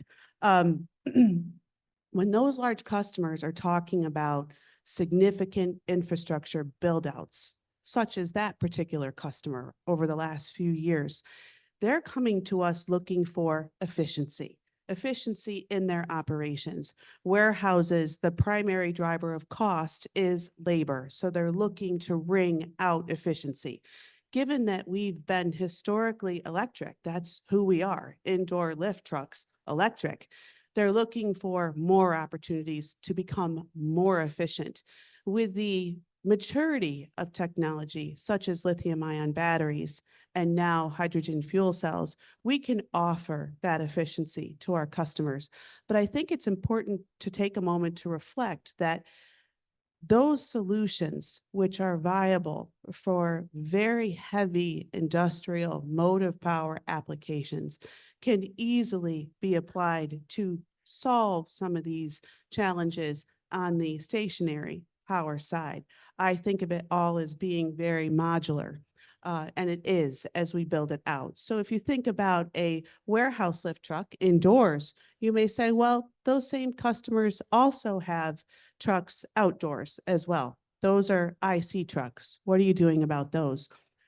Think about that modularity again. That's where we can take what we're learning with the indoor vehicles, the warehouse vehicles, and expand that across the line into larger industrial trucks. You may say, many people do say, batteries aren't going to do the job in those applications. I would have to agree. It's not just going to be battery power. Perhaps in the interim, it will be battery power, maybe battery power with a fuel cell, maybe an entirely different voltage of vehicles running fuel cells. How do we prepare ourselves to solve all of those challenges? We then have customers using very large vehicles. Think about ports, think about airports, who are today demanding hydrogen-based solutions. So for us, because of the stringency of our application, we are very particular about our technology. We spend a lot of time on technology development. We absolutely know what is possible in this space. And we think that through these studies, when our customers come to us and they say, we want lithium-ion batteries, but we can't all plug in an opportunity charge because the grid can't handle it. We have to be able to offer them the entire solution. They don't want to worry about having to deal with, well, that's great, but how do I figure out how to peak shave? How am I going to get a solar panel installation and a battery storage system to handle that? For us to be in this space effectively, we have to offer a very robust, comprehensive solution that is representative of our brand. So that's what we're working on right now, and it's a lot of work. Tremendous. Mo? Yeah, I'm going to take a little different approach and be more pragmatic at the project level for what we're seeing. And really the biggest development we're seeing is the use of behind the meter projects. And this is where a customer co-locates generation with its facility. And that could be a nuclear, that could be renewables. And I'll start with the benefits.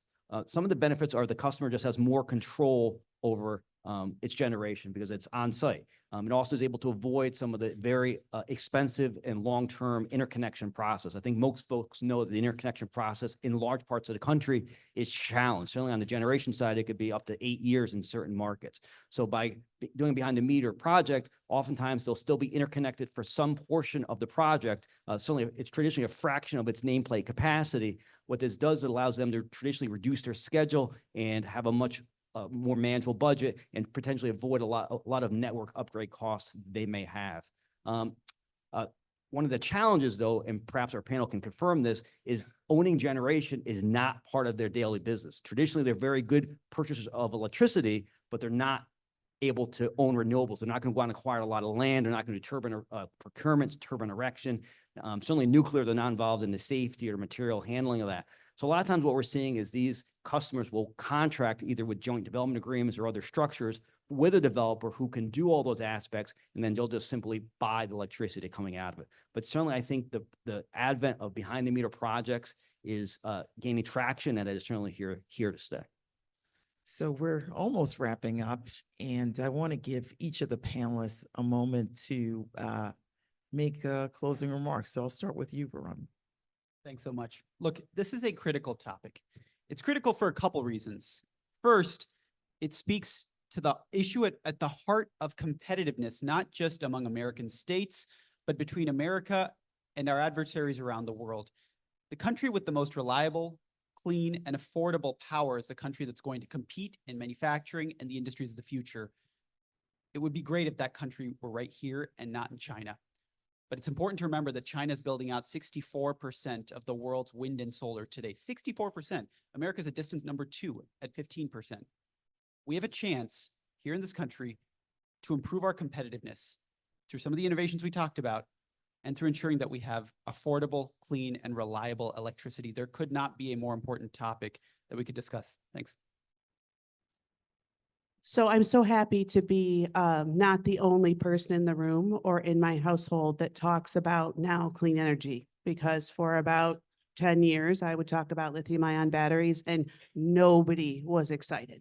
And that's also probably when I was at local community meetings, chamber meetings, board meetings, nobody was excited because there are still pockets of doubt that are significant in our communities. The education of folks about what this is really about is so important, because obviously you are all sitting in this room because you like to talk about this and you know the potential this unlocks for us, not only in our decarbonization journey, but in our efforts to repurpose and revitalize our manufacturing sector in New York State. I often say this is a once in a generation opportunity for us to do so. Between clean energy and semiconductors, we are there right now. It is our opportunity to seize, to come together, to make those things happen. And those of us who are passionate about this need to work together to realize that. But at the same time, we have to recognize that if large companies like Toyota are struggling with how do we get to compliance with Scope 1 and Scope 2, imagine what the smaller folks in our supply chain are facing. There's a lot of acronyms, there's a lot of buzzwords, there's a lot of technology. What that tends to create is confusion.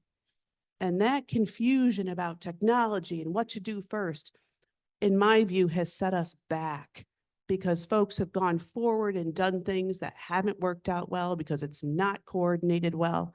And it's set us back and it's increased doubt. So let's find a way of coming together on this topic and helping one another achieve our goals. Well said. I think it goes universally across the spectrum that everybody wants affordable, clean, reliable, large-scale renewables. But in order to do that, as part of the clean energy transition, you need to balance it with affordability. You know, this is the large energy consumers panel, and we need to recognize that a lot of the costs that we're discussing today, they're all borne by consumers and ratepayers. Traditionally, a lot of them are borne disproportionately by large customers. And in some cases, there's certain surcharges that they're paid exclusively by these customers. So we need to always balance affordability. And similarly, we need to always take into consideration economic development. We need to make sure that New York in particular always has the ability to attract and retain businesses. And while we want the clean energy transition, we certainly just need to balance it with the costs that we're discussing with all these initiatives. So I've been working in the space of climate and energy for a long time. Before I was at Micron, I worked in the mining sector and with battery manufacturing companies. And what I believe at this point in time is that climate change is one of the biggest risks to society and to our economy. And I work for a company who also sees this risk as absolutely critical and a requirement for us to solve. We are part of the solution. We also need to be involved in ensuring that we achieve net zero emissions on target with the Paris Climate Accord. So we have our goals in place, and these are not just arbitrary goals.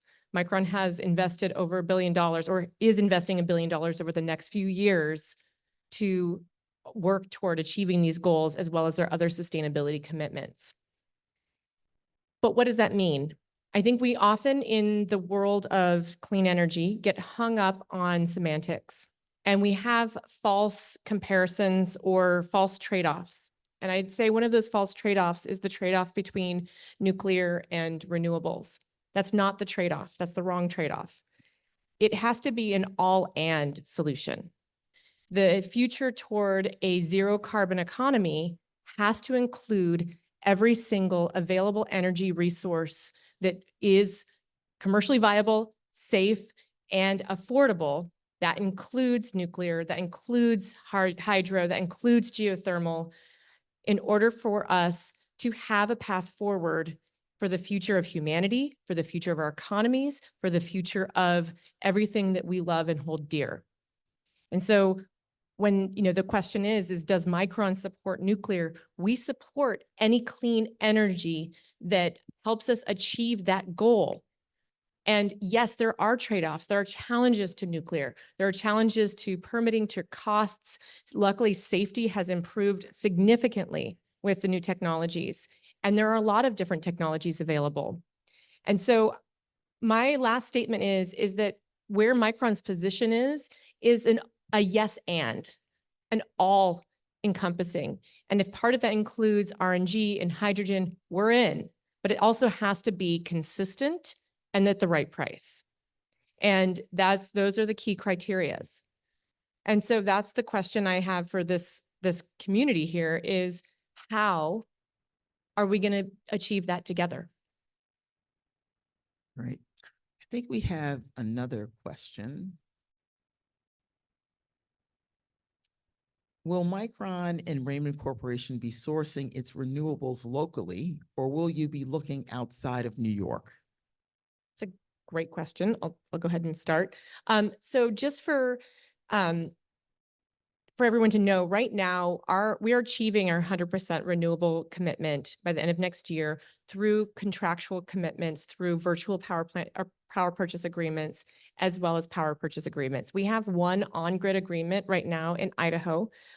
We partnered with the utility and they developed a 40 megawatt solar facility, which feeds electricity to our site through the grid.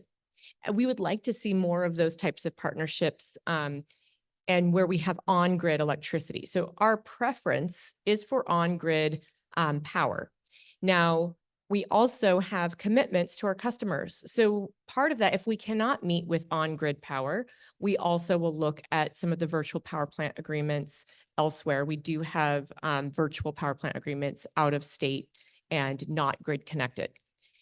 As we move forward, those preferences from our customers will change, and that will drive some of our purchasing decisions for power. However, the actual electrons that arrive to our site will come through the utility. Jennifer? I would say very quickly, it's certainly our intent to source that locally. But at the end of the day, we have to be able to have plans that get us to achieve our goals. And we're going to have to look at how things develop here over the next several months. I mean, the reality is we started this journey years ago, and we have had many conversations up until this point in time that aren't necessarily providing us with solutions to be able to source all of these things locally, but we're going to have to see how things evolve.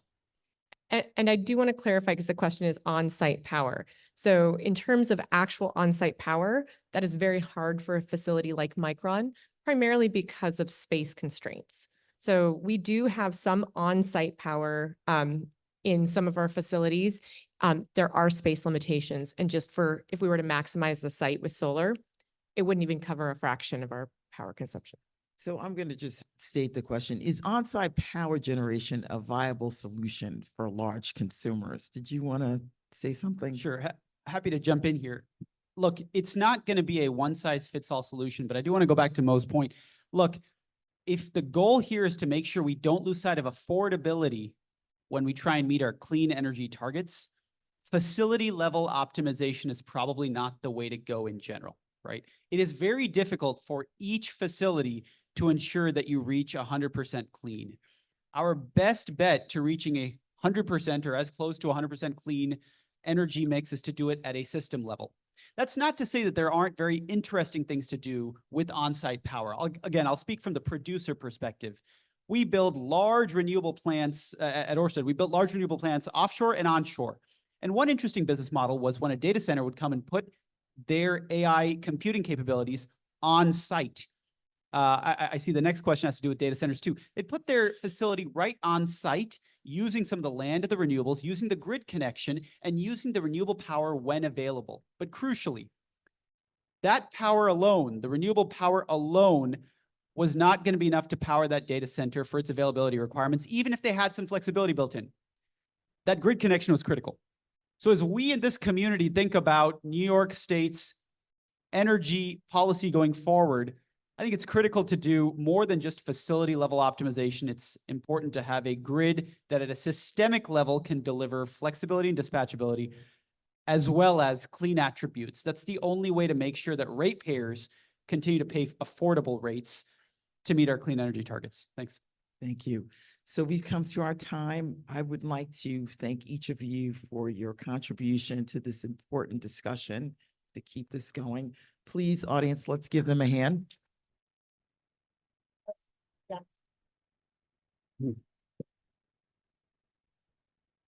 Thank you, President Knight and the panelists for your sharing your perspectives on this crucial topic.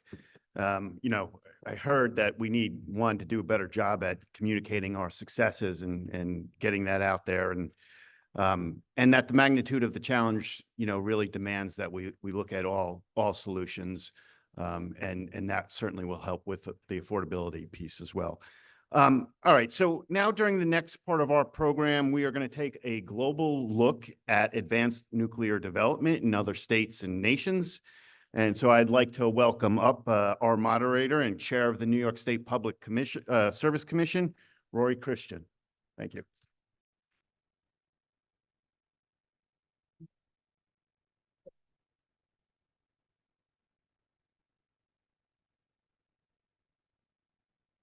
Good afternoon, everyone. So I want to thank you all for coming today and being a part of this event and this discussion. Again, my name is Rory Christian. I am the chair of the Public Service Commission and the CEO of the Department of Public Service. And I have the unique pleasure of being here with this distinguished panel to talk about advanced nuclear development in other states and nations. Now, we're going to have this discussion today. We're going to talk through the kind of development that's been occurring, its pace, the concerns, and potential opportunities it presents. And we're also going to work towards understanding the general readiness of the technology and the different forms and functions it can take. And so with that, I'd love to pass it on to our first guest, Nicole Butcher of Ontario Power and Gas. Thank you. I'm Nicole Butcher. I'm the Chief Operations Officer at Ontario Power Generation, and I guess I'm representing the global in this as probably the only non-American on the panel. OPG, I'll give you a little background on us. We produce 50% of the generation used in Ontario. We have a very diverse portfolio, significant nuclear footprint, but also significant hydro. We have solar, we have biomass, we have gas. So we are technology agnostic when it comes to what these solutions are going to be, because we believe that you need a little bit of everything. We are also, and I think we'll get into a bit more about this, but we're building North America's first small modular reactor on the site of one of our existing nuclear plants. So I'll give a bit of details on where we're at and what's happening with that as we go through the panel discussion. Great, thank you. Yes, hey, good afternoon, everyone. So Steve Chingelis with EPRI. I lead our future nuclear area. I'm Senior Director of the Future Nuclear. I am from the US, but we are a global company. So we represent 450 companies in 45 different countries. So EPRI is very much global. Specifically in my area, nuclear, we represent about 98% of the world's nuclear operating reactors are members of EPRI. Those that we're allowed to do business with, certain countries were prohibited from. But that global breadth really allows us to look across the entire landscape. What are the issues? What are the technical challenges that we need to make sure that we're doing work in? We are a nonprofit. We stand on a technical basis. We're not a trade company, and we are for the public mission. So one of the key things that we're leading right now too is what we call the Advanced Reactor North American Roadmap. It includes Canada as well. And this is not an EPRI roadmap. EPRI is just a facilitator. It's the industry's roadmap. And it's available. If you go to the EPRI website, you can look at it. It basically has 46 different key challenges that we're working on right now with NEI and the industry on how can we overcome the barriers to deployment for new nuclear. We'll talk more about some other aspects, I'm sure, of EPRI as we go on, but I'll hand it over. Good afternoon. I'm John Parsons. I'm a researcher at MIT's Center for Energy and Environmental Policy Research. So I'm an economist, and that center is basically the home of economics in energy and environmental policy at MIT. So I work on all kinds of investments that are needed to decarbonize the grid, transmission, hydroelectricity, storage, and nuclear. So back in 2018, I was one of the co-leads of a future of nuclear power and a decarbonized energy system study. But as I said, any investments that will work is what we're interested in trying to provide some sort of analysis that helps to shape industry or public policy. Good afternoon. My name's Andrew Whitaker. I'm a professor at the University of Buffalo. I'm probably the only civil engineer in the room. I've got some colleagues. That's great. So I'm not an economist, but I also chair the American Society for Civil Engineers Nuclear Standards Committee. So as we develop codes and standards for nuclear infrastructure, nuclear energy infrastructure for DOE and the US NRC, a lot of that passes through committees that I have some responsibility for. So I'm looking forward to the discussion today. All right, great. Well, thank you. And with that, let the conversation begin. I'd love to start off with you, Nicole, and your experiences with Ontario. Now, there are a lot of different technologies coming to bear, and you have the unique experience of being in the midst of developing one right now, and would love to understand the specifics of the considerations going into the selection and ultimate development of what you're doing right now. Sure. So we started the process probably 3 or 4 years ago now, and started with a technology selection process and down selected down. And some of the key criteria that we looked at were technology readiness. So were there significant things that needed to be still researched, or could you go straight into developing? We did not want to build a pilot of any sort. We needed to go straight into building a grid scale commercial reactor. Second one was the size of the reactor. So we were looking for 300 megawatts. There were many options that were substantially below that or significantly larger than that, but 300 megawatts was our sweet spot. And that really came from across Canada. While Ontario has a fairly large grid, many other provinces have small grids, and they were looking to also adopt nuclear for the first time. And so we needed an SMR that would fit not only in our grid, but in some of those smaller grids. And so 300 was about the size we needed. And then we looked at key risks around the technology and being able to get it in service by 2029. We had a 2029 deadline. We are still on that 2029 deadline. And that was really to start to advance bringing more clean energy onto our grid. And it was important that prior to 2030, we have that first nuclear new build done and enable the rest through the 2040s. So those were the key criteria. We selected the GE Hitachi BWRX 300. Existing technology with some enhanced safety features. We were comfortable with how you needed to operate it. We understood the timeline, and it fit into an existing permit that we had. So we had already gone and permitted the site with an envelope of different technologies that could fit. And so we had to have one that fit in that envelope, and that's why we ended up with GE Hitachi. So we have started construction. We're in early site works now.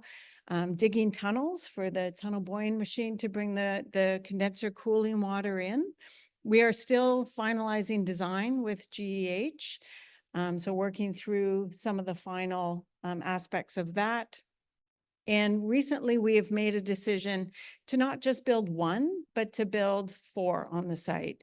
And that was a critical decision for us as we went through how do you get from first of a kind to really understanding how long it takes and what it costs to build an SMR. And you really have to get through.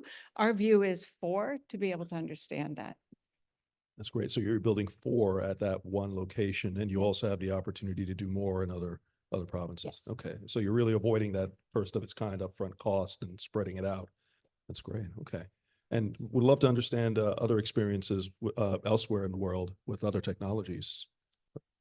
Yeah, if I can chime in there. So yeah, I think it's great what we're seeing in Canada. And we did talk this morning a little bit about we need orders, right? And we're not seeing that as much in North America, but worldwide, there's a lot going on.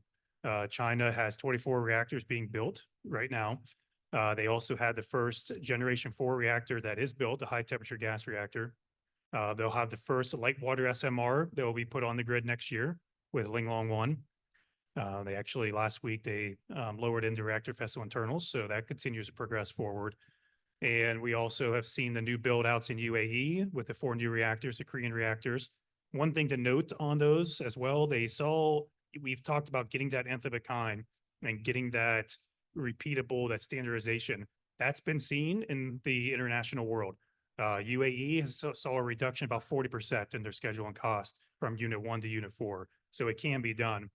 There's a lot of other things going on as well. Koreans are looking to build, South Korea, and of course with Russia and some of the other leading companies like India. But the other part too is here in the US, we have 2 leading candidates, the advanced reactor demonstration projects. One being the Natrium up in Kremer, Wyoming, which we'll touch a little bit on later with cold and nuclear aspect of that and all the advantages there.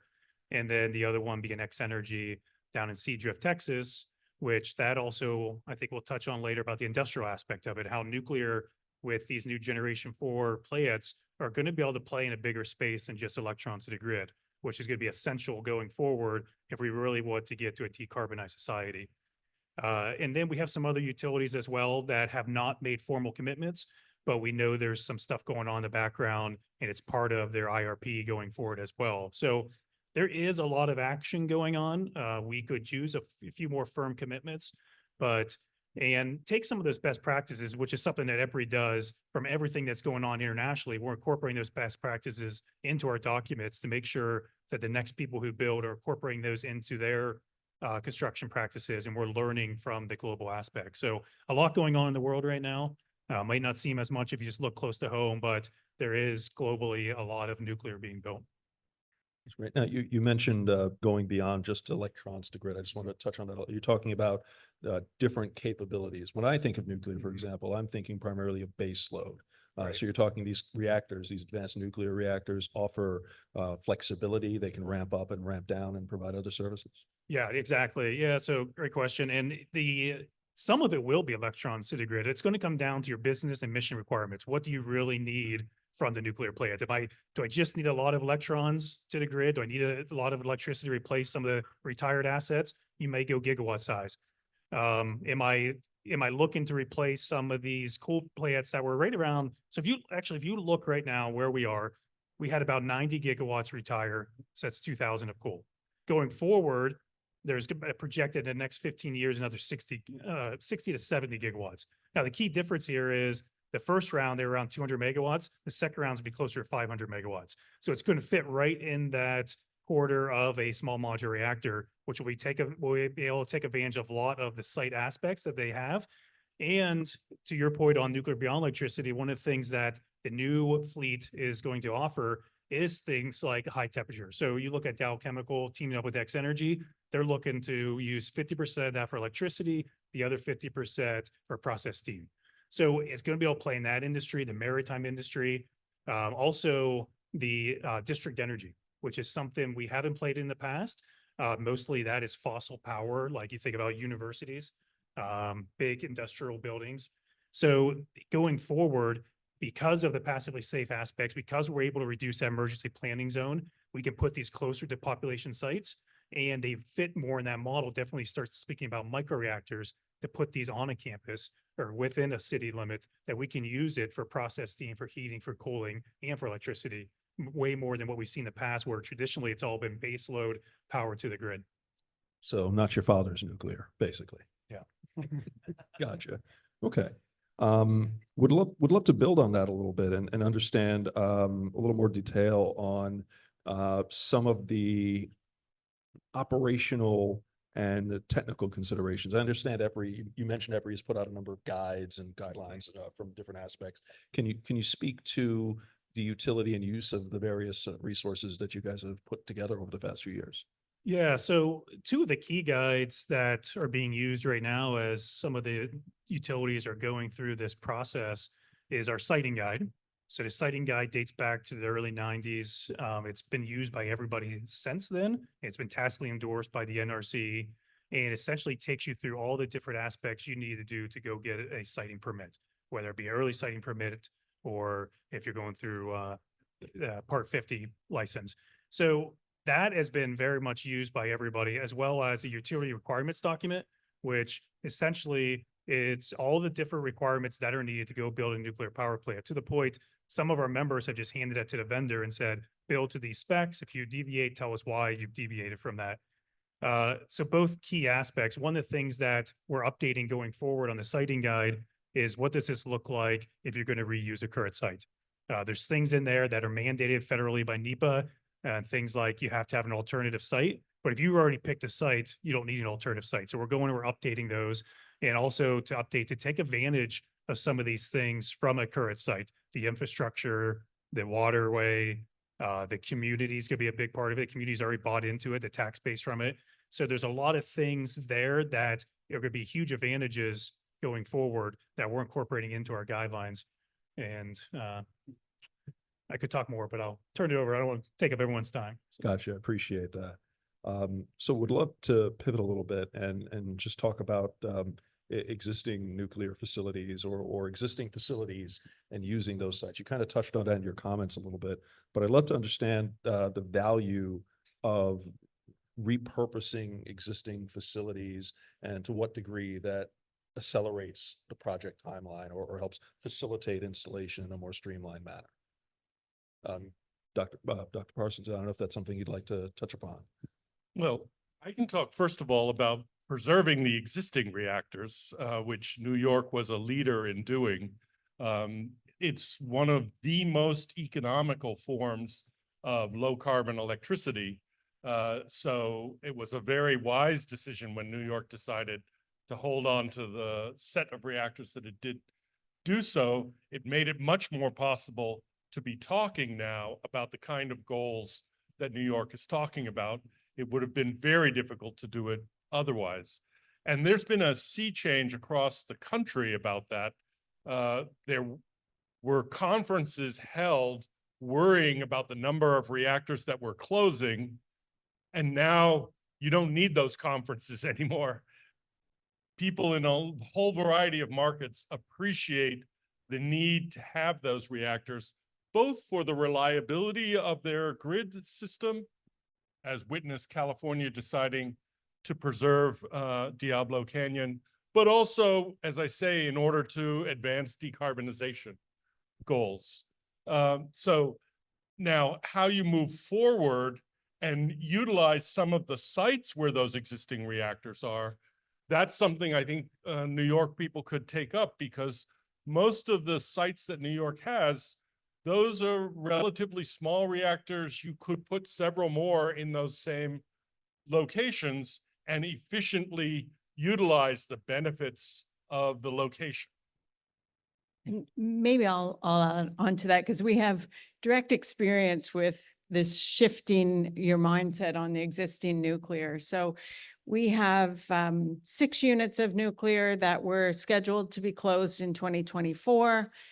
Just for the record, CANDU units come in 4 packs, which is why it might seem odd that we have 6 units on the same site. We actually have 8, but we made the decision in 2022 to look at, can we refurbish 4 of those units? And really it was driven by continuing to use the site. The grid, was largely built in the 50s, 60s, 70s, and is built around these large coal plants, around the large nuclear plants. So that's an important spot on the grid, and what it was going to take to sort of redirect some of the transmission was significant.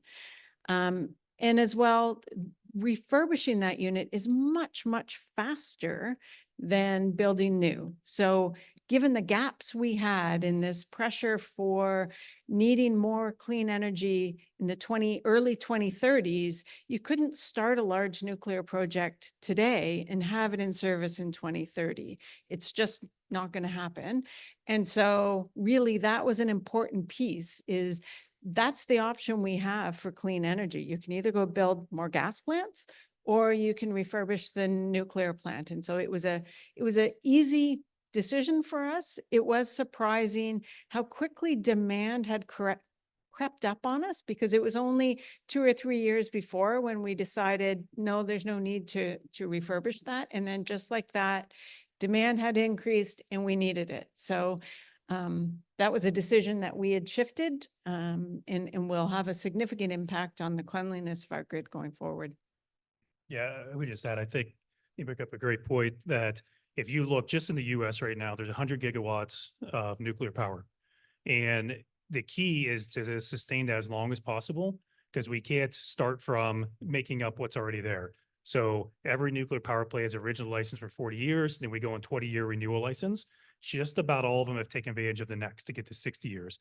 Now we've got the first going to the next, which would be 80 years, and we're working on 100 years. And it really comes down to the cables, concrete, and the materials. Will those be able to withstand?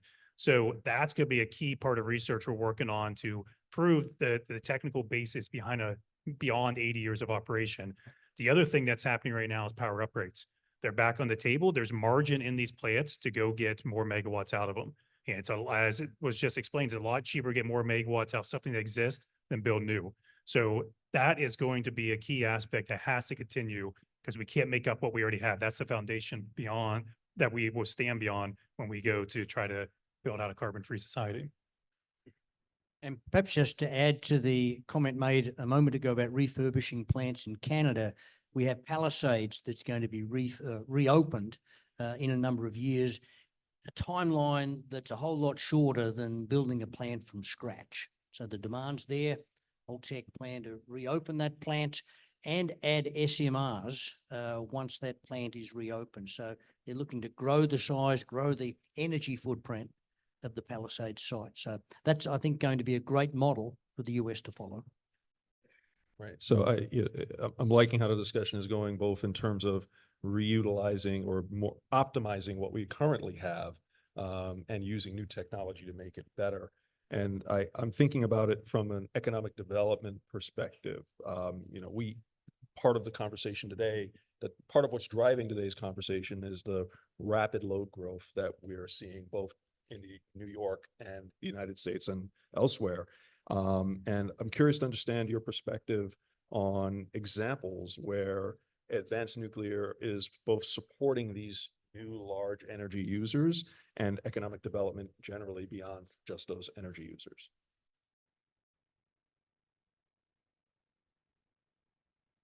To anyone. Sure. Well, for one thing, one of these advanced reactors that was discussed is this high temperature gas reactor. And what's special about the high temperature gas reactor, now you can get into what's special from the point of view of technology, but that will put to sleep most people. The key that's special to actually economic development is it can provide heat for industrial operations. And that means that you can now decarbonize a sector you couldn't decarbonize before. You need that high temperature in order to be able to do that. Here in New York, you have experiments going on with utilizing your existing nuclear reactors to produce hydrogen, which can be an important part of the entire decarbonization process. So expanding the commodities that nuclear is able to provide is sort of deepens the economic development that nuclear can be a part of in the state.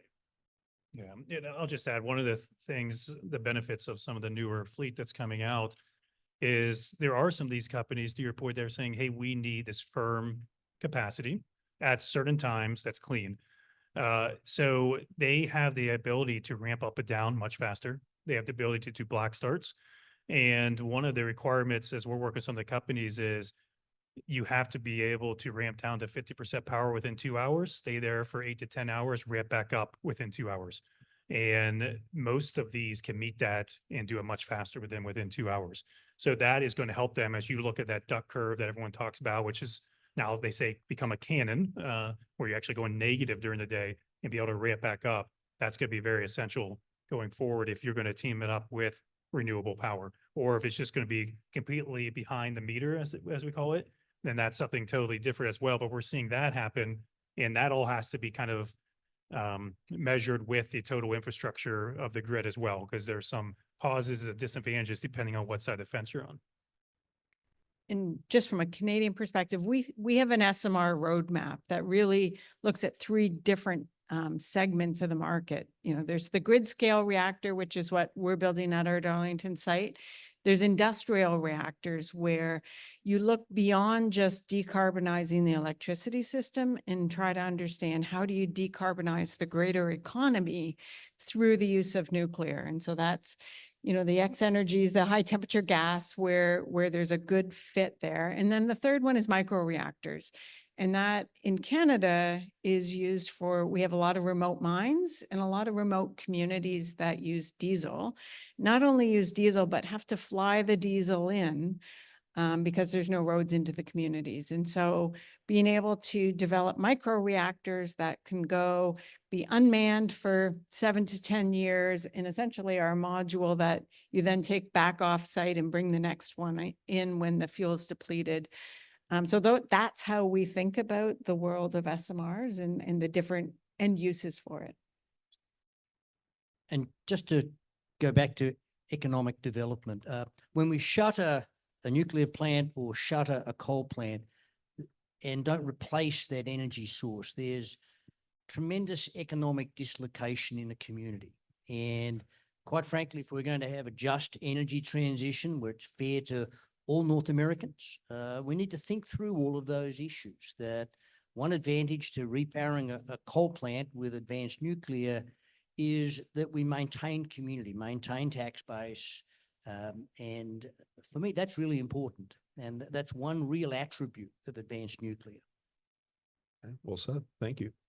So I want to take us through the communities themselves. And I think it's safe to say there's strong views on either side in terms of support or opposition to nuclear. But there are many communities that are actively supporting the nuclear assets currently in place. And I'm curious from the group, you know, what is unique about those communities that makes nuclear attractive, or what have local governments, state governments, national governments done that has worked to help encourage and educate and inform people about the pros and cons of nuclear in their community? If you could talk to that.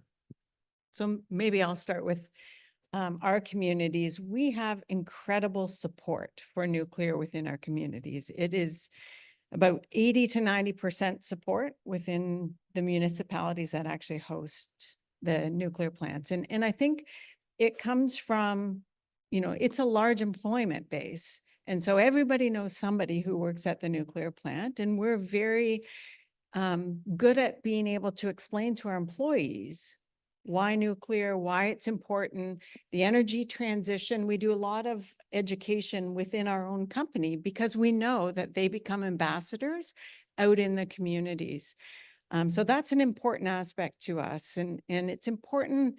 We've spent a lot of time. We actually have a tool that we use called the Net Zero Mixer, which looks at the broader system and simplifies it in a way that people can understand the choices that are being made between sustainability, the cost of electricity to the ratepayer, the amount of land use that for electricity generation, and carbon emissions. And so we have this neat little mixer where you can say, well, I don't like nuclear, just fill it with solar and wind and tell me what's happened. And we can actually show you that the bulk of Southern Ontario would be covered in solar panels and wind turbines to be able to do that. And so it's a really good way of being able to communicate very complicated concepts in a very visual way. And so that's gone a long way to bringing not only our existing community, we work very carefully with the First Nations. We have not built anything in Ontario as OPG in the last 10 years without a First Nation partner, equity partner. And so they're very important to us. And so that's been part of our education is helping them understand the challenges we all have in energy transition and what the options are and what the downsides of each option are.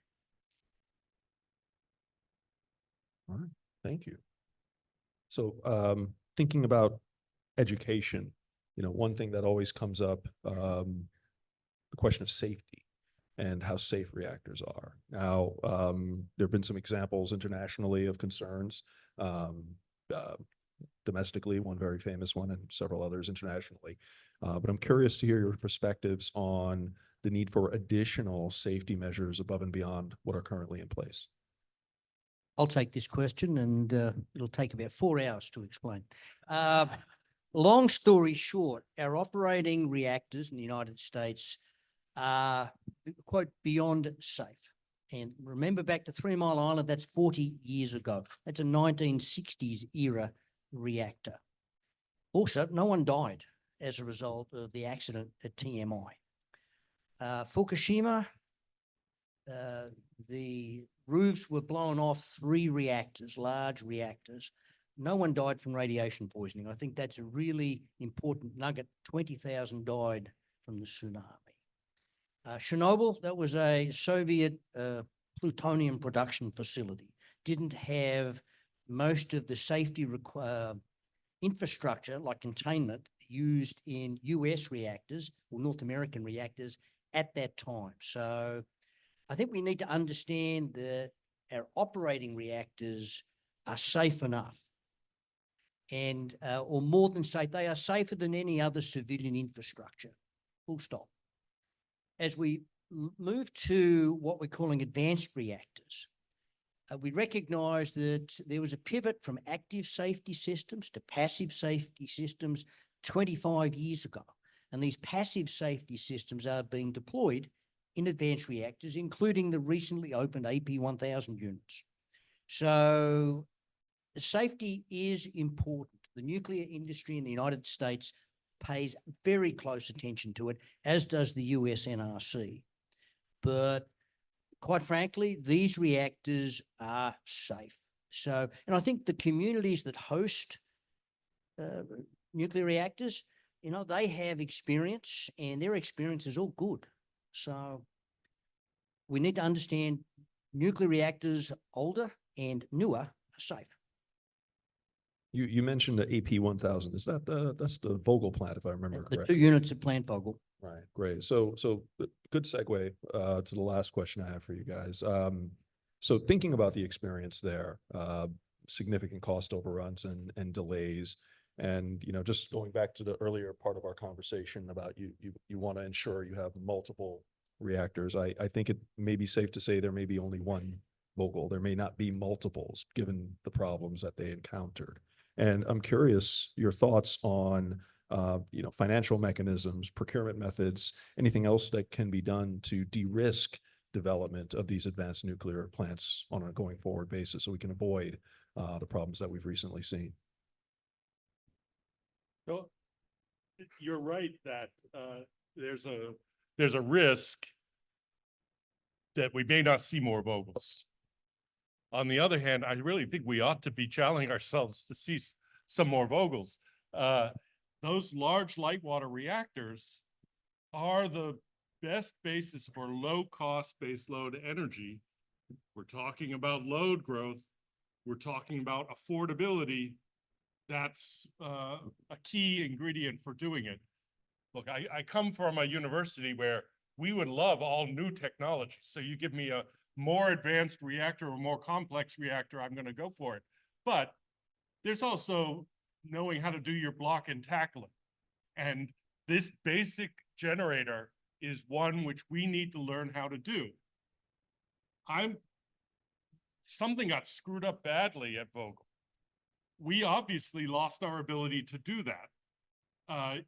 We can't go ahead and try to do it again unless we figure out how to do it. But that's my perspective is we as a country need to be able to do this. We heard a little bit of a tour of all the other countries that are building reactors. Are we gonna sit back and say, well, we can't really do it? You know, that just doesn't make sense to me. So, but I do think it's a challenge to be able to do it. It's not something that can be done easily, and it's not something that you can put onto the shoulders of this or that community. So you ask about financial risk. If it's a national challenge to do something like this, then we're going to have some sort of national mission to do it. And if there are cost risks involved in the next couple of reactors, then those cost risks cannot be borne by one local utility or local set of customers. No group of customers is going to be doing that on behalf of the rest of the nation. It has to be turned into something that is a commercial product that can be purchased standardly by anybody, but that's a challenge to do. And maybe I'll put a perspective in there. You know, we watched Vogtle happen and still decided to build the first of a kind reactor. So just to give you some context on why we are confident being the ones to go first. We're in the middle of one of our refurbishments. So as I said, we have 4-pack reactors. Our Darlington station is going through a 4-unit refurbishment, $12.8 billion. And we're almost done, and we are on time and on budget. But in going through that, we set up a project management organization that was award-winning, as you reminded me this afternoon, that knows how to do nuclear projects, knows how to have the oversight. We have construction vendors that know how to build in nuclear, which is very different than other areas. We have a supply chain that has been reinvigorated. So that money that went into our supply chain, they now have, learned again, I would say, how to build nuclear level components, which is a big challenge for anyone who's starting fresh again. You have to rebuild that supply chain. And then finally, the trades. You cannot ignore the trades aspect of this. And it took us, we have 4 units, we're on the 4th. The first unit, the number of re-welds we had to do to get the trades comfortable with welding in a nuclear environment the failure rate was incredible. And now we are through our 3rd unit, significant improvement. In fact, our 3rd unit, which already had a significant schedule reduction, came in 169 days ahead of that schedule. And so we've seen the progress through the 4 units. We know how to learn. To the point of building 4 SMRs, we know how to learn from the first and apply it to the 2nd and 3rd and 4th. And we have the infrastructure and the support around us to be able to go and do it. So I think those are the things that you should be thinking about as you're trying to figure out, how do you not just do a one-off Vogtle, but how do you actually learn from what everybody else has been through, and then start not at your first of a kind, but start at your 5th of a kind and go from there. Yeah, I think it's kind of a shame we're not building Vogtle 3 right now, or 5, I guess, because, a lot of the things that Nicole just mentioned, those are first of a kind issues, that workforce, the re-welds, that building the supply chain. And that has all been built up through Vogtle 3 and 4. And we saw the reduction in cost, the reduction in schedule from unit 3 to unit 4. And also to remember, to put in perspective, Vogtle, a lot of things happen outside their control. They had a vendor that went bankrupt during the process. They dealt with COVID during the process. And they dealt with a design that wasn't 100% complete. All that is, hopefully we don't have another COVID. Design is complete. We can standardize it. If we could have taken that workforce and put them on other sites, the problem we're running into now is that workforce has been released. Go find another role somewhere in community. And so if we wait too long between these different builds, we're going to have to go back and rebuild all that again, rebuild that workforce, that supply chain, go through those first of a kind issues. We got to keep building to get to that nth of a kind and get it down to the cost we're seeing internationally, where these plants are being built in the $4,000 to $5,000 per kilowatt range. We can get there. It's been proven. We just have to start that process and keep it moving. Steve, you stole my thunder. Perhaps just to add to that, I think the White House clearly understands the importance of lessons learned. As you pointed out, Plan Vogel Unit 3 to Unit 4, very significant reductions in dollars and time. And it is a pity that Vogel 5 is not going ahead. But the White House has stood up a working group on nuclear deployment and project management to try and take lessons learned from Plan Vogel and apply them elsewhere. And the government of Poland is engaged in building a number of AP1000s with input from Southern Company, and they have the experience. So these lessons learned are going to be deployed abroad. Right. Well, thank you for answering my questions. And I want to pivot to the audience Q&A, which actually works really well with what we were just talking about. And the question from the audience, what kind of workforce is needed to build a first of its kind facility? And I'll add, so this is an interesting question to me for a number of reasons. My first job as an engineer, civil engineer, with Keyspan Energy, I had the pleasure of working with many of the engineers who had worked to design and build the Shoreham nuclear power plant. So I saw firsthand the skills and expertise needed on a day-to-day basis to do that kind of work. And, it's everything from, to your point, proper welding, hydraulic analysis, structural analysis, and everything in between. I imagine the expertise is still the same kind of engineering and technical needs, but has anything changed? What else is needed beyond what I've discussed in terms of the workforce and supply chain to really get a nuclear system going? I would say the key pieces, engineering is a key piece. We've hired 400 engineers in the last 12 to 18 months just to reinforce our ranks and make sure that as we think about how we build these things, we have the right engineering resources now so that when we're operating them, they actually intuitively understand the design. So engineering is a key piece. The trades workforce is the one we worry about the most. And so, as you say, it's your traditional, civil, welders, boilermakers, all of those electrical, but it's the sheer number of them. And certainly in Canada, and I would guess it's similar in the States, we have not focused on trades training. We have not been, in high schools, we don't encourage people to go that route. It's everyone goes to university and then find your way. And so we are really, OPG is in public schools and in high schools, trying to give students a better perspective on what opportunities they are, and they can be a fantastic career. Our refurbishment, we have tradespeople who have been on our site for 10 years. They consider themselves our employees because they're working through the major project together. And now we'll shift them because we're actually going to refurbish another unit. And so we're going to take those exact same people and put them on our Pickering station. And in the end, they're going to have a 20-year career with OPG as trades doing our construction. So there's some great career opportunities. I think we don't have the infrastructure, certainly in Canada, with trades colleges, with encouraging high school students to actually go through that. And that's where we have the biggest gap. Thank you. I'll go to the next audience question. So how is waste disposal and storage handled for advanced nuclear?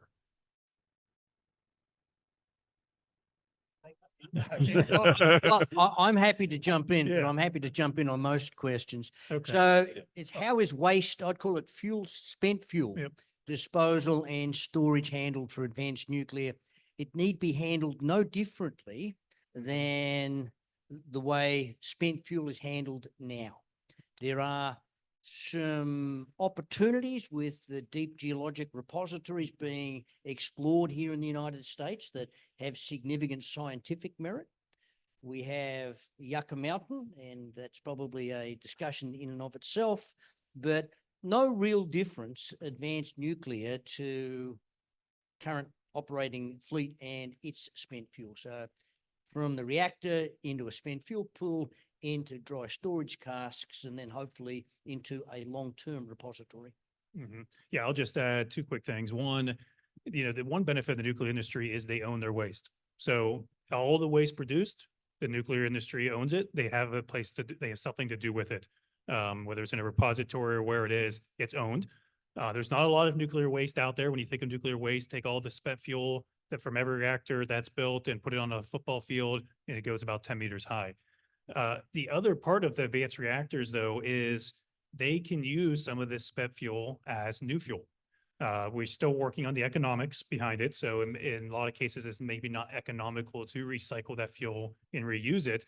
But in what we call a fast reactor, which is a neutron spectrum, you can use fuel that has been already used and reburn that fuel in the reactor. So there is some opportunities to actually take stuff that we once considered used and used it in the new fleet as well.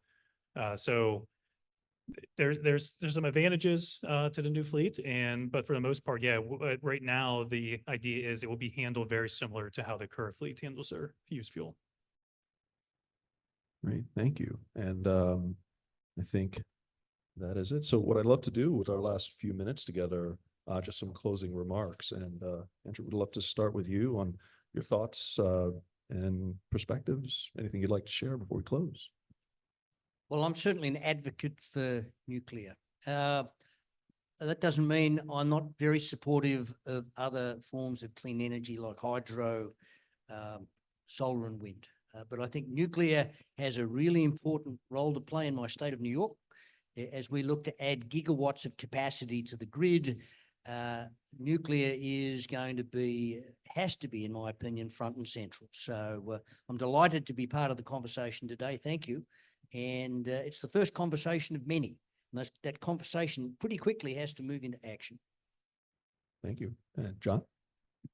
Yeah, so I echo that. It's a great conversation to be having. I'm very impressed with the change in the conversation over the last few years. We all seem to appreciate the big challenge in front of us. We all seem to appreciate more that we need all kinds of technologies to work together, less focused on everybody having their own favorite. And that's been a wonderful shift, I think. So now that just means we have to get down into the details and do an awful lot of work to figure out all the solutions, but it's a very positive thing to be a part of. Yep. And I'll just leave you with why nuclear? Why are we even talking about it? If you think just 7 short years ago, we were talking about delivering the nuclear promise, which was how do we reduce costs to keep these plants more profitable or shut down the plants? And short 7 years later, we flipped that whole script. And that's because we are seeing unprecedented demand, as we heard today, and we saw the models at the lunch presentation. And at the same time, a lot of the models have shown you can't get to a decarbonized society without nuclear. You can get almost there, you can get about 8% of the way there. But if we truly want to go to a decarbonized society, which is beyond electrons to the grid, it's on the industrial side, the transportation side, the building side, we're going to need to have more firm-based carbon-free power. And nuclear is one of those sources that can get us there. So a lot of potential going forward, a lot of promise, but we need orders and we need to start seeing that demand. That goes back to workforce supply chain and everything else we've talked about today. Without the orders, without the demand, we're going to see this era pass by and something else will fill the void that may not be carbon free.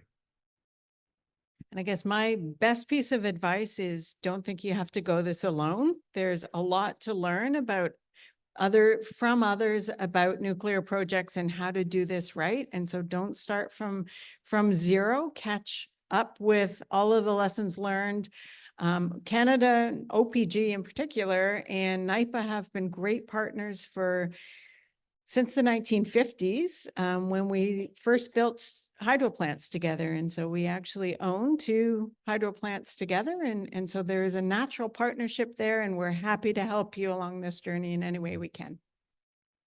I know I appreciate you all coming up today. Thank you for the conversation and appreciate your time. Thank you, everyone.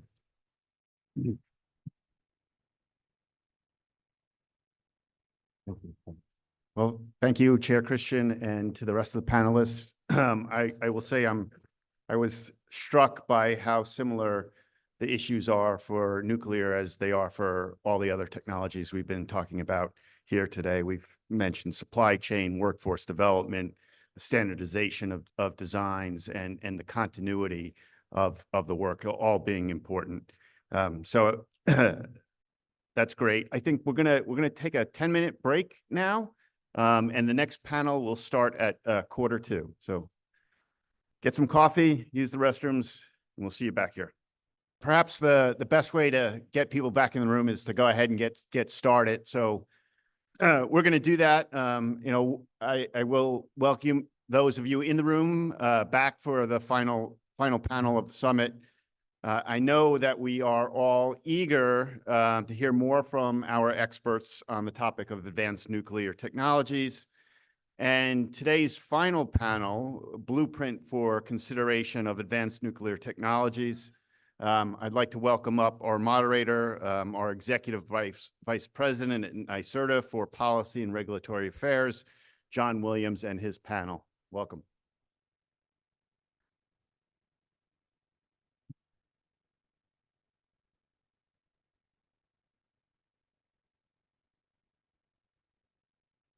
All right. Good afternoon, everybody. Thanks for holding in there. It looks like we're going to have, hopefully, a few more people are going to be entering, but that's all good stuff. Welcome to the last panel session of the day. Thanks again for making it through. What we are going to be talking about today, and you'll see how a little bit of our agenda has been shaped. We've been talking about, what is the track for renewables in New York, very big, broad policy. Also, how do we look at the new suite of technologies coming in to enable renewables? But then I think finally also, how do we think about this new energy system in terms of the new economic opportunities that we are attracting to New York State? So big, broad topics. We've been starting to hone that down a little bit. You have heard from the last panel, taking on a particular suite of new technologies on advanced nuclear, and hearing what's other folks in other places are thinking about it. And now we're going to hone in on how do we start that dialogue here in New York State. Borrowing a line from Rich Powell's lunch presentation, right? The way that Rich had put it was, this discussion on new nuclear is becoming a routine conversation in other parts of the country. And what our draft blueprint today is designed to try to do is initiate that discussion. And I'm very happy to have the panel here today to help us with that launch of that discussion in New York, and how can we seriously consider, these new technology suites, how do they work into the system potentially, and then what are the potential opportunities we can think about in New York? Nothing to say is final yet, but certainly we know we need to start that dialogue, and that's what we're here to do today. So I will start and ask my panelists to please, I'm going to walk down the line here, and please tell us who you are, a couple of statements on why this is a topic of your particular work interest. Thanks. Pleased to be here. I'm Armin Cohen. I'm Executive Director of the Clean Air Task Force, which is actually a global organization, 130 people around the world working on clean energy primarily and climate. Our roots are in the Northeast. We started out working on coal plant pollution mitigation in New York and New England, and then branched out into broader technology issues. I'm here because our focus at the Clean Air Task Force is on decarbonizing the global energy grid. Electricity is a primary mover in that. The research that we've looked at over the years has convinced us that having something that's zero carbon, dispatchable, clean, firm, whatever you want to call it, controllable in the system is both necessary to bring down costs as well as to actually get the job done. I will say that my organization works quite intensively on siting wind and solar and batteries as well. We're very engaged in permitting reform and all kinds of incentives to get renewables moved faster. It is our view that that's not enough to get decarbonization in the sort of time frame we need to. So nuclear comes up as a technology that's there. We can talk more about what the barriers are, but it's here, it's now, it's already, almost 20% of the US electric grid, and we want to see more of it. And that's the climate agenda that we're pursuing through nuclear. Thanks so much for having me. Can everyone hear me okay? I had trouble hearing some of the other panelists. Okay, great. So I'm Judy Greenwald. I'm the Executive Director of the Nuclear Innovation Alliance, We are a little DC-based think and do tank. We do research, education, and some analysis-based advocacy I sometimes refer to as geeky advocacy. And our mission is to help create the conditions for success so that advanced nuclear energy can be part of the climate and energy solution. We are primarily funded by philanthropy, so we have a public interest in the success of advanced nuclear energy to meet our climate and energy needs. As for me personally, I've had a long career in climate solutions of all types, not actually primarily nuclear, and energy system analysis. And I've looked a lot at environmental policies and worked a lot on that over a long time. I am working on nuclear energy right now because I think we need it. And I think with the right policies, investment, and support from civil society, I think it can succeed. Thanks. Hi, I'm Christine King. I'm the director for the Gateway for Accelerated Innovation in Nuclear. That is a lot to say, so we call it GAIN. It is an initiative of the Department of Energy to make sure that as folks are exploring new nuclear, whether that's a state, a community, a developer, or an off-taker, that the assets that we have inside the national labs and the Department of Energy are used and useful. And that looks like a lot of different things for our group. We help fund companies and private entities to come in and work with our researchers directly through our voucher program. And I personally spend a lot of time in states and communities that are interested in nuclear energy, helping them to understand the nuclear ecosystem, what these new technologies are bringing, to make sure that everybody has the right language to participate in the conversation and participate in the decision. Prior to joining the national labs, I've spent 27 years with the existing fleet here in the United States and globally. So you can say that I like nuclear because I've been with it for over 30 years. But I'd say in this job, I've grown to become an energy professional. And we are operating an electricity system and an energy system that was gifted to us by the last generation. I am dedicated to making sure we gift a electricity and energy system to the next generation that does not have some of the challenges that we have in not having a diversified system. So while you'll hear me talk about nuclear, I truly do believe in the partnership of all of our technologies. Thank you. My name is Greg Lancet, and this afternoon I'm here as the New York State Pipe Trades Association Labor Management President and also as the Central and Northern New York Building and Construction Trades Council President.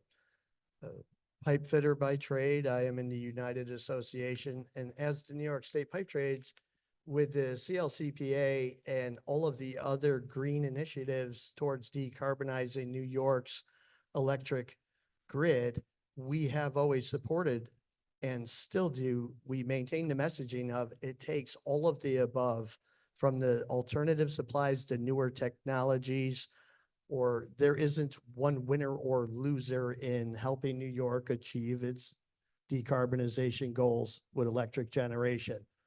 Locally here, I do live in Syracuse, New York. I was raised here. I'm a 35-year pipe fitter, and a lot of our members and a lot of our family members have had the luxury of going to work in a community right up the road that it has always traditionally embraced nuclear generation at the 3 upstate reactors here and even over in Wayne County at the 4th.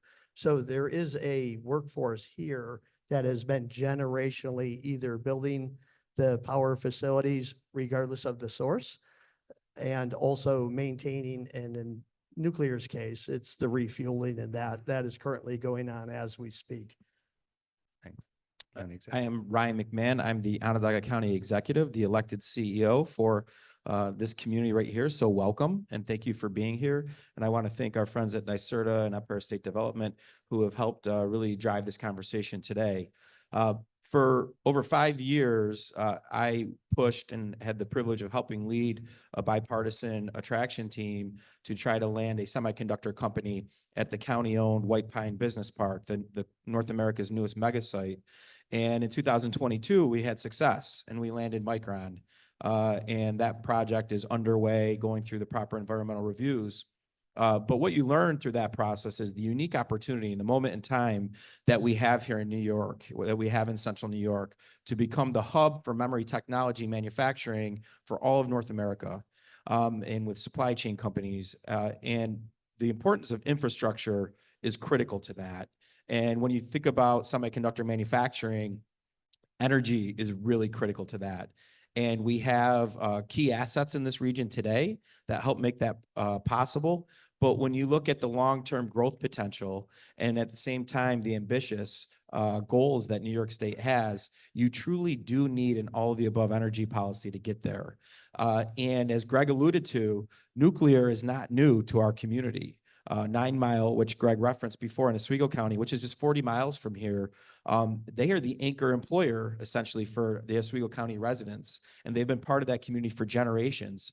So this is a very encouraging conversation today because we have to produce more energy to meet this opportunity in front of us in New York and in Central New York, and we need to do it in a clean way, and I think we can get there. Mark. Hey, good afternoon. Good afternoon. Mark Nickel from the Nuclear Energy Institute. NEI is a trade association for the nuclear industry. Our members are over 300 companies internationally as well from 17 countries. Those companies represent utilities that own and operate nuclear power plants and are looking to own and operate future nuclear power plants. We do represent some energy end users as well. We represent technology companies that are developing advanced reactors, as well as supply chain companies and other companies that are helping to advance these technologies into the market. The NEI, being a trade association, we advocate for policies, regulations, market conditions that will be conducive to deploying advanced reactors. We also generate a lot of scientific information that we can put into the public so that there's a sound basis for understanding the technology. My role at NEI, I'm executive director of New Nuclear, so I focus specifically on those new technologies. My background is nuclear engineering by study, worked at nuclear power plants and operations. You've worked in used fuel management and more recently in new technologies. Thank you. Thank you. And so really great to hear from you all. And again, thanks so much for being here. You heard this morning that, we had our draft blueprint made available for folks to have before our panel today. There was the QR code. Maybe just very quick run through about really what's in that blueprint and what we'll be looking for everybody to be participating and providing their feedback on what the blueprint says, what maybe it doesn't say, but what is it that you feel should become part of a New York State-based dialogue as we think about this suite of technologies to help us with our growing energy needs, but also ensuring that we are doing so in a way that is maintaining our environmental objectives. So the draft blueprint is providing a bit of a profile on advanced nuclear, looking at the performance of facilities as we have known them, the other characteristics in terms of the physical footprints that new nuclear technologies can provide. Also, what are some of the other attributes of these systems that we should take into account when we think about these technology types? And certainly both Greg and Brian have been talking about the workforce and economic opportunities that can happen in localities as a result of pursuit of new technologies. We do have a section in there. It's a bit high level, but it's an overview of the different technologies. This is actually a suite of different technologies. So we want to make sure that people are getting an understanding and getting used to the idea that it's not like one homogeneous type of system that we're talking about. And each of these systems do come with different attributes, characteristics, when looking at their size, when looking at their safety features, when looking at what the potential application opportunities will be. So we want to make sure that we are running through that suite of technology types so we can make sure that as we're engaging in that dialogue, that we're doing so in an informed way about each and every one of those technology types that we have. And then the blueprint does do some issue spotting, I guess is the way to call it, right? Like, I think we know that there are going to need to be some serious discussions around a bunch of different issues when it comes to these advanced technologies, including that technological readiness for deployment. We've heard a little bit about that earlier today. Licensing, safety, siting issues, the environmental and climate justice issues that can materialize when we think about these technology options. Certainly the costs, the supply chain, the financing requirements that are going to be necessary for successful project development. And then also looking at, we've identified here fusion reactors. I think that's something like, how do we get ourselves ready for even longer term technology types, and what do those opportunities mean for New York? And then certainly, nuclear discussions do need to make sure we're taking account of waste generation and disposal issues. So these are really kind of the nature and types of issues that we have identified in this draft blueprint. They are not intended to be fully comprehensive. Again, these are designed to try to elicit from everybody, additional thoughts, or, please take on the thoughts as we provided them here. And this blueprint is intended to start that engagement process when we are thinking about these technologies. So please do take a look at that blueprint, and that will certainly be a good focal point for us as we consider these technologies going forward.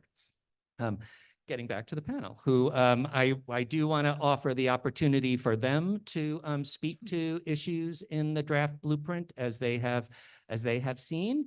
But maybe I'll start off with a couple of questions to kind of lay some additional groundwork as well. So first, I would say, like, I'm just going to be a little broad here. So when we're looking at this suite of technology opportunities, what are issues to consider for, what are the main issues that we should be considering of interest? And even like, what is our issues of community engagement we should try to take account of? Maybe I'll start with Armin, Judy, and Christine first, and then we can take it. Let me just hit on two big issues. One is, can we actually get this done with nuclear? Can we actually get nuclear back on the radar as a major resource? And then I guess on the second question, and actually part of that is, what is the pathway to public acceptance? On the first issue, I think we should not underestimate how huge this lift is. We have not built nuclear in this country for 25 to 30 years at scale. So we also know that there are risks associated with, as we heard earlier, with first of kind. The recent experience in Georgia was the shakedown cruise. We can argue that we're on the other side of that, and we're beginning to understand what the bugs are and how to address them. But the first issue is, how do we build, finance, scale in any reasonable time frame? I'm going to throw out a radical idea, which is that the government's going to have to be a lot more involved than we think right now. Every major nuclear scale up in the world that's been successful, whether you're talking about Canada or France, for example, or South Korea, has been either the state itself, the government building, or a state-owned company building. And I believe that we're going to need a much more aggressive policy from the state of New York, plus the federal government in partnership, to make this happen. I'll throw out the really radical idea, which is that there actually might be a state authority that might actually have to build and take on the risk. I just don't see the private sector coming to the table with the kind of micro incentives that are even in federal legislation right now. We're not seeing a lot of utilities or other off-takers stepping up and saying, yeah, we'll do this. So I think we have to fundamentally rethink. Nuclear is different. It is clean. It's similar in many ways to other technologies, but it is different. The money is large, and in the early stages of rollout, it's the risks of project cost overruns and time overruns are big. So that's the first point on doability. On engagement and public acceptance, I do a lot of that work. I'll just say this, that the view of the environmental community has become much more nuanced on this issue. I will make a confession. I started my career opposing a nuclear power plant down on the coast in New Hampshire. I'm glad I lost that case. But back then we thought, okay, it's going to be wind, it's going to be solar, and something else, maybe biomass. We now know it's more complicated than that. I think that point is getting across. The massive challenge of the energy transition to zero carbon is huge, And I think there's increasing receptivity. The polling will show it. The vast majority of Americans support new nuclear. There is determined opposition in some quarters. We found, though, even in California, in the Diablo Canyon relicensing case, that was quite limited. So I think the two big challenges are building, de-risking, and then getting the public on board, which I think, frankly, on that latter piece is going to be easier than people think. Judy. Great. So for what it's worth, not that you need my opinion on this, you are all doing exactly what NIA advocates, which is getting smarter about advanced nuclear energy so that you can make informed decisions and do what makes the most sense for your state. So I really commend NYSERDA and everyone who's here and the governor and all of you who are really trying to get this right. We do a lot of work at the state level trying to providing information that's useful, happy to be helpful to you and other decision makers around the country. We primarily engage at the federal level, but we do whatever we can to help at the state level to inform policymakers. So we're happy to help you do what you're doing. Every state has different goals and opportunities and challenges. And I guess I would note, having listened today and also read some of what you've been up to, is that for New York, your need, and it seems, is really clear. You have very, very ambitious climate goals, and you have a very large need for clean, firm energy. And the blueprint talks about that. And that's, you know, sort of starting from that. You also need that in addition to variable renewable energy. So it's an and, not an or. And you also need to decarbonize other sectors like transportation and fuels and hard to decarbonize industrial sectors that need high temperature heat. And nuclear power, particularly advanced nuclear energy, is helpful on all those fronts. It can help you with the clean, firm balancing with renewables. It can help you meet the needs for these harder to decarbonize sectors. There are other options, but they're few and far between, and nuclear is a particularly promising option for what it is that you need to do. So I think it is good that you're looking at it. Also, you have experience here with you have some supply chain, you have some universities with good programs to educate people, you have some workforce with experience, you have some assets that you're bringing to the table should you decide that you want to go into nuclear more so than you have in the past. You already have significant nuclear power in the state in existing plants, but you do have a good basis to go further if you decide that you want to do that. I also think, sort of listening today, that you can leverage the 20 years at least, maybe longer, of experience that you've had in policy development and planning and siting for renewables. You have learned a lot. The technologies are different, but a lot of the questions are the same.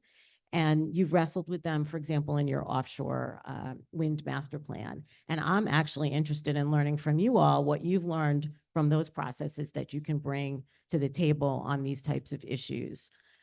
I want to I have a similar feeling from Armin in terms of what the issue is, but maybe there's some other ways to get there. And I think that would be worth you exploring. As you all heard today, David Crane from the Department of Energy mentioned that the Department of Energy is really leaning in on doing a few first mover projects, and that the issue is to get sort of the second, the third, the fourth, maybe the 10th, depending who you talk about. Maybe we only need 5, maybe we need 10 before you get to nth of a kind. And that's really the problem, that you need multiples.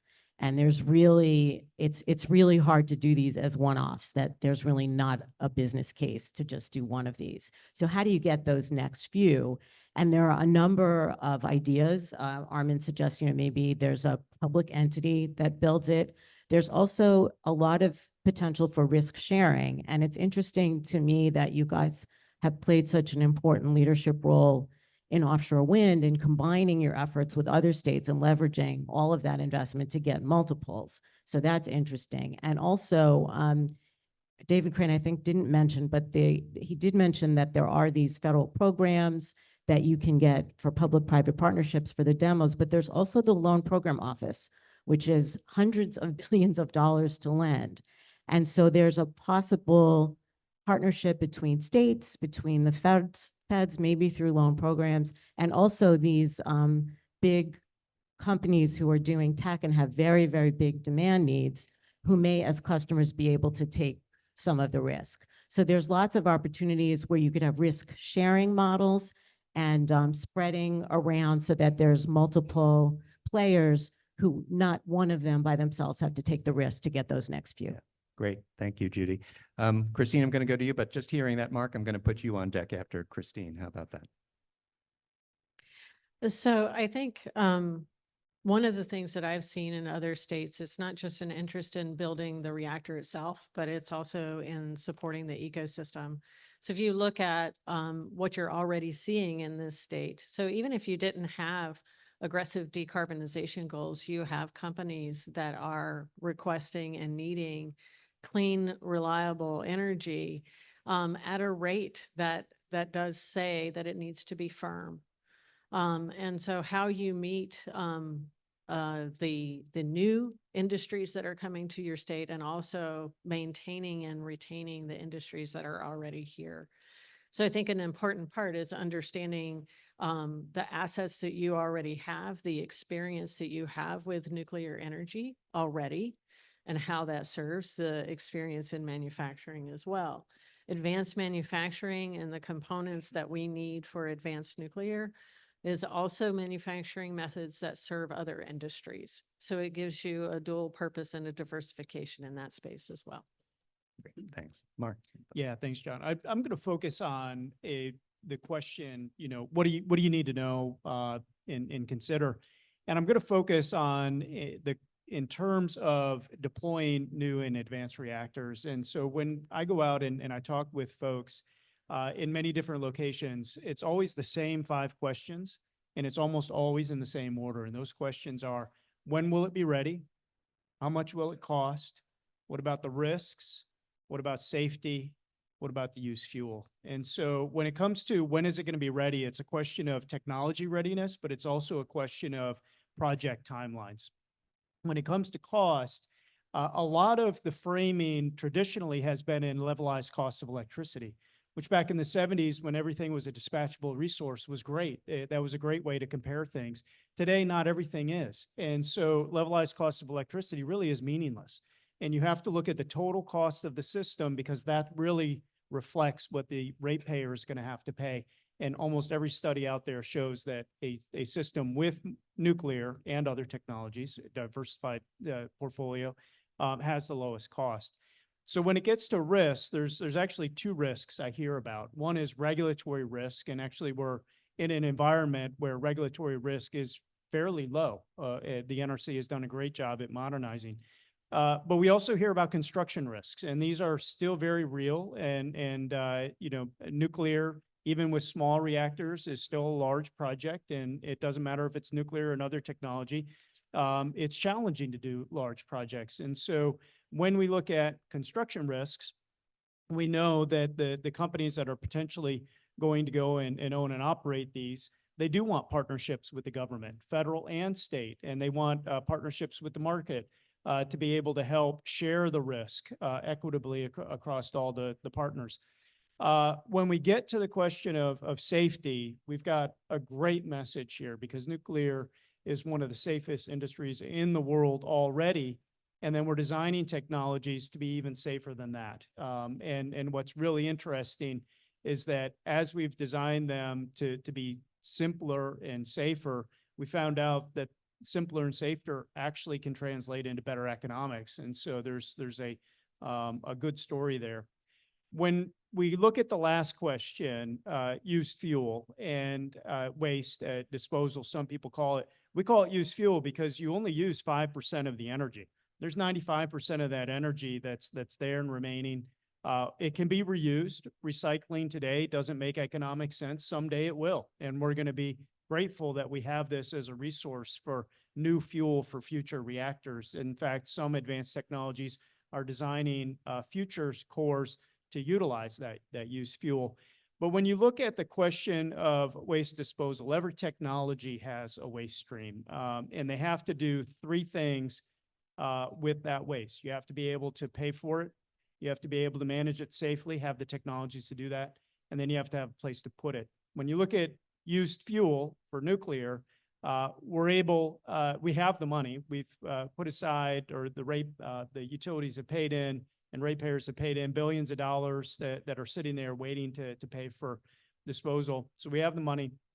We have the technology. One of the great things about nuclear energy, how energy dense it is. So you have such a small volume of used fuel. It's solid, compact, easy to contain and protect the public with concrete and steel, multiple barriers, very small. If you put all of the used fuel, about 40 years of energy generation, about 20% of the United States, put all its waste together, it'd fill a Walmart. That's how small it is. Or if translated into personal usage, if all of your energy for your entire lifetime came from nuclear, your waste would fit in the size of a soda can when we go to die. So that's how little the waste is. So technology, we can store it safely.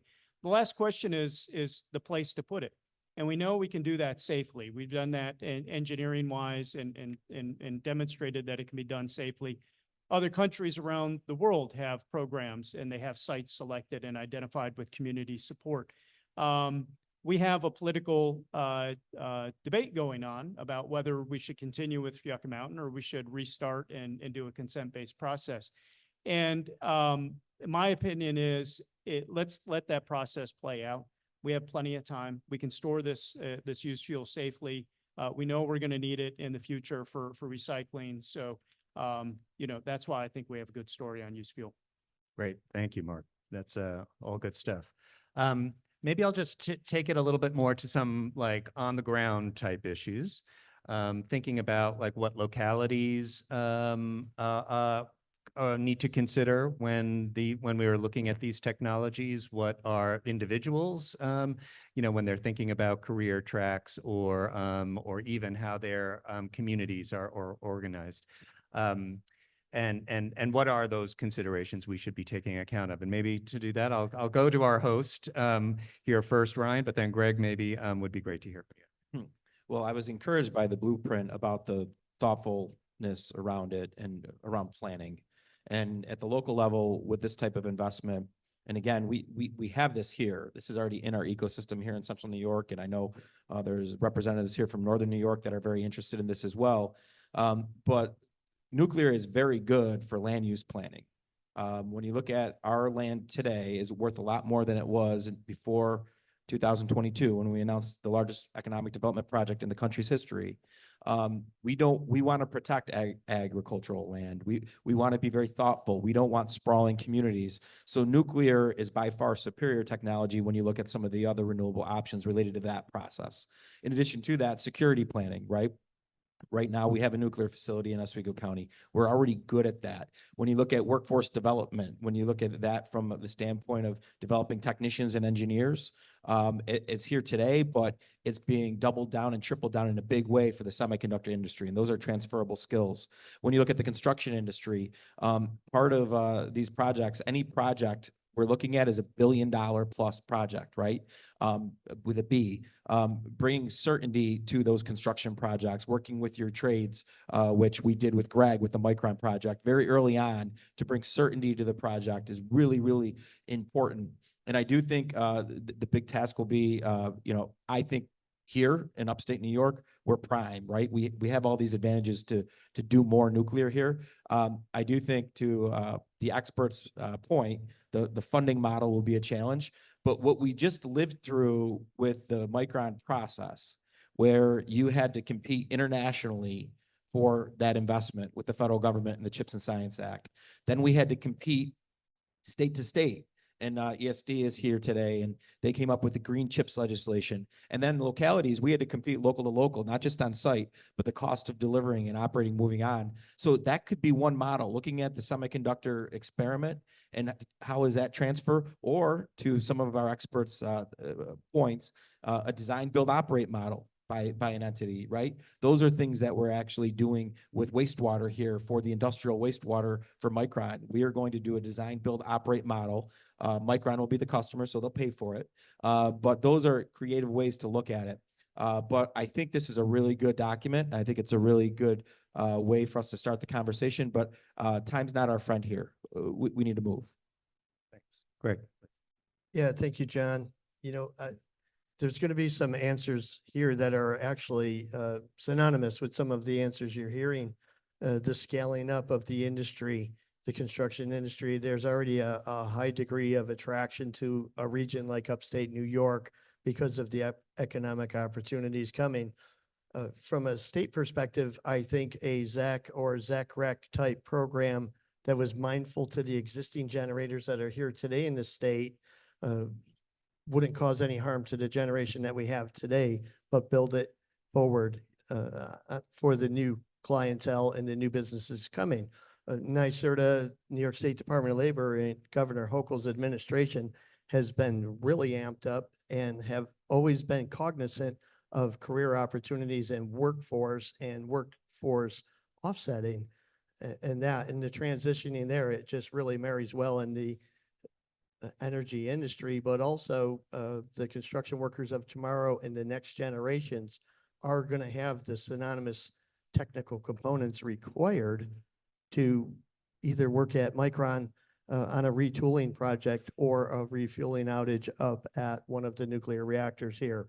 But it also incorporates our education system there with the K-12 and the CTE and the STEM and STEAM programming that is like planting a forest.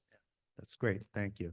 And Christine, I'm just going to turn to you. You've been in a lot of communities through the program. So what are some of the things you're hearing, seeing, like where does New York have a good learning opportunity? Well, you're not alone in exploring nuclear energy. So based on our last conversation, I actually went and ran some statistics.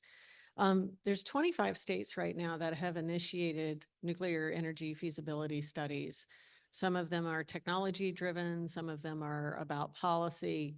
The interesting part is 12 of them are already complete and 4 more will complete by the end of this year. So I would say start there in terms of there's a lot of that information, especially as you look at the review of technology, how you look at technology maturity, those types of things are things that could be easily ported over. And then I think the other thing to think about is, where is your workforce today?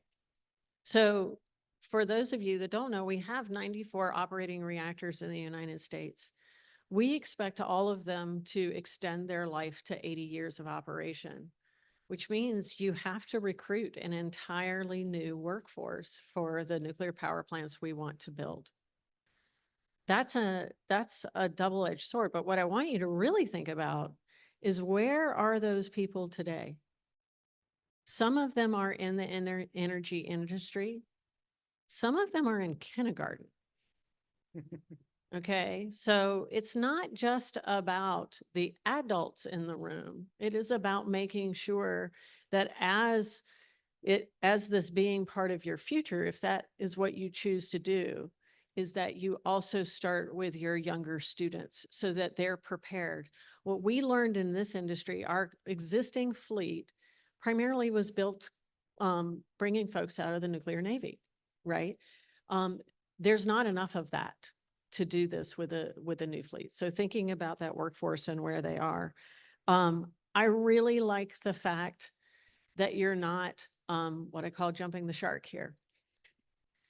A lot of folks jump into what's the best reactor to buy. So I want you to imagine that you're standing at the front of a car lot and somebody tells you to buy the best car. What's the first thing that happens in your mind? There's about 10 questions, right? At least that come to mind when you think about buying a car. Buying a reactor is not radically different. It's a bigger thing. It's a bigger investment. But I think the best thing that you're doing here is focusing in on the why. Why do we need it? How does it fit in? How does it help us optimize our resources as a state? And then with that why, you can really start to have a strong platform for community engagement. Without that why, you're just talking. Great. That is really wonderful. Nobody else can see this, but just for the panelists, we have a little bit more time than our clock striking down. So we're good to go. But with that, maybe I will jump into kind of the blueprint document itself. and would really love to just like go down the panel for thoughts on again, like what you're seeing in there, what issues maybe you would recommend for us to build out a bit more. You know, I should go in reverse alphabetical order with my last name being Williams and whatever. But I'll start with you right here, Armin. Go ahead. Thanks. So I'll just build on what I said earlier, and actually what Christine was noting. The first thing I would say is a little bit more emphasis on the why. You have a very short piece on the front. You summarize the New York ISO study saying something like 20 to 25 gigawatts of something dispatchable is necessary to keep the costs down, even assuming that most of your system is going to be renewably powered. So I think that needs to be hammered home. That's not a terribly difficult concept to get across, but I agree without the why, it's going to be very difficult to go in communities and they'll say, well, A, why do we need it? The second question they'll ask is why here, why not over there? And that's a trickier set of issues. There's, by the way, this is not just a nuclear problem. This is a solar problem. This is a wind problem. This is a battery problem. It's really citing any infrastructure. So nuclear may have a little bit harder row to hoe, but I think early engagement, I think there's some very interesting opportunities for financial participation of communities. There are models emerging over quasi-public ownership of transmission or financial participation. Other countries have tried that as well. Sweeten the pot. It's not just about buying a new fire truck or local employment. You could actually imagine having communities actually buy into the partial, some financial benefit from the infrastructure itself.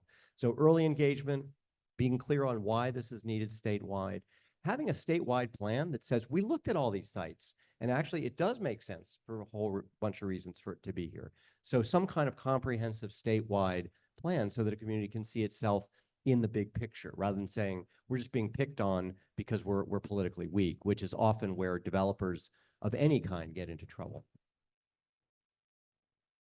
I do think that the plan, the draft blueprint is really good and very comprehensive. We will have some technical comments on it, which I'll supply. One thing I would say, and some of this is semantic, different people might think about this differently, is I wouldn't characterize the issue as technical readiness for advanced fission. I might for fusion, which also doesn't mean you shouldn't be looking at it, but because once it's technically ready, it could be a game changer. But I do think the issue more for advanced fission is the commercial readiness and sort of making sure that you have or that you plan a project with an entity that can actually pull it off. There's a lot that has to happen at the federal level, as well as the state level, as well as the community level. It's important to think about your respective roles, as well as the role of the person who's actually going to build and operate the plant. And they're all going to have different interests. So you don't have to be everything, but you have to be smart enough about everything to make decisions. I also would say that it's really important to be intentional about community engagement and to going forward, I think communities have to be important decision makers, not just recipients. There's a sort of saying in the nuclear world that it used to be when the industry would build a plant, they would do a announce, defend, build model, or announce, build, defend model. And it's really different now. It's really I would say that advanced nuclear energy is most likely to succeed if we put it in places where people want it. And the process of people deciding they want it is it has to be a dialogue, not just communications in the way that sometimes communications professionals think about communications, where it's, the experts educating and messaging. It's more about a dialogue. What does the community need? What does the community want? I was very interested in what Rich Powell said at lunch about these sort of what communities benefits are, what community benefits people are looking for, and then having that as part of what you ask for when you engage with someone who's actually going to build a project. And I agree with Armin that having a state plan of not exactly, but at least notionally what you need and where you might put it, and then that can sort of lay the groundwork for the individual communities to make decisions. I also think that it's really important for processes like this to be efficient as well as inclusive. And I actually think those things have to go hand in hand. I think sometimes people think inclusive processes have to be inefficient. They have to take forever. But as your governor said this morning, we are in a hurry. We're in a hurry to meet our energy needs. We're in a hurry to address climate change. And people are busy. You know, they need to be engaged. They need to have a say in their future. They need to have they have a right to be heard, and they have a right for their views to be respected, but we also have to respect their time. And to really get an inclusive and just and appropriate solution requires being very intentional and actually getting to a decision and making it happen. Thank you. Christine. So I'm going to continue a little bit on the community engagement part. One of the things that I've seen, and I think you have the opportunity, is by doing this, leading this from a state level, is having the conversation and not waiting for the utility to lead it for you. And I think it's unfair in some cases to ask a utility to lead those conversations. I think it's fair to participate in those conversations, but I think making sure that you have all the stakeholders around the table is an important aspect. The other thing is, we've talked a lot today about where this technology is in terms of demonstration and commercial deployment. There's a lot that you can do this technology agnostic. And if you are in a hurry, right, moving on those items, deciding about the siting, starting your environmental permitting, developing, if you have a strong why and you know what you need, you can pursue siting through an early site permit with a plant parameter envelope. And those things get you ahead of the game. Understanding where you won't need to build excessive transmission to support this new plant as well. There's a few things that take longer than nuclear power. Transmission is one of them. And I think, you know, again, it's thinking about the assets and the expertise that you have and the benefits that it actually does realize for that community. And I think if you focus on the people end of it, the project part will come along, and maybe I'm too Pollyanna about that, but. Great, thanks. Greg.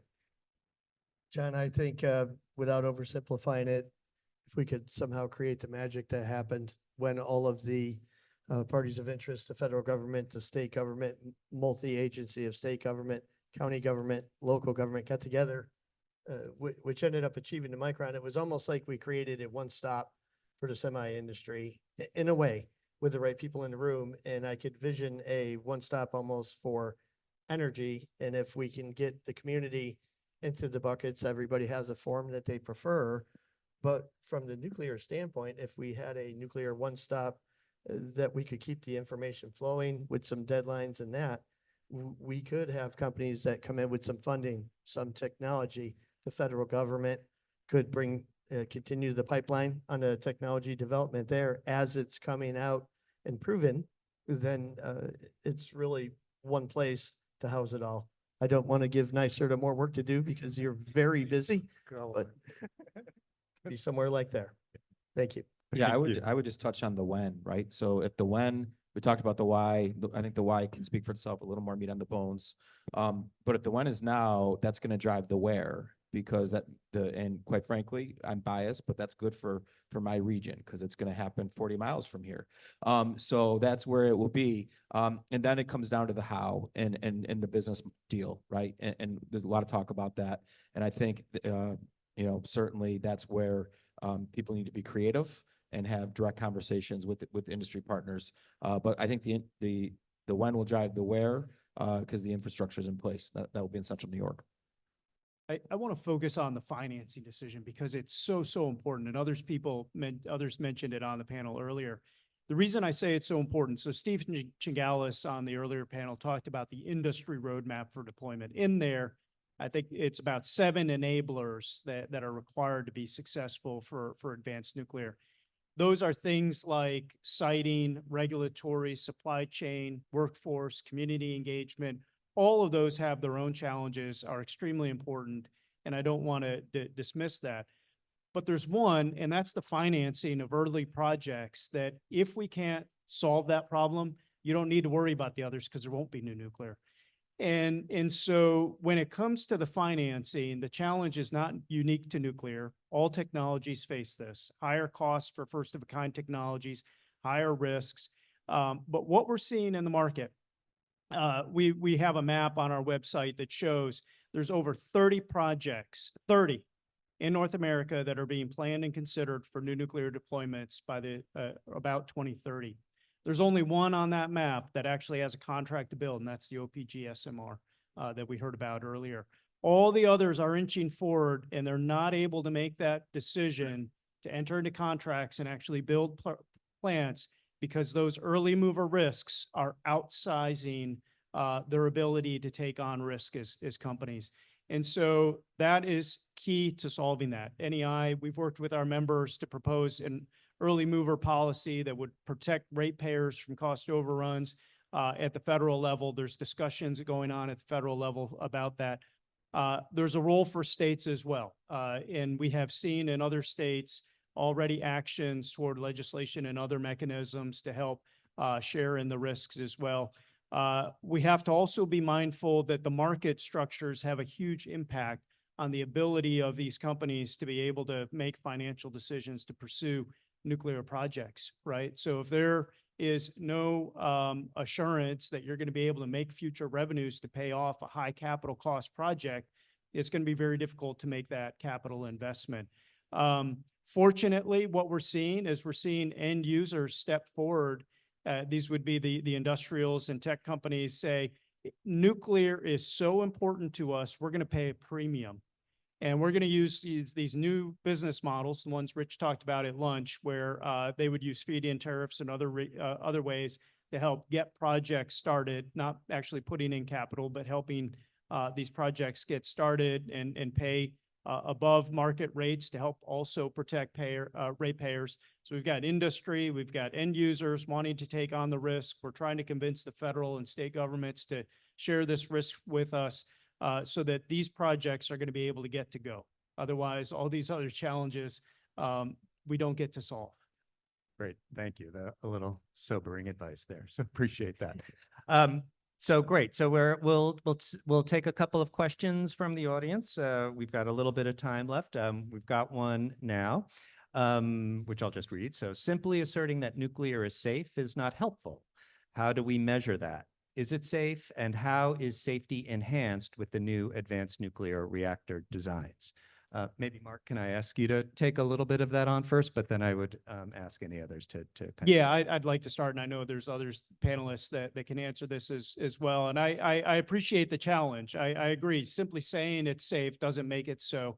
We've got to demonstrate it. So the foundations of nuclear safety today are on robust designs with high margins of safety. That means that we understand what the risks are, and we design many times above that. We have a lot of what we call redundant systems, backup. So if one fails, we've got another. If that fails, we've got another.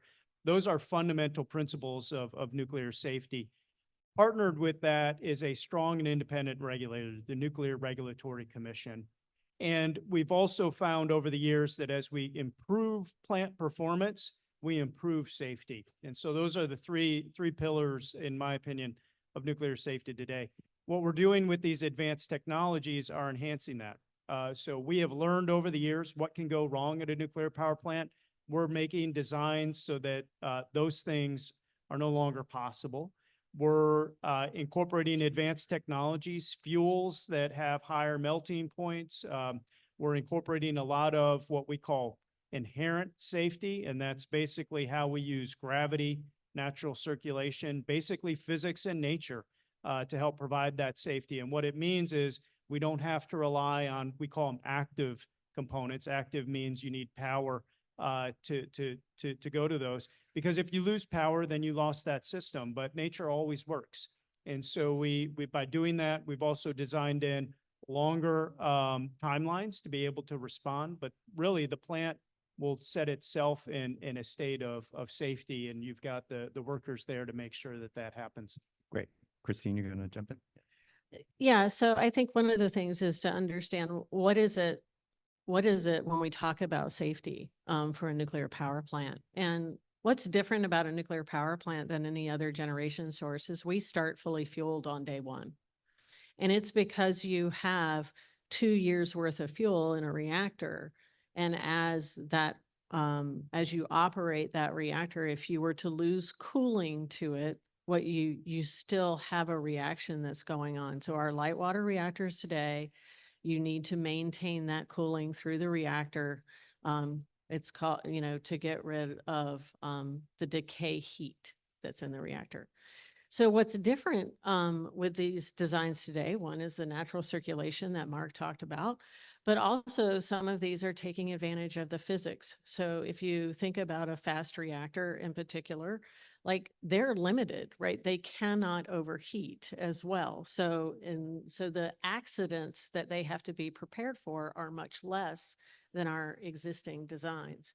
So it's design choices as well as taking advantage of physics using these different reactor types. The other opportunity we have by using different coolants other than water, we're operating at much lower pressures. And so having a system that's operating at a lower pressure just in general is more safe. Great, thank you. Next question that's come up. What are the issues and opportunities for modular microreactors for rural areas? Yeah. Whoever wants to take that. Well, I mean, both Mark and I have spent some time thinking about microreactors in Alaska. And Alaska has a totally different need. I don't know that upstate New York gets as cold as Alaska, but this California girl would probably think it is. So I think it's, I think there's opportunities in rural areas to think about off-grid, right? And always on opportunity if you had an isolated community. Using modular microreactors potentially as backup if you're continuing to experience extreme weather events and power disruptions from that perspective. They are being designed to be transportable. This is something that the Department of Defense is looking at. So having something that's mobile also gives you the opportunity to think in different ways of how it might be deployed. Yeah, great.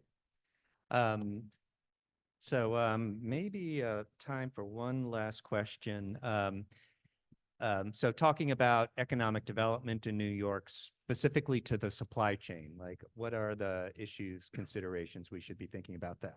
The county executive shaking his head. Yeah, I think it's one of the big things, right? So if you think about Micron coming to Central New York, right now with our partners at ESD and other local partners, we're having international conversations with the supply chain to have them co-locate. And we can have those conversations because of the scale of the investment Micron has. The same would be true if you were open another reactor at 9 Mile. Now you have a scale there, you have clusters there. You can have conversations with supply chain partners to co-locate in Oswego County, Jefferson County, Cayuga County, in close proximity to where their client is. We're having a lot of success right now with the semiconductor space. And certainly I think that would hold true here. And again, the workforce development ecosystem, it exists today. It is being scaled at really unprecedented levels right now in New York State. And again, that can transfer into this space as well. Great. And Judy, 1 minute. Yeah, I was just going to mention that the sort of interesting thing about advanced nuclear energy is that it comes in all sizes and that it has a lot of use cases it can meet. So you could have a microreactor that is in the middle of nowhere and it has enough fuel for its whole life. And so it has a lot of advantages for being far from everything. You can have a medium-sized reactor that can be sited at an industrial facility. It could provide high-temperature heat and give heat to an industrial process. And you can have a very large advanced nuclear reactor that could be like a traditional power plant. So This is a suite of technologies with a suite of potential use cases. And so it's important, getting back to what Christine said, to understand what your need is. And then you'll find out generally there's a lot of developers, a lot of opportunities to get what you need through one of these technologies. Yeah. Great, wonderful. Thanks, everybody. I think folks are seeing, this has been great input, and thanks very much for that. As I mentioned, the draft blueprint is available for public comment. We are looking to see if folks could respond to that by October 5th. So given a month to do that. The link for the blueprint is nyserda.ny.gov/summit.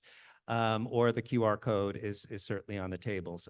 There will be, if you do go to the website, there is a mailbox to submit those comments.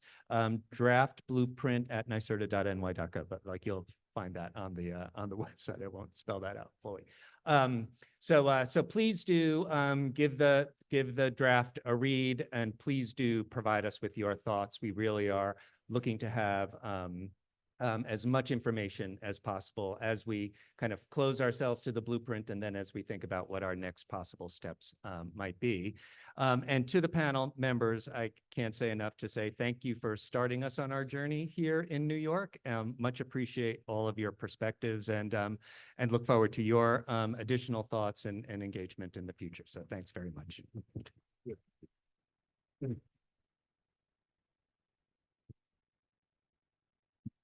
Okay, thank you, John, and thank you to the rest of the panelists. It was great insight. I also like to thank all of our panelists today for sharing their expertise and insights into the many facets of next generation clean energy technologies and acceleration of renewable energy deployment. To close out our summit, please help me welcome back to the stage NYSERDA's President and CEO, Doreen Harris.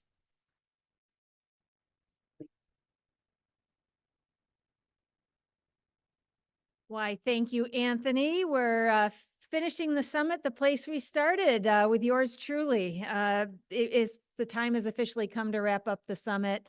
Thank you to all of you who have stayed the whole time, and those who are listening, certainly virtually. I have to use the term energy when I describe this summit. The energy in this room was fantastic in a literal and figurative sense. I certainly look forward to future engagements that have been spurred by today's summit. I certainly do have the utmost gratitude to our speakers and panelists who really contributed in just what we need, which is objective insights to aid in this process. I want to offer my specific thanks, certainly to Richard Kaufman for chairing today's event, the incredible NYSERDA team, and my fellow state agency commissioners and staff who really came together on what is a multifaceted, complex, I'd say, issue set that we all need to get after together.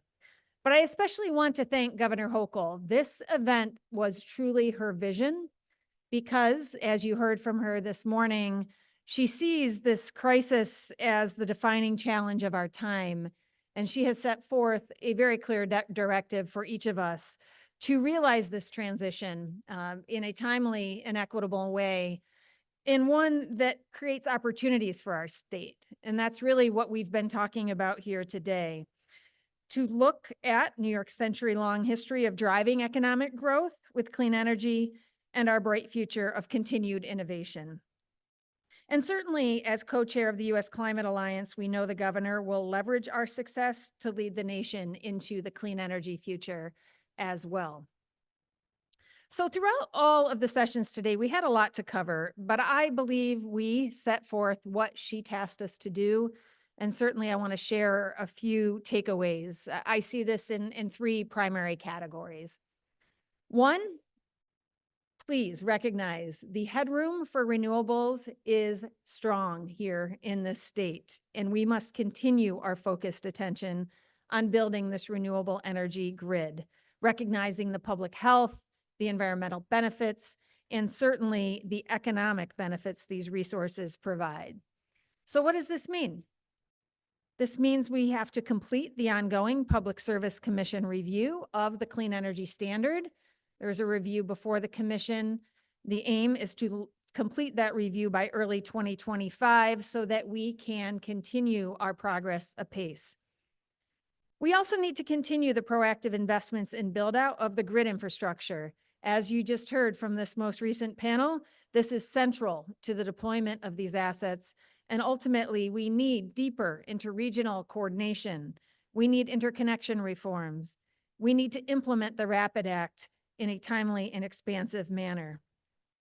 And we need to think more expansively about what our renewable energy commitments look like post 2030. Because yes, our renewable energy commitments will expand past 2030 as we look to this zero emission grid of the future. So that's my first takeaway. Second, we must focus renewed and expanded attention on technology research, market development, and commercial demonstration of the suite of dispatchable emissions-free technologies beyond renewables that will ensure this deeply renewable grid is reliable, resilient, affordable, and capable of powering this expanded economy that we've been talking about today. So as we have learned through various panels, the readiness for these technologies is accelerated rapidly. And we are looking to position New York at the forefront of this emergent market dynamic. Third, that is why we must not miss this opportunity of federal leverage and certainly expanding our economy by maximizing the potential of all of the programs and policies that you heard Undersecretary Crane reference this morning, the IRA, the IIJA, CHIPS, and other initiatives that the Biden-Harris administration and the Hochul administration are very clearly aligned on. How can we benefit from New York to the maximum extent possible to bring forward these initiatives and economic vitality that we are already well known for? So do these initiatives require us to get creative to realize that vision? Yes, they certainly do. But let's keep our eye on the prize, which is a growing and prosperous economy reaching all New Yorkers. And we are going to find energy solutions that will meet our economic development needs for sure. And I say all of these actions must be further shaped as the New York State Public Service Commission takes action on a very critical proceeding, the Zero Emission by 2040 proceeding, which is underway.